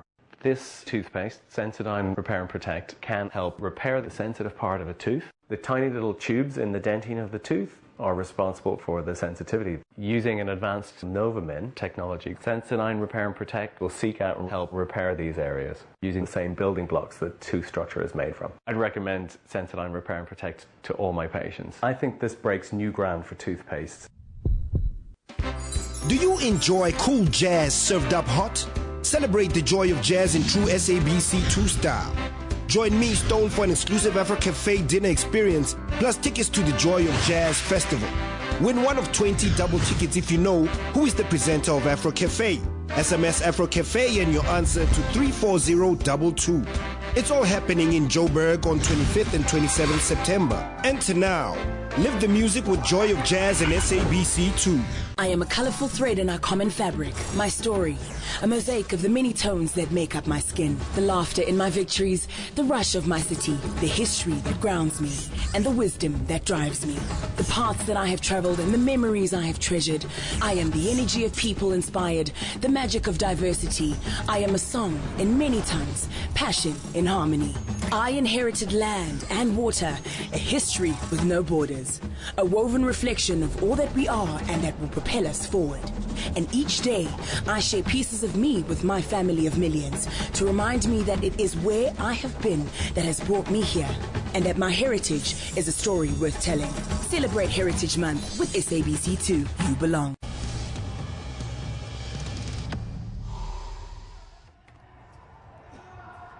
Welcome back to what is a gloriously beautiful day at the 2014 Sanlam Cape Town Marathon. This is where we've been broadcasting from 6:30 this morning. Cape Town has put its best foot forward for this re-energized edition of the Cape Town Marathon. The 13th time that the streets of Cape Town have runners running through it, but never before have they had so much prize money put up for a standard marathon, not only here in Cape Town, but across South Africa. It's been a fantastic day. We've brought in our men's and women's winners, but this race is so much more than just about what is happening with our professional athletes. It's also about giving back. We've seen that when the race aligned itself with the UN International Peace Day and one of the international peace and sports charities. Now this race has got a total of 14 official charities, and we had the CEO of Sanlam brand here a little bit earlier on, and her speaking about her vision to make this one of the premier fundraising events. Now with me I have a lady from the Pink Drive. She is the founder as well as the CEO, Nolene Cotchin. Nolene, great to have you here with us, and you guys always align yourself with mass participation events, whether it's cycling or whether it's road running. This time, the Cape Town Marathon. Well, obviously, I mean, it's the first time, and we were just, I'm so honored to have been given the opportunity to be one of the official charities. And obviously, marathons and sport is an ideal opportunity for us to educate the masses on the importance of early detection of not only breast cancer, but now prostate and testicular cancer as well. So we brought in a male program, and that's our little brother campaign, and that's now affectionately known as More Balls Than Most, and how appropriate for sport. And, you know, the more we can get out there, and sports people, in our experience, are the most giving people. They want to do all these marathons, they want to do it naturally for their own adrenaline rush, but they also want to give back. And we are inundated at every single sporting event. Our database of sports women and men is growing astronomically. How important is these kinds of initiatives and the runners that take up the Pink Drive cause and actually run with it? How important is that for the work that you guys actually do? It's vitally important. I think, you know, tragically at this stage, we don't get any government funding to build trucks, which are very expensive. So it's by going to events such as these, creating our own initiatives, and that's where we raise the money. I mean, one mammography truck costs 10 million rand to build. But with our one truck, we are currently doing 20 public sector hospitals' work in a month. I have been to one of the public hospitals that you guys help, and to chat to some of the ladies who say that it has helped them so much because it's given them a day back in their lives. Otherwise they would have to travel some 60-70 kilometers just to get to the nearest hospital where they can go and get a mammogram and actually see whether they have got a growth that may be a little bit suspect. And they said that it has been irreplaceable what the Pink Drive is actually doing. Now you guys are getting into the men's sector. Tell us a little bit about that. Well, you know, so many individuals and corporates, you know, approached us and said, you're doing all this stuff for women. Where is it for guys? And I mean, prostate cancer, most definitely in the communities, is on the rise. And, you know, all the research I've done, we basically, in the cancer as a disease space, probably have to go back 25 years, where HIV/AIDS started with education. So, and we are dealing all the time with having to address myths and stigmas attached to the disease. So, you know, what better than to have a male campaign, and now when we go out, address the males as well. But I think what's also very important to note is that 1% of breast cancers detected are in men. We last chatted at probably Comrades Marathon, but we did PSA testing for prostate on our stand, and we actually picked up that 11 men we had to refer, and these are runners, Comrades runners, to go and, for further intervention, etc. So, and they have all come back to us and said if it wasn't for us being there, the ease of just walking onto the stand, having a PSA test, they would not have known what was lying ahead for them. And they probably, I'm sure a lot of them might even be running this marathon today.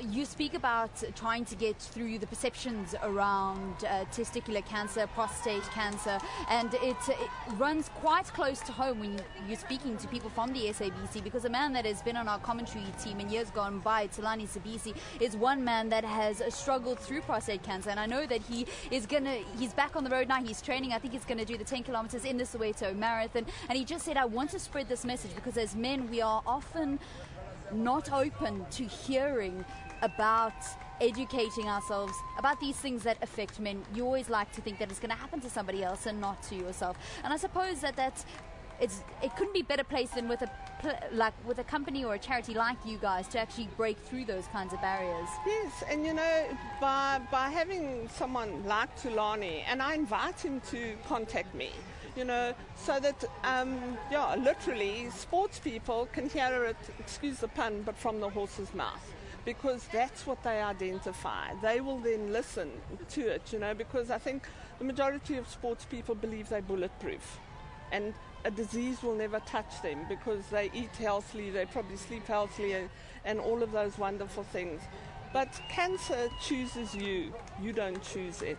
And it can be today, or it could be tomorrow. Very important message. Thank you very much. Noli Nkoshin, she is the CEO and the founder of the Pink Drive, one of the official charities here at the 2014 Sanlam Cape Town Marathon. So we saw it was Xoli who was pimped out in pink a little bit earlier on, and she still got her pink tutu on, just supporting the Pink Drive. Katlego, where is your tutu? Have you managed to find one yet at the finish line? Unfortunately, budgetary constraints stop me from having a tutu.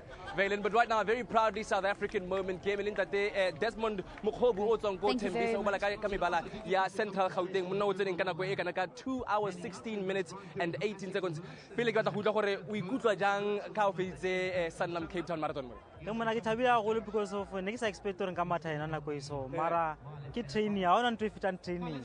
Motho ke rata mo le batho matse ke kana because of ke coach ya ka e loreng every day ke matha le ene wa nkgothatsa gore no pusha ka thata gore enda pa career ga o enda pa e achieve more. So ke thabile go le ke le ba le family ka in supporta ha mo le ba ile gore ba ntse ba gore ke a matha and ke le ba go because of eng ka yona ntwe marathon o kumathileng ke enda gore ke kgothatsa le ba bangwe gore a ba e ba e train ka ntle le train ya ona ntwe ka o ka etsa gore perform. And se se gagamatsa mo godimo ga seo ke gore ke marathon wa gago wa bobedi o mathang ya ko bitu. So jaanong a re tla kgona go bona gape mo jareng tse di tlang o tlo go matha Sanlam Cape Town Marathon. Yeah. All right. No, congratulations, sir. And on being the South African champion with a time of 2 hours 16 and 18. The crowd here in jubilation. Congratulations to our man. As we switch on over, we're going to try and have a chat over here to the lady that came in #1 overall. Her name, of course, Meseret Mingitu. We're going to have a chat to her just now. But firstly, let's take a very quick ad break, and we'll be right back chatting to the winner of our ladies' race.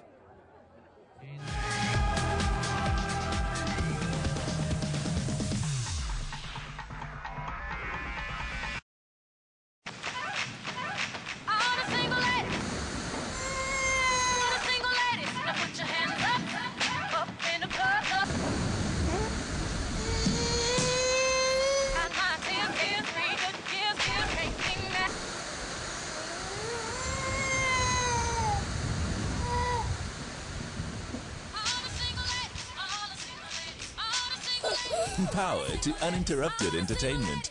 Vodacom. Power to you.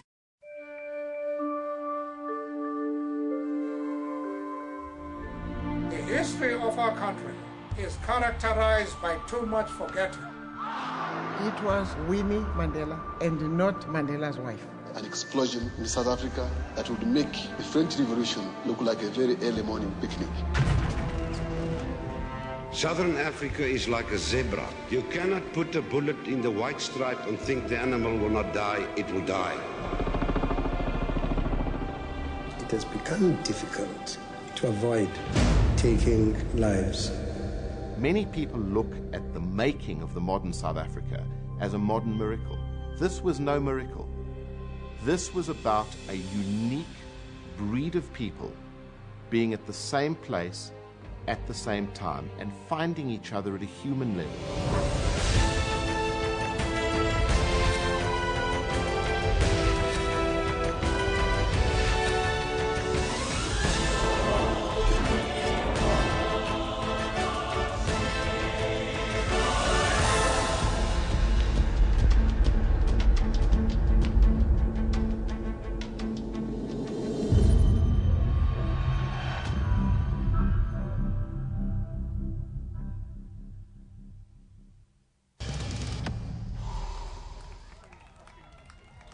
Welcome back. You're watching SABC Sports live broadcast of the 2014 Sanlam Cape Town Marathon. A couple of the runners are still trickling into the Green Point A track where the finish line is situated. And we had the winner, Willie Kibor from Kenya, coming across the finish line in 2 hours, 10 minutes and 44 seconds. But this race is not only about and a major theme of this year's race, because it is on International Peace Day, was all about peace. The Peace Initiative started with a peace symposium on Friday here in the Mother City. Take a look.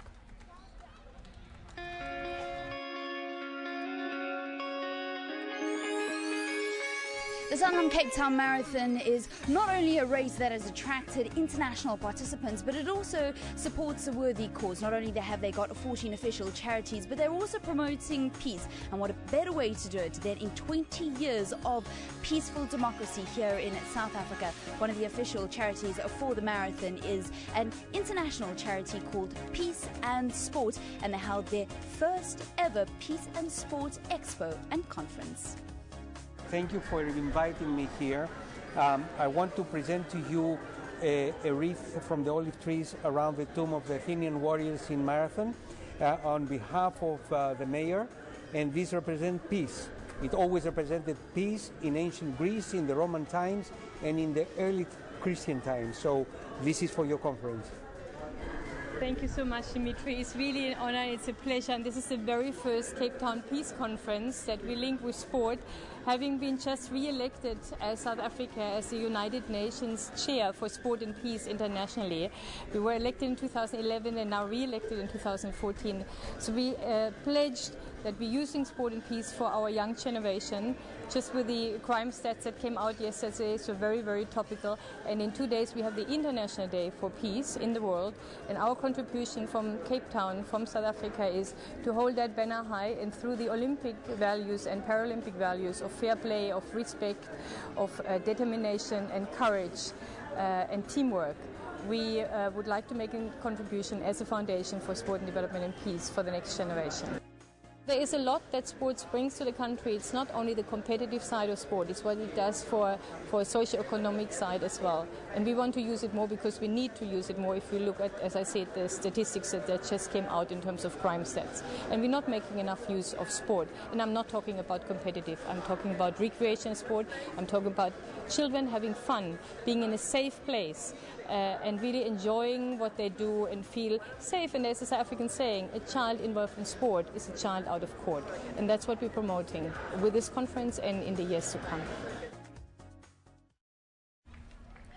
A very important message that this race brings, that we need to promote peace in order to enjoy our full spectrum of human rights. Time now for us to cross to Katlego Maboy, who has got the women's winner of today's race, Meseret Biru.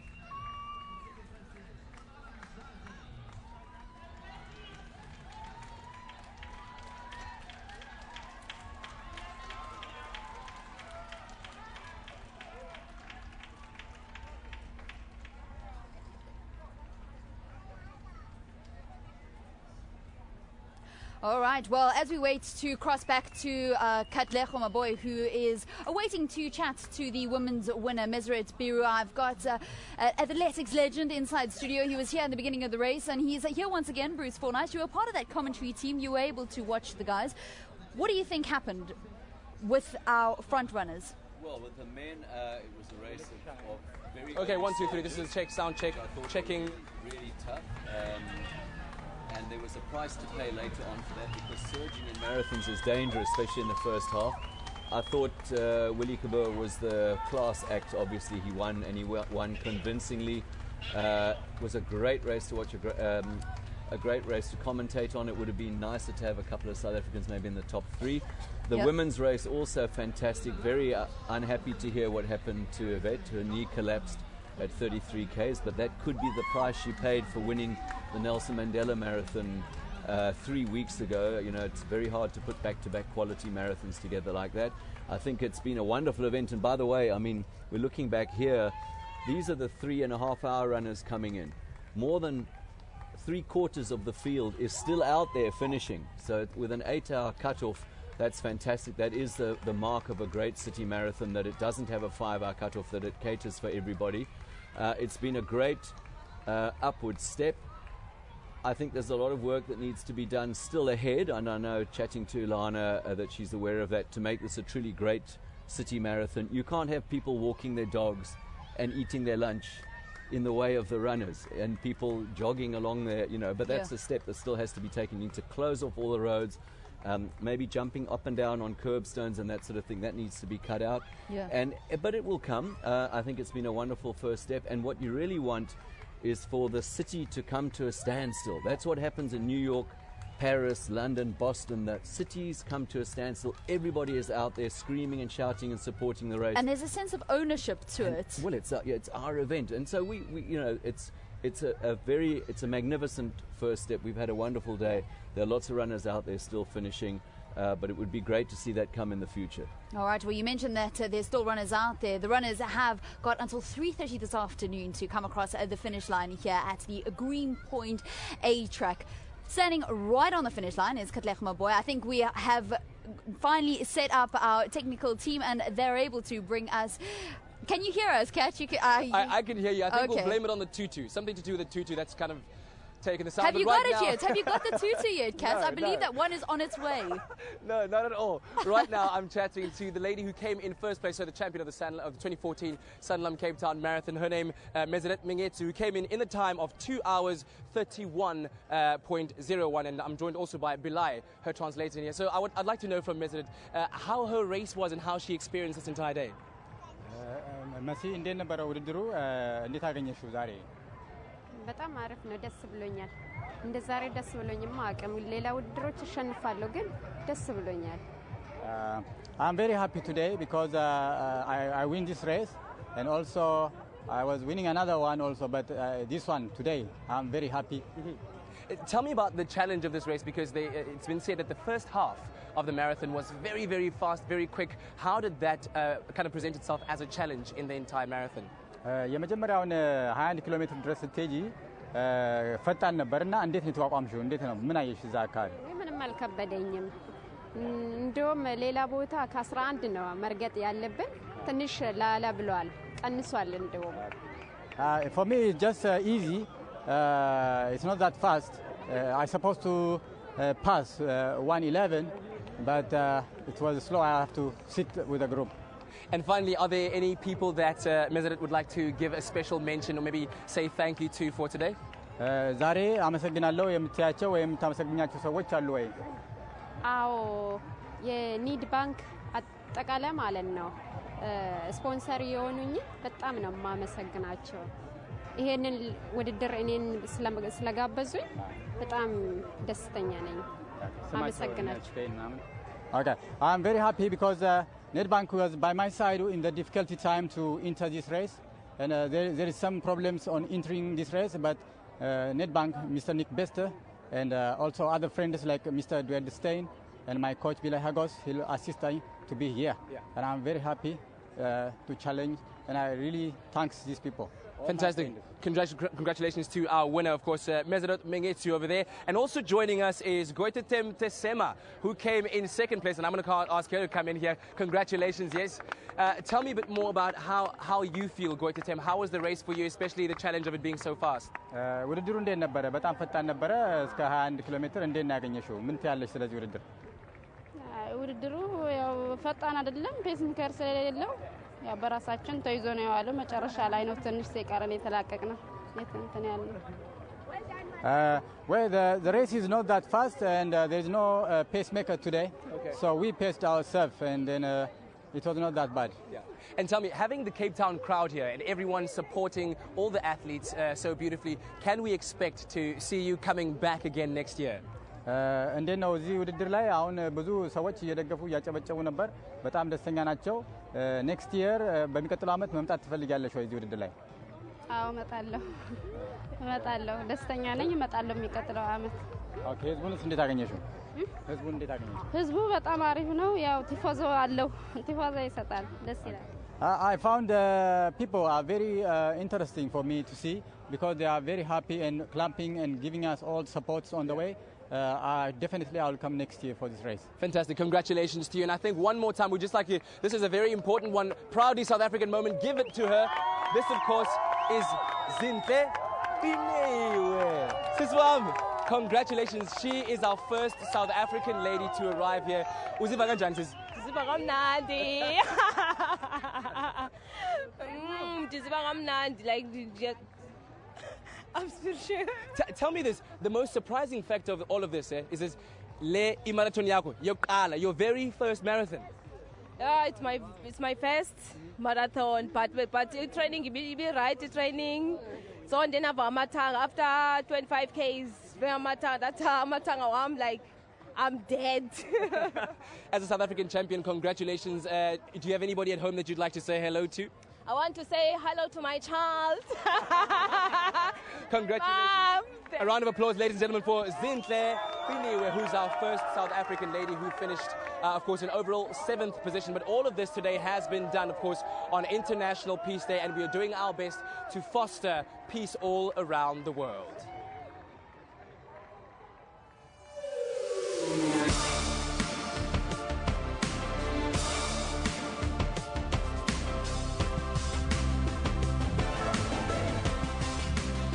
It's the day before the United Nations celebrates globally International Peace Day, and it's also a day before the Sanlam Cape Town Marathon. So all of today's events that make up the festival of running, that is the Sanlam Cape Town Marathon, are aligned to the theme of peace and sport. This is the fun run. They're expecting over 2,000 people to come and take part in this 4.2-kilometer race, which starts outside the Cape Town's stadium precinct.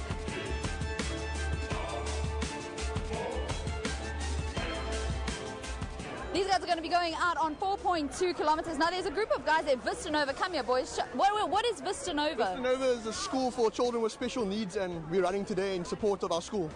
Oh, stunning stuff. Okay, so do you guys always train and run together at school? This is our cross-country team. Yeah. And we're running together in support of, peace, because we're all running for peace today. I think it's great that we're actually doing it for a good cause, because a lot of people, I think the world needs peace, and that if it could work in one place, I think that would adapt it everywhere. Goed, ek is maar hier vir die ondersteuning. Ek hoop een van die manne val die flou nie. Anders moet ek volle mond tot mond asemhaling gee. Dit wil ek nie doen nie. Nee, ons sien baie dan. Ons lekker om weer hier ons te sien en saam met hulle te hardloop en ons sien uit na 'n lekker dag. Lekker wees. Well, based on Dave's earlier comment, mouth to mouth is not for me, so I'm keen to complete my 4.2 kilometers. Very excited about it as well. I'm very excited to run this race, and I'm going to beat all these old men. So this haircut's for aerodynamics. I know that it's going to be a 4.2 kilometer, so I need to cut through the air very, very fast because I'm part of the A class of runners. So I'm really going to hope to get there in about, sub 17 minutes, hopefully. Thank you so much. Whew. Focus. A core objective of the marathon is to promote peace through the unifying spirit of sport, and they actually did this with a number of activities prior to the 10-kilometer and 42.2-kilometer race.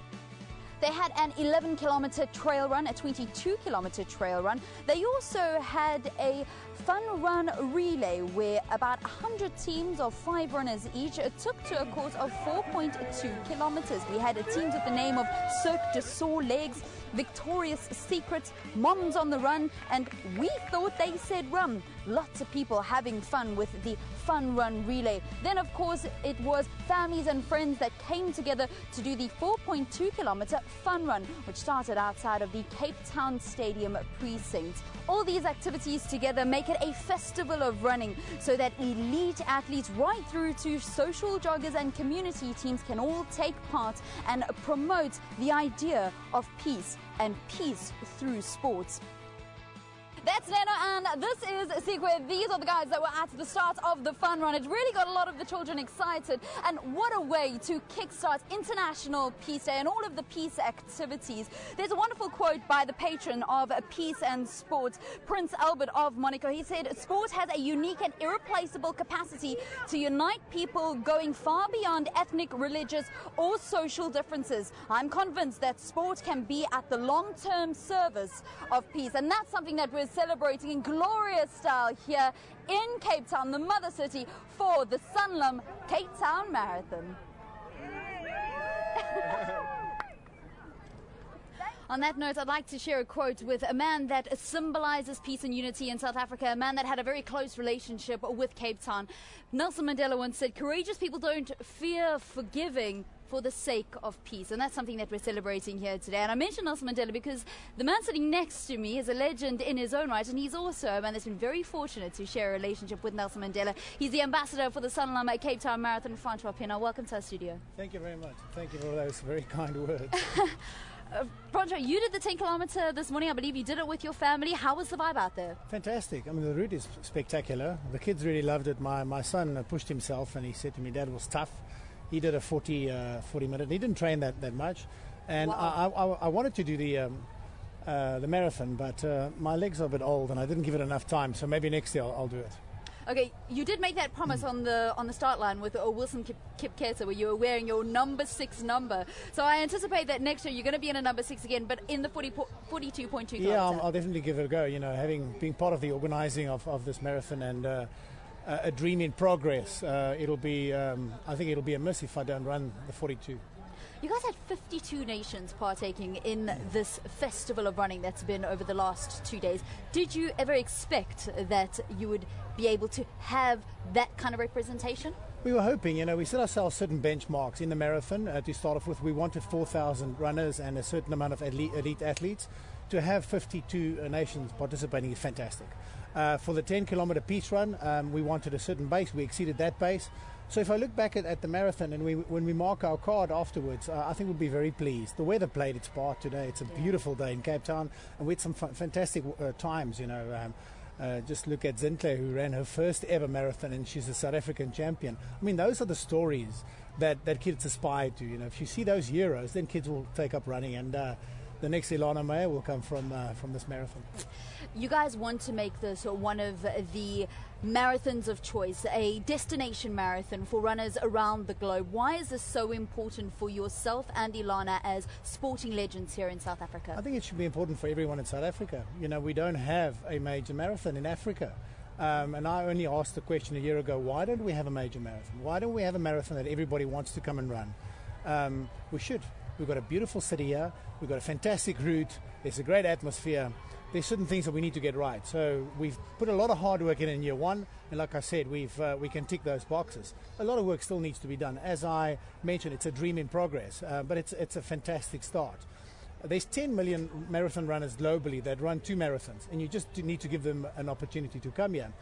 Interesting, yesterday at the Expo, there was a gentleman that I know. He was on his way to go and run New York, and when he heard about, the Cape Town Marathon, new route, better marketing, it's going to be a better spectacle. There's some international people coming to run South African championships. He decided not to go to New York and run this, and that's what it should be. So it shouldn't be only a passion of 1 or 2 people. It should be a passion of all of us. Yeah, and if you look at London, Boston, New York, everybody's involved. The mayors are the ambassadors. In 3 hours, 19 minutes, and 58 seconds, I will finish what I started.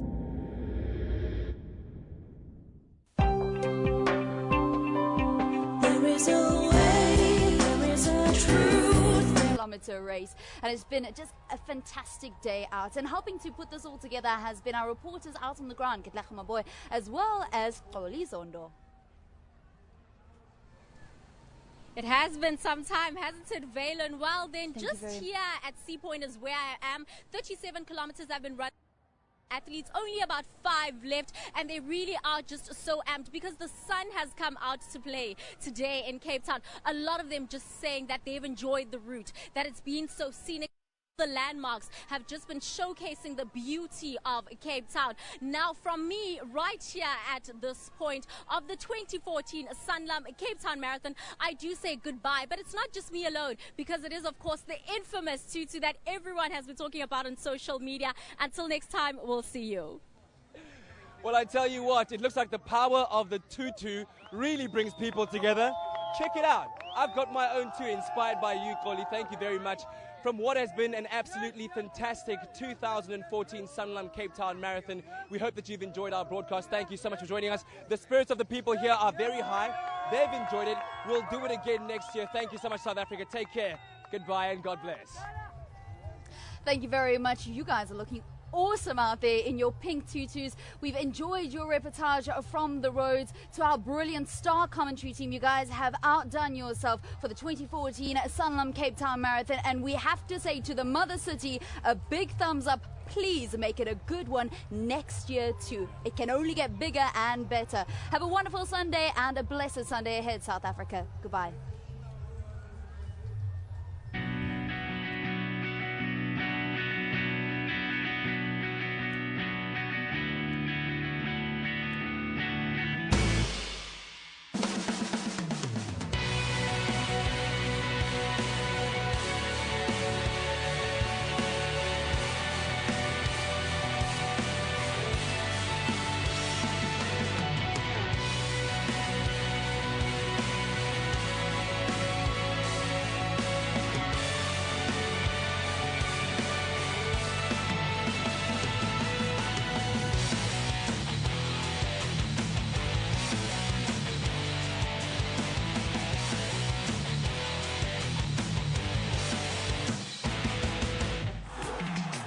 In 3 hours, 19 minutes, and 58 seconds, I will finish what I started.